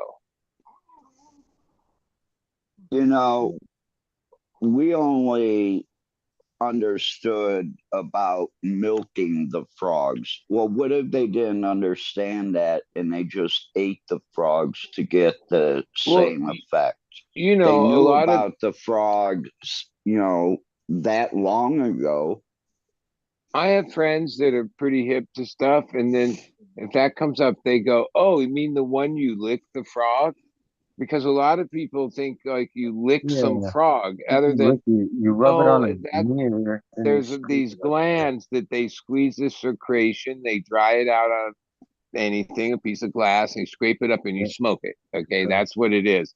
You don't lick that off. I guess you could, and I don't think it has like an oral effect. It's not like, oh, take a capsule of DMT and it'll do this. No, it only happens Exactly. when you smoke it. But yeah, a lot of people that seem to know somehow, I don't know, maybe High Times had some article or something 20, 30 years ago, but people think They you lick did. the frog. There's a city in Mexico where the mayor has to marry an alligator or a crocodile for like a day. This is crazy for the good fortune of their city or some shit. That's crazy. I thought that was crazy. I don't know why I brought that up. Well, also in Hamilton, he went down and found this lady. She was really old, but was from this like pretty isolated town somewhere in Mexico. And like for her whole life, that's what she's like, a shaman, and been giving DMT out to people, her disciples, for I like didn't even have she's to like look it up all the way. this That's crazy. legendary character. And he interviewed her, and I was like, oh yeah, this lady's, she's since I think died, but like, oh, she was definitely like in tune with some way out shit, whatever. This is great. When you It's get mayor over alligator. here to So Asia, you'll hear about different places that offer like retreats.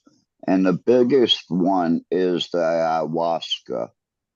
There's a couple places here in Thailand where you can do it. And they have Yeah. people there that are totally trained on it. But there's a lot of places in Asia where you can do different types of hallucinogenics as treatments for depression and shit like that. Everything, you know. But once you get here, you're like, wow, there's all these different places offering all these different weekend retreats. Yeah, as And if far you as ever plant taken medicine, ayahuasca, you know it's 3 days. no, pretty much plant medicine is becoming more and more like people a thing. Like it Yeah, for maybe like a century, we basically, the powers got that be, away. like squashed that, like even just the knowledge of it. Uh, between the psychedelic legal mushroom movement, the other psychedelics, uh, for People getting treatment. introduced from frogs. Yeah, even though like when the 60s came, they used a lot of psychedelics in mental hospitals and but they were always trying to weaponize it. That was the main purpose of the funding of ultra, uh what the fuck was it called? MK Ultra. Yeah, like when they first discovered acid, the governments of the world basically were trying to figure out how to win World War II with it, or Vietnam, whatever. You dose everybody and see what happens. But it doesn't. It wasn't a drug that would only get people to, yeah, I don't know, open up their eyes or Inner something. feelings. Yeah, You but couldn't control them, but you can make them cry. they wanted it to be a weapon. It can That be a seems like a very weapon, bizarre and really, disturbing idea. but it has to be more of a one-on-one type. Well, You I'm can't pretty do a sure mass people and during that time, somewhere there'll come some report will come public where, yeah, we actually did dose a whole fucking city in whatever fucking place just to see what happened. Well, they were in. I think MK Ultra. One of the places was San Francisco, Well, and yeah, they I would know the pick whole thing people was. up in the bars, and they would give them a whole punch of acid I mean, it really starts and with watch them. Keezy going to this. What do you call it? Where they do trials. Like he signed up and got paid money and took acid at the university from the government thing, and then somehow they recruited him Cracks. to, and that became the pranksters to throw these acid test parties that the Grateful Dead participated in. So they were usually at them, but they didn't always play music because they were so fucking high. And then the CIA gave like the purest uh what's this lab in Switzerland? Sandoz, like the highest Zandos. dose ever. Like like now we dose it much lower than they were doing back then, and had these 3,000, 4,000 mics. events You're mainly in crazy. San Francisco, but one of the best ones was in Watts. They had an acid test, and and then it got out of control, and the CIA pulled the plug on it all, right? But like that happened in the early 60s, 65 and shit. That is kind of what spawned the whole Grateful Dead thing, was that. That, and they made it illegal in 1964, so you couldn't just order it straight from Yeah. Xanadot. No, Yeah, both they, I my mean, you mom and could dad, literally, they got a box from them. yeah, my mom and dad told me stories that the first time You they could got buy it. acid, See you they later. had to fill out I'm bad. It's bed. a questionnaire and send it to Sandoz Laboratories, and then they sent you an individual glass little vial, one dose, as like a, and then with that they gave you another questionnaire that you were supposed to send back with like, you know, what happened. And then that's crazy. that was in the earliest 60s. Then my dad with his partner Dell somehow got a hold of a box of acid Somehow. that was supposed to be sent from Switzerland to like a mental hospital in Mexico, right? It was a lot of doses, like whatever, it was a lot. Wow. And they had that in like the mid 60s in LA and Hollywood. Like my dad owned art galleries, and there's all these pictures of him with all these Playboy bunnies and shit. And like how he funded all this. He drove a gold wing fucking Mercedes, and dude had a Porsche Speedster. My mom had this Woody that was way back. They were selling this acid for years, like whatever cost, cheap as fuck, but money was different back then. Yeah, they gotten this giant amount of it. And even my mom tells me stories that she was so high in acid that I was a baby crawling around, and she was high, and then she's seen me grow up to be like an old person, and that even in she's old now, but years ago she'd tell me, "Oh, everything I saw on that acid trip is actually like exactly how it turned out." Like, yeah. That is And my crazy. dad said that he drove on the 101 freeway when it was like just paved, but it wasn't open in his Goldwing. And he was so high in acid that all he saw was his skeleton. His hands were like a skeleton. And because I would give him acid from when I was on tour and dealing and working for the big acid dealer, and they would laugh at that shit and go like, "This is what you guys call That's acid?" weak. Yeah, so I guess And they other sold that couple stuff of times under a I different brought him name the crystal. for a And long we time. went to, they came out to the show in Las Vegas at the Aladdin, and we had this vial with a little teeny bit of the crystal in it that would like wipe you out. And that didn't even phase them either. So whatever Oh acid my. they were taking in the 60s, yeah, that shit ain't even around today. Nothing like that. Yeah, No. crazy. Yeah, they're showing all the little stuff. If you look it up, Sandoz 60s, and the first thing that pops up, LSD. It was crazy. That's all I Yeah. looked up. When my dad got arrested and had to do federal time for giving a FBI agent a roach at this bar that like our family had connections with called Casa Escobar. Yeah, he had to go to federal prison for a roach. Acid was legal in our country, but weed was like demonized to where a roach got you federal time. Bro, they had psilocybin that they were selling under different names in pill form. They had all that stuff in pill form. It's saying right here. It's crazy. But they're showing the LSD. Well, Yeah. and Sandoz. until 1984 or 86, NDMA was still being given out at family counselors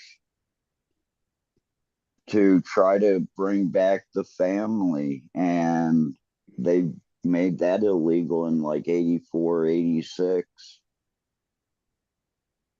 Yeah, well, a lot of those things, things went sideways, and something had to be done. Like, because like it's one of those things. Humans, if you give them an inch, they take a mile, right? Oh So man. there was probably some good therapy available with MDMA, except that a lot of people were abusing it. We'll Yeah, there were say. test kits for chemists where you could get all these different, like 50 different chemicals from them. They would just give you all these chemicals for a small amount of money. That's crazy. But you get Well, like a small amount of all of I them. still like if you're not old enough, you don't really probably remember the Quaalude era, right? But the Quaaludes were made by Royer, a pharmaceutical company, and then the lemon ones were next because Royer stopped making them, and this other company called Lemon made them. And there were years, like in the 80s, where that was the drug, the hot drug, Quaaludes. And people would go to the doctor and say whatever, and you get like a prescription bottle with like 100 of them in it, right? These things were like really gnarly drug, right? They would make your arms feel numb. You were drunk. It was like this weird. I guess I don't even know what class of drugs those were. But my question, Barbiturate. yeah. Then one day to the next, they were gone. Like they banned them. But Yep. what was the actual purpose of them in the first place? Right? Like, I think they these were were like pharmaceutical drugs, psychological.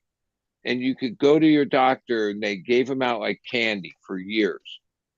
And these were like gnarly barbiturates that would oh, you want to talk about a date Knock you rape out. drug? Yeah, that was probably one of the first ones that people used for that. I think Bill Cosby in his case, because it was during that era, that's what drug he first started giving women was Quaaludes. That's what came out in the case What way was the back love in the drug? 80s. Is that what they called the love drug? Was that Quaaludes? Yeah. No, I No. wouldn't say it's a love drug No, but because it would. call it that. I thought like somebody. I'm gonna look it up. What was the love drug? This is stupid that my phone's got all this horrible It shit. would you could think you were going to do things, but out. it was the type of drug that basically like you were basically out. People would take a half of one and be able to function. You took a whole one, you'd have to weather the first like half hour, 45 minutes where you'd be like, yeah, Wiped out. almost, yeah, like it's hard to explain. Like, but no yeah, energy. This shows you that the pharmaceutical companies were whack even way back then.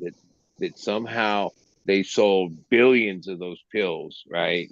During that years, it was years, and it Mother's wasn't Little like Helper it was wasn't meth.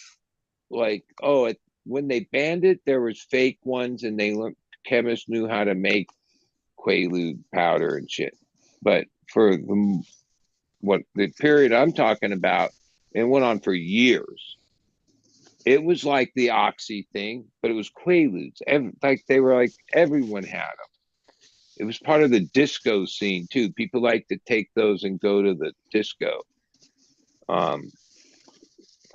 Yeah, what was the like? How did they even get it on the market? What was it for? How could you like it? Like, oh, Valium help you sleep a little. Okay, I get that one, but this thing was like, yeah, I don't know what the real purpose of it was. Like, I never did. I never looked on Doctor, Google. I just It's want a to kill sedative. people. It was a sedative. It says, let's see, trying to read. It's hard. Just trying to read. It's hard. I'm taking Yeah. high-strung people down. It's to calm them down. It was like, kids with ADD, you give them the, Ritalin and shit like that. Well, you can go back to like old high times. There's this article because I remember reading it that like when ketamine first came around, it was called green, right? There's an article in High Times where they say, "Oh, the latest fad is this new thing, green. It's actually this chemical called ketamine," and in that article it explains why it's nicknamed green. If you ever go to like real old mental hospitals, the padded rooms, they're this weird light shade of green because Green. they have this research that when people are psychotic, it's calming. It's out of all the colors, that color shows data that it's calming. And they used to give people when they were psychotic ketamine.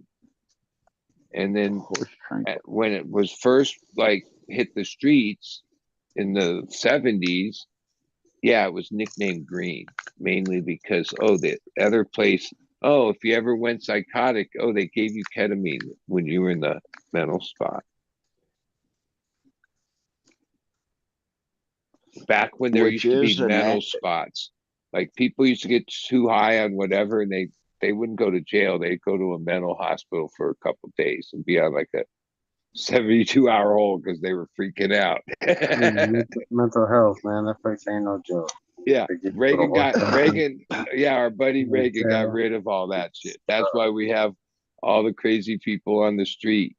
No, we have mental health here in California. If you say it when you're locked up, they got to send you there instead of wherever else. I said mental health on accident. They said hospital or mental health. I said mental health. They sent me there for 2 days for evaluation. I was in a padded room. You got to poop into the ground. The toilet's on the ground in a grate. No, I've seen all that when I was in prison. Thailand. One of the yards in the prison I was in was like a psych yard, and we had psych patients in our yard that if it was over 100 degrees outside, they were ordered to be in their cells under air conditioning because the meds they gave them had reaction to like heat. So there was like a heat warning. I was a clerk, so I had to type out this whole list every day, and it went to all the buildings and because we were out by Yuma, Calipatria. There were times when at 5 a.m. at Chow, it was still like 105 out, and it would get up to like 130 during the day, but it would never get under 100 even at night. It sucks out here, dude. I know that weather is the same weather. That was no joke when I was at that place, dude. Yeah, my best friend's mom was a guard there. You can Google that place, Calipatria. It has all this history of like the gnarliest riots, the most violent shit. A board of shanks and all these different weapons that we used to find all the time. That shit was crazy. I thought it was how I end up there. I'm really because I had 5 years. I had a level 2. I should have been like level 1, okay? But like the months before I get sent to prison, they had a riot on one of the yards at Calipatria where the inmates bum rushed into the office, stabbed 2 different sergeants, but stabbed and killed the lieutenant in the neck. So and all 4 yards went into a full riot. It took a week to get under control, this whole thing. So I remember that. the prison solution was they shipped out every prisoner that was in that facility, all 5,000 of them, to different prisons. Some of them high, like worse level. But this was a level 4. That's the highest level prison, Calpatria. And so when I went through classification, they asked me a bunch of questions. And, I said, yeah, I can type. They're like, oh, you can type? Good. All right, you type. Next thing you know, they overrode me, which meant, I'm a level 2. They moved me to a level 4 because they need certain people to work their clerk jobs that leave the actual yard, like the warden's clerk, which I became, or the R&R clerk that I was at first, because you had to have a lower security rating to leave the thing to go to the office part. And holy shit, dude, that was the gnarliest fucking 2.5 years, dude. Holy shit. That was the most violent, craziest fucking shit I ever seen in my life, dude. I don't even know how I survived it. I swear to God, that was crazy. I was lucky. Like 2 times when, I knew, like everybody knew when it got quiet for a couple days, it was ready to go off, right? It was ready to happen. Like I said, I worked off the yard, and when I got escorted back to the yard, there's a sally port where they open one, put you in one fence, you go through the one fence, and they buzz in the other fence so you can get back on the yard. Now, being a white guy in prison, it was understood that if anything happens, when it, like you run, you do something, you don't like just because they hit this buzzer, and when they hit that buzzer, everyone's supposed to lay flat on your belly, spread your arms out, or they start shooting you with rubber bullets and all this crazy shit, right? Or they'll pull out the real gun if they don't get you under control with the rubber ones and the wood ones, the pellets.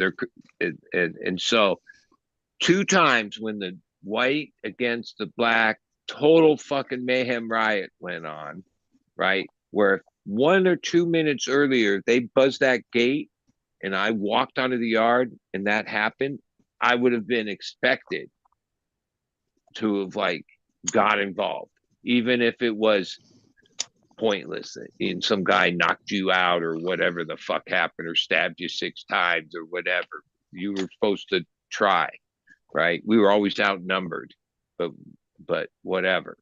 Yeah, both times I was trapped in the sally port. Like I remember those like being like important moments in my life where I was like, yeah, no, like, yeah, I was nothing I Thank could God do. I'm here. I stuck. Like I got down, yeah,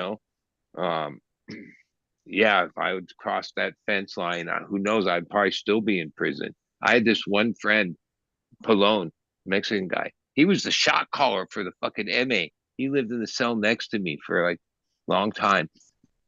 I used to get, my friend Scott used to send me envelopes, and if it said it was from Jerry Garcia, that meant I just cut the whole stamp area off because he had like put a bunch of drops on there, a bunch, right? And so like, I would have some of this acid in there, right? This guy came to prison for robbery when he was like 19, 5-year sentence, but killed somebody in a riot and has life. And he had already been in there like 37 years. Okay. He was the shot caller. He was badass fucking essay, right?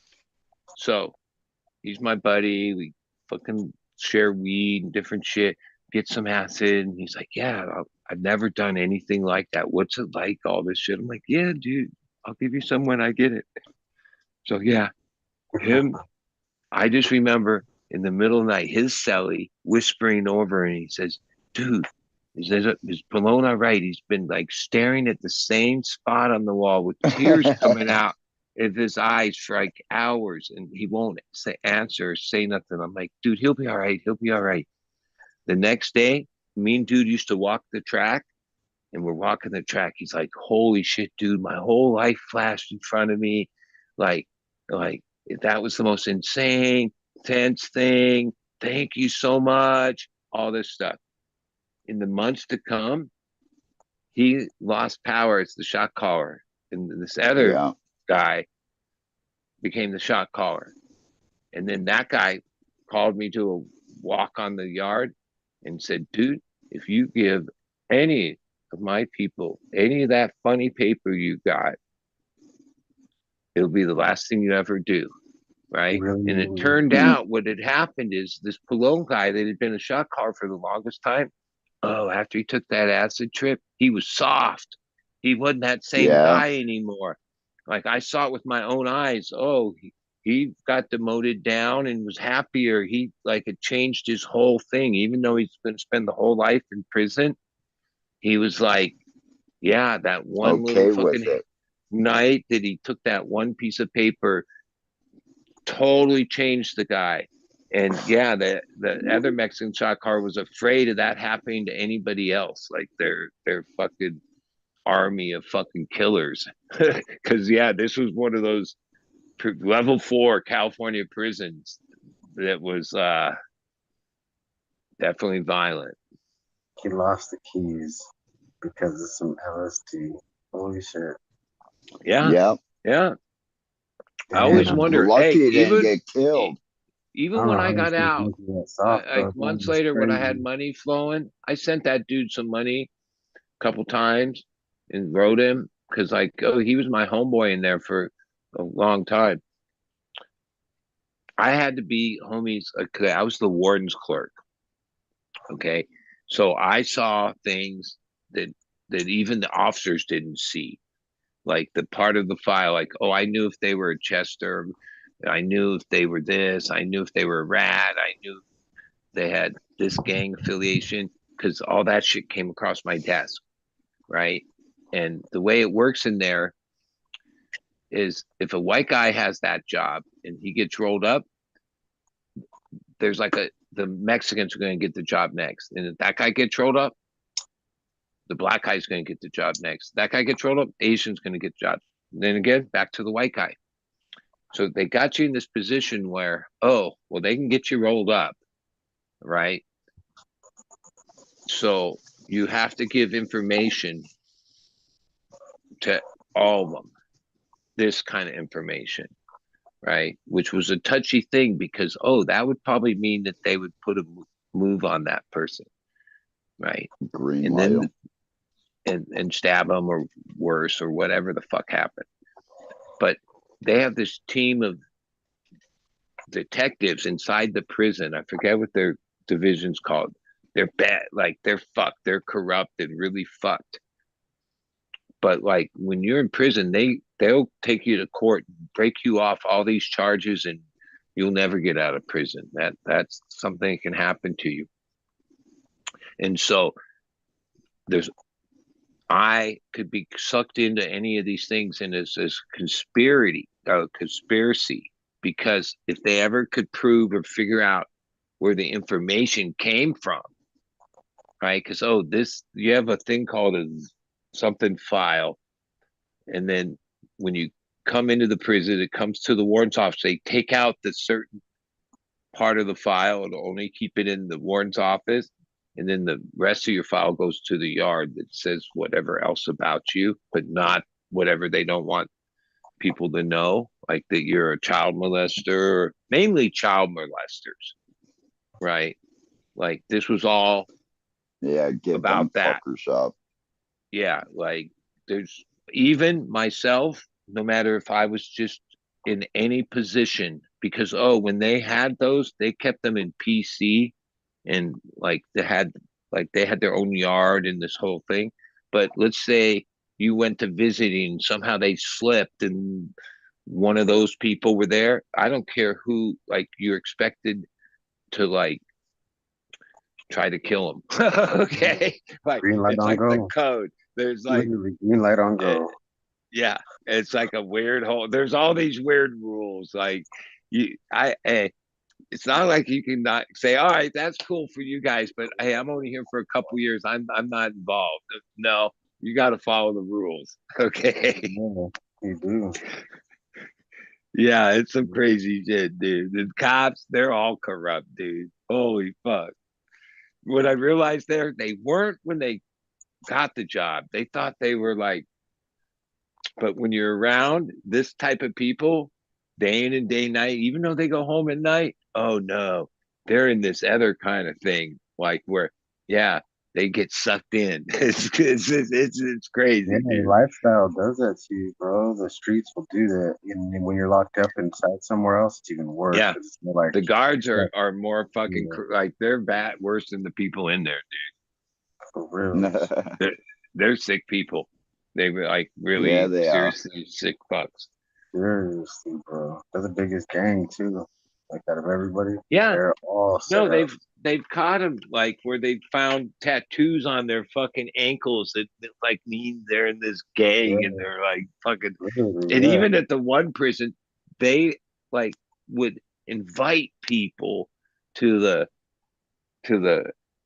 security tower to watch like gladiator fights. They were like staging these fights Sucks. between the baddest ass whatever against this like total gladiator shit at Corcoran, where they got caught after all these years, but it went on for years where like, oh, it was a fight to the death shit too. Yeah. And yeah, and all these high-ranking motherfucking officials and all this shit would all get up in there and watch and bet on it and all this shit. I go, It's fuck. raw right there, dude. Fuck. Yeah, that happened years ago. So much shit happens in that system, dude. Fuck. Yeah. But see, what I worked on was like this thick of typing papers. Shit.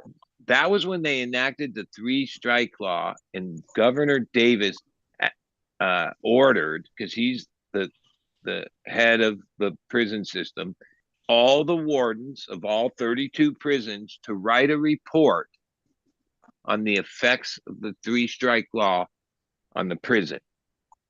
And I worked for this lady, Sylvia Garcia. She was like You a Mexican fucked lady us. in like 50s that in her 50s that was like hot as fuck, wore high heels and skirts and oh, if anyone whistled if or sex played her at all when she did inspection, the whole fucking place would be locked down for weeks. Okay. Like she was crazy, she was nuts, but she was a woman that was in charge of this whole prison. She was halfway cool. She was a pig, but she took care of me, like with food and like I had my perks being the warden's clerk. But this report would be like pages of every fucking aspect of everything, like things I didn't even understood about running a prison and shit. And it was like, what do you call it when you rewrite it? Oh, and then finally she submitted it. It was fucking like it was 8 inches thick, right? At least a year of fucking typing this shit. Yeah, but everything she said was going to happen exactly happened, right? Of how they lost control of the whole fucking prison system. Meaning that even at that time, you controlled a yard with these scale. It was like data of how many don't give a fucks or people with long sentences, with so many midterms, so many short terms, so many parolees, right? You had to manage that to keep the peace. If you put all the don't give a fucks in one spot, you have a problem. Hell on earth. Right? Well, when you started the three strike law, you were taking all these people and giving them life, don't give a fucks, some of them young, and building that demographic. Now, most of the prisons in what they call an admin state, admin or ADSEG was like the whole. Okay. There was like one building. If you did something, you went to the whole. That's when you're in your cell 23 and a half hours a day by federal law. And they only let you out for like half hour of exercise or this, and they have these weird ways where you never go outside or whatever. It's basically inhumane. Like they've shown that when people are encaged like this, it's a big problem. Mentally, it turns people into fucking crazy. But yeah, that's the way the system's run. Now, most of the prisons have been changed over to AgSeg so many years later.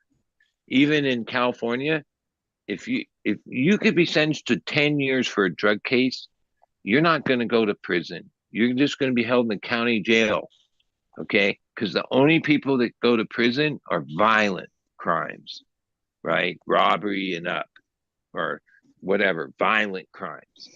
Because they're so overpacked that well, county jails were never meant to hold people for long term.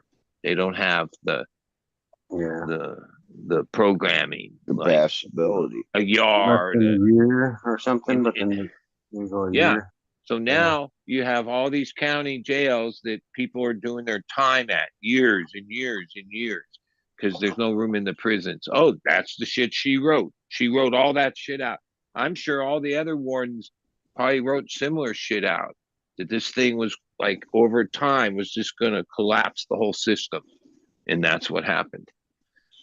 Yeah. Then they did the Fed kick. Now they kick you out every weekend. Yeah, well, then they tried to bring in private prison industry to relieve the thing, but because part of it is they haven't built any more prisons. They have one, so there's like 33 now state prisons, right? And they have built. This is the thing. Back then, 90s, when I was in there was only 2 women's prisons. Now there's 5. So the population of women in prison grew substantially. Which, from what I've heard, you think a man's prison's fucking crazy and gnarly and fucking violent and all that? Oh, try on a women's prison. That's like really crazy shit.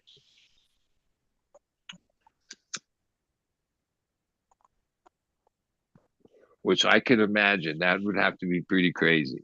Men are crazy enough, but holy shit. Women are just as crazy as men. Hey, I know one thing. Like, I worked in the part of the prison where, like, I saw all the people get released, right?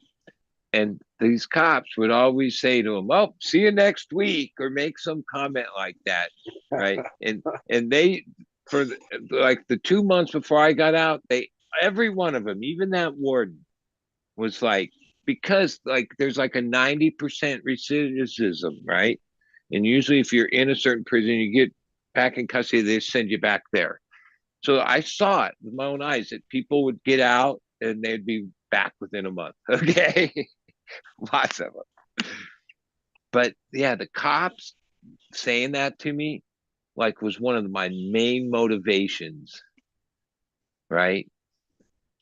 That I never went back and I've never had contact with the police again really since then. I mean, other than my first date with my wife, she came up from Encinitas to some music up in the LA area. I'd only been out of prison a couple months. I was on parole. We went to this bar and we got drunk and we went over to my friend's house. He offered us to stay there, but I was like, "Oh no, we're gonna go get a room." And there's like a hotel right on the corner by his house, or I thought was a hotel. And we were drunk, and she had like her bag that had like a weekend's worth of clothes. It was kind of heavy, and I had a backpack that just had like a pound of weed in it, maybe like a bunch of weed in it. And like literally, to be a gentleman, I was like, "Oh, here, let me get your bag. Here, carry my light one." And so we walked to this motel. When we went up, it was like a residential hotel and it had hours of the thing. It wasn't like a motel. And so we turned and we were walking back and these cops drive on the other side of the street past us. And then I looked to my side and they did a U-turn. They came up. This is in like 98, early 98.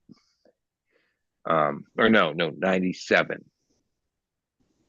So they pull us over and they're going through. This is why I used to have hemp hired papers, the only ones I smoked, and they have different colored packs.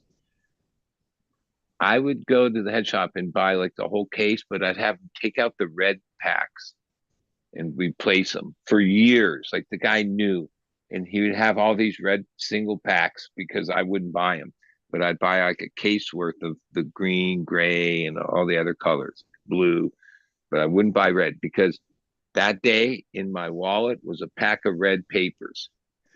And yeah, they were like going through, oh, I had to tell them right away. Because when you're on parole, you have to announce to when you're in contact with police that you're on parole. I had said that, and they were going through the stuff, and they pull out the papers, and then the guy's like, "Oh, let me see," and he started like searching harder, and then they were two fat donut cops, and I still remember this. This is like I've only been out like 2 months. They unzip her backpack and the one cop goes, "Oh, here's the groceries." I remember that when he said that, and they were like, "Ma'am, turn around." And the other cop kind of moved to like take her into custody. And for the first time, I got away one time on a car up in the canyon when I was fucking young. But yeah, I fucking took off and I ran across Sepulveda, the main drag in LA, through a McDonald's parking lot, up over their greasy dumpster, which I remember slipping on because the lid was all greasy, over the fence and made it like 3 houses in the backyard and got in this bush. And it was like 2:30, 3 in the morning. I was fucking drunk. They take her into custody and she didn't even know my last name. And they like drilled her for no end and they charged her with possession of weed. I didn't know that happened that night, but I heard helicopters, dogs, all this shit, right? I just stayed in this thing. I remember it was like hard to not breathe where I thought they could hear me. I was trying to control my breathing. I was fucking nervous as fuck. And then I passed out and fell asleep. And when I woke up, I had a slug on my cheek in this bush. And I got up and I remember going, I don't give a fuck if they're still there. Take me into custody. And I walked out the backyard and walked down the street and went over to my friend's house and he opened the door. He said, "Dude, what the fuck, dude? Get down, get down. The cops were here all night. What the fuck happened last night? Blah, blah, blah, blah." And I said, "What happened to Sabrina?" "Oh, they arrested that girl." Like he had just met her that night. Well, our history is a little longer than that, but that was the first time we like were together. Our first date. So we call the jail and like, just like, "Oh, she's a deadhead." So somehow I told the jailer at Culver City Jail, I'm like, "Yeah, this is Uncle Jerry. Tell her Uncle Jerry." And somehow they brought her a phone and I'm like, "Is everything all right?" She says, "Yeah." I'm like, "Oh, we're going to get you out." We had to bail her out. It cost like $1,000 plus the bail bondsman, whatever. And she got out later that day. But then I absconded from my parole for 9 years.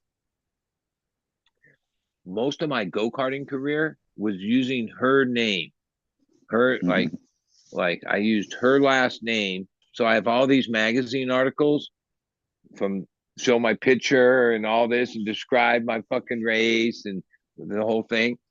That I'm and even in 2007 when I was taking her out for birthday dinner in at the harbor in Oceanside, and I turned where you weren't supposed to turn left into this restaurant, and the harbor patrol pulled me over. But it had been 9 years where for the last couple of years I was promising her that I'd just turn myself in because even though we had acres and all the money in the world and we're growing all this shit and everything was great, I was like in a bigger prison cell. Because like when you're upscale, oh yeah, they raided my mom's house a couple times over that time, but they were actively looking for me, right? So when the harbor patrol came up to the window, I told him my real name, and then I went into custody. I did like 6 month violation. My wife kept everything together, and then even when I got out, we rented the cheapest ass apartment in Oceanside in the ghetto and claimed that's where I lived. And my parole officer would always call me the night before and say, "Oh, I'm going to stop by tomorrow morning for a visit, home visit, test, and all that." And I'd be like, "Okay." Me and my wife would like leave the palace of our Grove fucking empire, and we'd go spend the night in this like total ghetto fucking apartment. And the guy would knock on the door like at 8 in the morning, come in, and oh, how's everything going? We'd have our 5 chihuahuas that would be yipping and yapping. They were always good cover to to for the whole thing. And I had pee in a bottle, and off he went. For all these months I was on parole, I tested dirty for weed, and it was like held over. I had the medical card. I've had a medical card since the first day you could get it. And I got it in Venice way back before I went to prison. And or right when I got out, but they wouldn't really accept it. But then, yeah, after so long, they discharged me, and they discharged my whole number, everything years ago.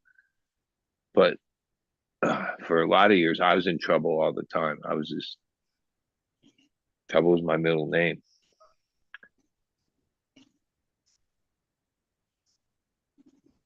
Yeah, and then we got married. Even why we got married, we were already together for years and years before I had to do the violation. But because she was a crimey in the case, she couldn't even visit me, meaning she was the person that was at the scene when I ran off. Yeah, they dropped her charges, didn't even file way back when. But so then the first time we had this 3-day wedding on the top of this mountain where all the guests, like 100 people, had cabins, or we had Winnebago rentals, and it was 3 days long up on Palomar Mountain. That was my gift to her when this was all over. But because like, yeah, the first time we got married was in the jail through the glass. That's our official thing, because once we were married, then they couldn't use that crime thing and she could visit me. And then the whole 6 months I was in Donovan. That's the state prison here in San Diego. That's level 3. That's probably one of the, like, people that have life try to get to Donovan there for decades. It's the best prison. But my old partner Mike and her would come visit me every weekend, and then they would drop like a load of weed that was like super compact, like 2-3 ounces in a little fucking tootsie like this of weed and keef. Because back then we would have a lot of keef, like melt, and they'd pack me these things and they'd put it in the trash in the visiting, and then I'd have to pay half to the people that worked the visiting, and they'd bring it onto the yard. And then, so for the 6 months, oh man, I was smoking fucking the dankest weed. The whole building would reek like it. Fucking cops knew. I think back and go, yeah, I could have gotten caught for that. Like, was it that important to smoke weed all day in fucking prison? But yeah, and I gave ton away, had all the store in the world. It was always like, somehow I've had fun in prison. I did.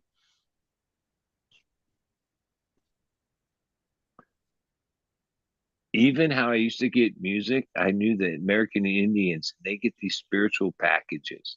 So my friends would send Indian spiritual package that would be like a cassette tape that that would be like native something sounds, and they'd take a 90-minute tape, and like on the first minute or so, because they might test it, it would have like wolves howling or like weird fucking nature sounds, but then it would be like a dead show.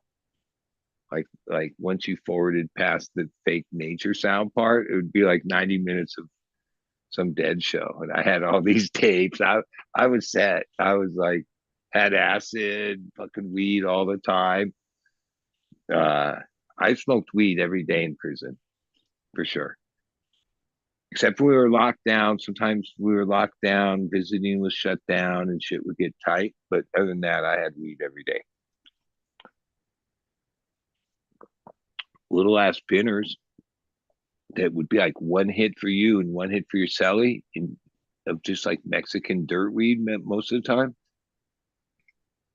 But when you had one hit and you held it in until you couldn't breathe anymore, you get really fucking stoned off of like a few flakes. Like today, that'd be like dust on my tray. I'd just flip off. That would be $10 of weed in the joint. Like even the powers that be, the shot callers, that's how I'd get everything. I would only want to get paid in weed. But they like had tons of speed, tons of heroin. And then I'd be like, yeah, but weed, I'd even buy some from you. And with my, like, dude, weed's going to be this amount and we can make this much money. If we have that amount of speed or heroin, we make this amount of money. Like, shut up with the weed. So like, yeah, it was hard to, like, they didn't want to smuggle weed and it wasn't enough money in it. What it's supposed to be is a cap. It goes back to like the 70s or something, where the the cap of a toothpaste, if you pack that with weed, that was a cap. Except that that was just a name. Like, oh, they sold caps, but like it wasn't even a quarter of what a cap was. It was like weed was scarce, but I I did everything I could to smoke weed every day.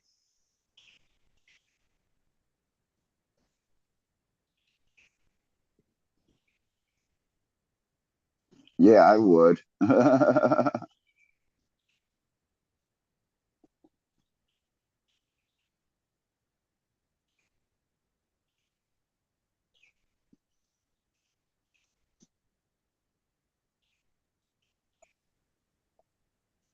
Well, Thank even God they then, gave me the little bit of medication that they gave me, even though that was another thing we were fighting. They weren't giving me my proper medication that I were know for sure. non-narcotic. Like the yard I was on, C yard, that yard alone had 1,000, and each of the other 4 level 4s were 1,000, so 4,000 total. But I personally would live and see 1,000. If you let that yard consume weed, the violence and the fighting and the all that, which was at a fierce pace, would subside like massively. It just would. Instead, people made Pruno. They like most of the wars or the lockdowns from like riots would happen at the end of a speed. Speed would hit the yard. A lot of times it wouldn't even. Same way I got the acid in. People used to soak the letters, the envelopes in speed and then mail it in. So speed came on paper, right? And the yard would be wired. Like it was obvious, like people were up all night in their cells cleaning it. Every fucking buddy was wired for days, days and days and days. Tweakers, a lot of the white people, which was my car, they were like hardcore tweakers, man. That's who was in prison, right? And these guys would get more tweak, and then it would always end in violence. It was like the same scenario over and over. Like the yard would be tweaked for like 3, 4, 5 days until the shit ran out, and then all hell would break loose.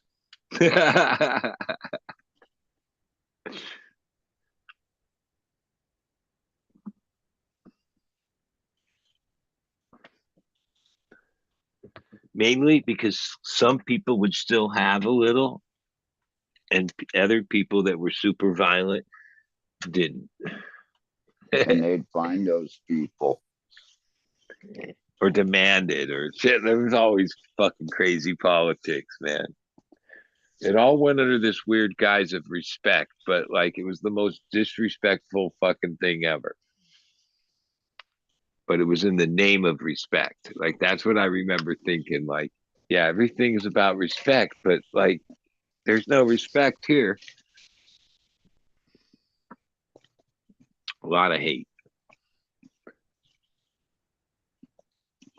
Yeah, that's showing up in our community here too.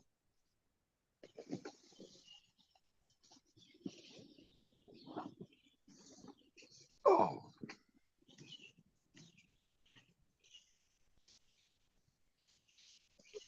Barbecue beef today.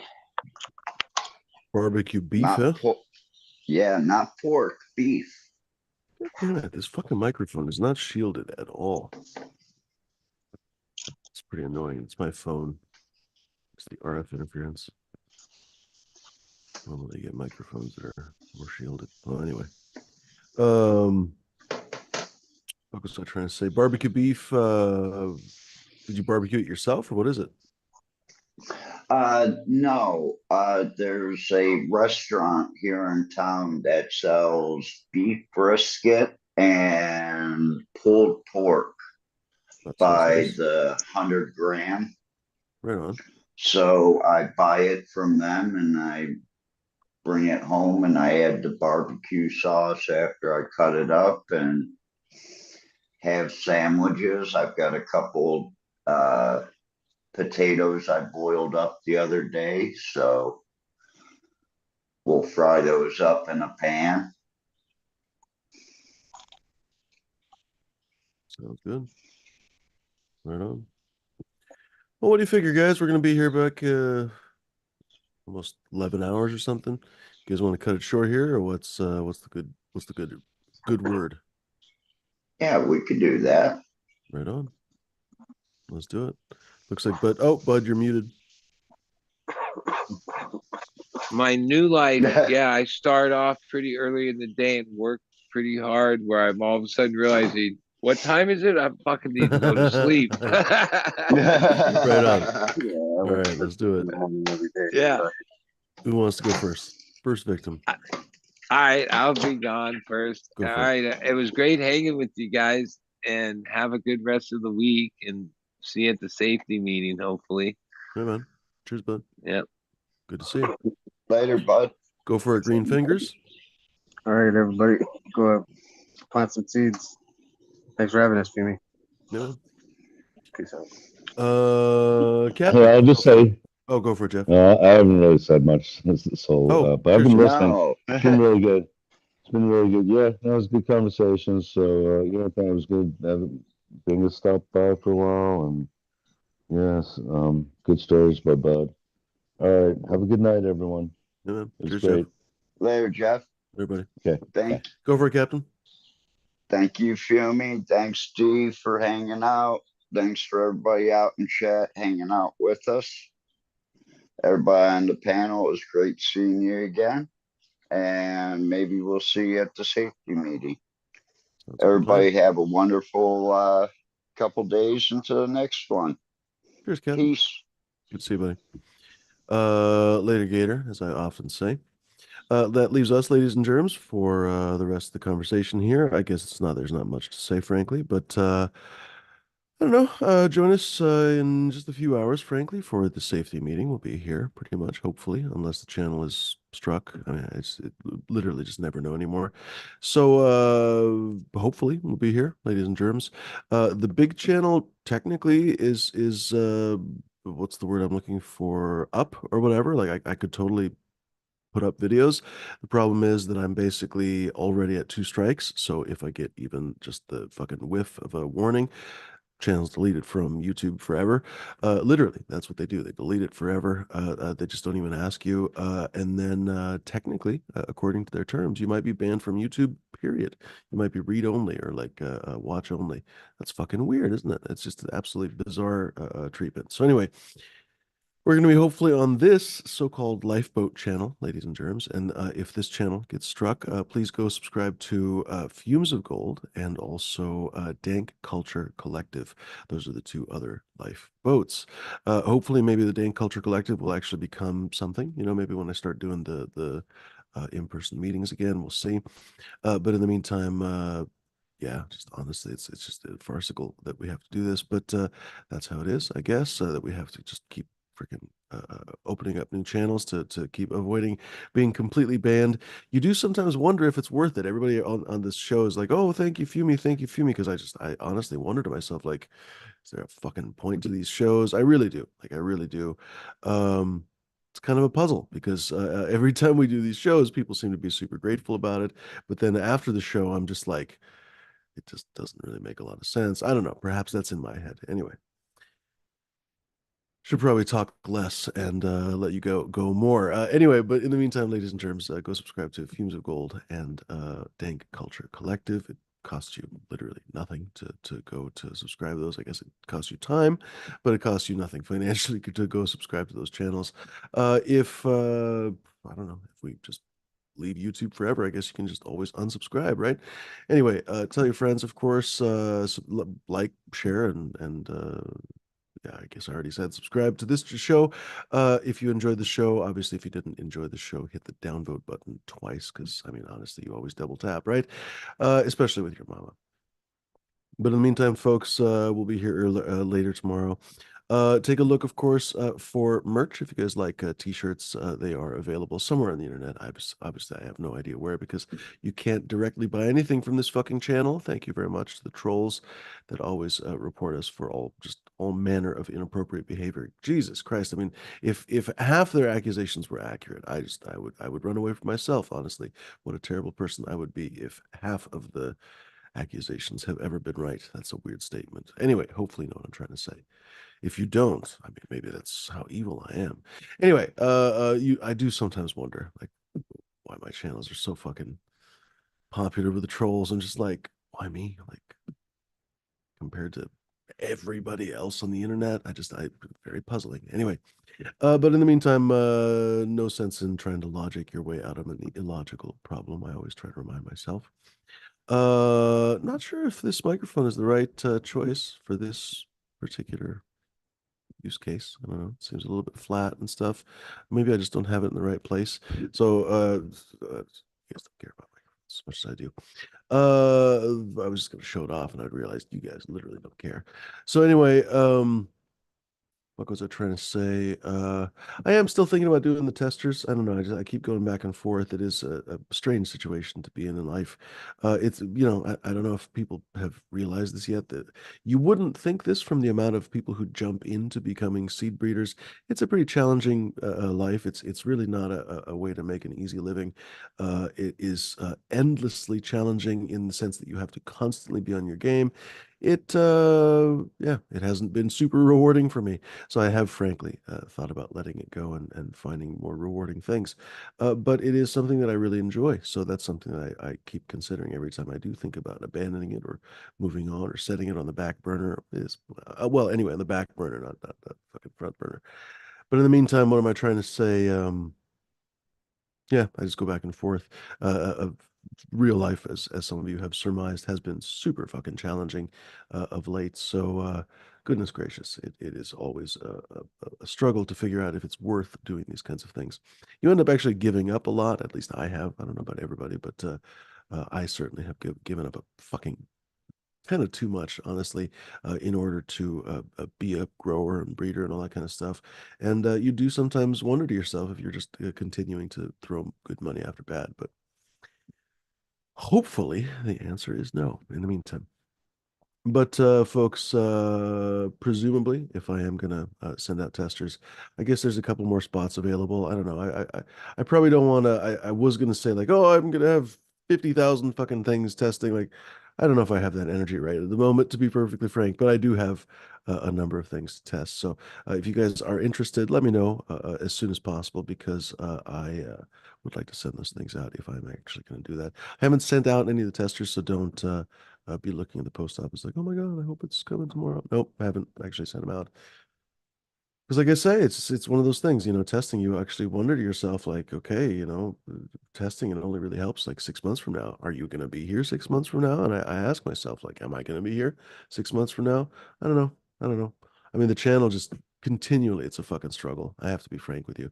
So it's a real battle. It's a real battle partly because it's just, everything went in a direction that I didn't want it to go. And it's like a ship whose engine is too weak or something. I can't really get myself back on track. And in the meantime, we keep getting assaulted by fucking pirates. And so it's like, are you fucking kidding me with this piracy? Like it really does feel like that. It feels like these Somali pirates just harping on us. And we're just like, you guys realize that this ship is headed in the wrong direction anyway. It seems so much more farcical somehow in a perhaps I am the only person who sees it that way, because it's my ship that has almost run aground, maybe. This is a weird metaphor that I'm taking geographically far too far, basically. Anyway, like, ladies and gentlemen, I really wanted this show to be a place where we would learn every day. I wanted it to be a place where we would find new, I don't know, topics of discussion that were intriguing every day, and not just basically a bitch session, basically, and with the exception of Bud Kilowatts, always amazing stories, it's almost always a bitch session, basically. And so it's really not at all what I really wanted it to be, including now. I'm bitching now. So uh, uh, I'm not exempt from the show. You know what I mean? It's not like I'm pointing fingers at you guys. But I definitely wanted it to be a show where we would have a variety of guests that would stop through. And we have had a little bit of more variety actually of late. So thanks to Bingus and some other people. So actually, I should probably be a little bit more mindful of that kind of stuff. But we don't really talk about some of the subjects that I think we really enjoyed, or at least I enjoyed, I guess is the subject that I'm trying to say. No, I'm saying it wrong. Okay, hopefully you guys understand. I'm fucking tired. I wanted us to learn about terpenes and flavors, original channels, Fumidor and the flavors, right? I wanted us all to learn about flavors and enhance the culture of cannabis, right? We're always talking about how the culture of cannabis is juvenile, so to speak. I don't know if we really say it that way, but like we're really in the beginning of the culture of cannabis, and a lot of people don't know what they like in cannabis. A lot of people, when they go to the dispensary, the store, or even growing, they just basically grow the highest THC or buy the highest THC strain that they can possibly find. Well, somebody has to fucking start changing that, right? Who better than if you're interested in something, who better than you, right? So I thought that to myself, what's the expression? Be the change you wish to see in the world, or some shit, right? So anyway, figured, just like with my tasting group, people were talking around me, at the garden club that I used to go to, the Cannabis Garden Club. They were like, "Oh man, I wish we knew more about flavors." I guess they wouldn't say the royal we, but you know what I'm trying to say. Like, I wish I knew how to, and people would nod their heads in affirmation. I wish I knew how to identify flavors. I'd be like, "Oh, do you taste the strawberry?" And they'd be like, "Oh, Fumidor, I can't taste that. I would love to know more about that. Blah blah blah blah blah," or whatever. Anyway. Or people would say, "Oh, I don't know what kind of weed I like. I don't know what kind of if I like indica, if I like sativa, if I like hybrids, da da da da da." I'd be like, "Well, what better way to know that than to try it?" And so, little by little, basically, wasn't even little by little. It was like all of a sudden, I was like, "Oh fuck, we should have a club." Anyway, that became this show, but of course, this show has meandered distantly. I mean, how many fucking parsecs did the goddamn Millennium Falcon do some shit? I don't even know how they measured shit in Star Wars. Did you guys know, by the way, that Star Wars is not actually sci-fi? I think a lot of people are like, "Oh, Star Wars versus Star Trek, bro." I wouldn't say that. I would say Star Wars is more like Star Wars versus Harry Potter, because basically Star Wars is fantasy in space, pretty much. Like, they have spaceships and stuff, but it's not like particularly advanced, I guess. I mean, it is, I suppose, but it's like, it is advanced. I mean, they have robots and shit, right? But it's not like pew pew pew. That's the point. Like basically the point is, oh my God, there's the Empire coming for us, and there's the Force and shit, and the Force can overcome everything, including technology, on and on and on and on. Whereas in Star Trek, technology, science, that's the highest shit. So anyway, interesting, right? I don't know why I got off on that subject. It's probably because it's late, and this is one of those times where a few minutes just randomly talks about stuff. But in the meantime, that's the kind of stuff that I wanted to talk about on the show, just random interesting stuff. You know, we would take those geographical deep dives in places. That was super fun. But in the meantime, where it's like 15 people watching for 4 hours and we're basically just all bitching, that's not exactly what I wanted from the show. So been trying to find a better way, but I haven't found a way. And I have to be honest, I haven't heard any ideas from you guys to be, well, every once in a while. So I don't want to be an asshole about that. But I definitely haven't absorbed one. Perhaps it's my fault for improving the show. So yeah, I don't know where that leads us all, ladies and germs, but I guess it's just the fumey thoughts of the day. So I guess we'll just leave it at that. I guess everyone gets a chance to talk on the show, including me. So we'll just leave it at that. Folks, if we do testers, if you are interested in testing, let me know. Of course, I don't know. I guess maybe I will have some stuff in the future because I mean, shit, I don't feel like I'm gonna stop breeding cannabis. I just I'm wondering if it's worth doing it publicly because I mean, shit, it's a lot of work, honestly, to put yourself out there. It takes a huge amount of time. You have to really be accountable. I mean, you know, months after you release something, right? You have to be like shit, months and months and months later, you might get a phone call. Years, you might get a phone call later. So it's a lot of work, honestly. So something I think about, something you guys should think about when you either like a breeder, or obviously there's a fucking ton of people apparently who dislike me. If you guys like a breeder, support them. Honestly, it doesn't take a lot, you know, say nice things, say thank you. Well, you don't have to be a bitch, you don't have to crawl up their ass. I'm not trying to say that, but you know, just basically show some tiny bit of appreciation. That might be good. Hint, hint, buy a t-shirt. That'd be cool too. But in the meantime, no, that goes for everybody. Honestly, I'm sure a lot of other breeders feel the struggle as well. It's very rare for other breeders to make money hand over fist. I think the assumption among a lot of people, I think I fucked up this table.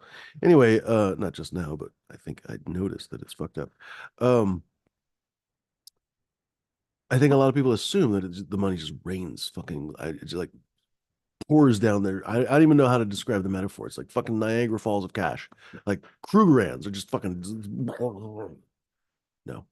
I mean that's stupid. Honestly, it's really stupid. I'm sure there are some breeders for which money is just literally not a concern, but I can tell you that's not my issue. That's not, you know, for a lot of the breeders that show up on this show, we're not those people that money is raining from the sky or something. So anyway, it becomes a completely different issue where basically the passion for cannabis really is the driving force, and the incessant fucking harping from the shitbags, it really gets to you with the passion and the joy and everything else. It sucks all the life out of it, you know. And of course, everybody always says, not everybody, but a lot of people say, uh, uh, uh, well, the answer to the advice, oh, make your passion your business or whatever. Well, the answer to that a lot of times is, well, the way to take the passion out of your passion is to make it a business. There's a lot of truth to that, of course. Cannabis does seem to have a tremendous amount of really honestly disgusting people. I don't think I've ever encountered quite the bulk of disgusting people. Honestly, there's a lot of really terrible people in cannabis. A lot of great ones, of course. We wouldn't be here. We wouldn't be having this awesome discussion. I know all of you guys, but not by name necessarily. Some of you guys by name, but I've known some of you guys in the chat for years now. There are, however, I think all of you can acknowledge some absolute fucking just, I don't, what's a word for it? You know what I mean? Come on. Anyway, ladies and germs, I guess I'll leave it at that. Thanks very much for hanging.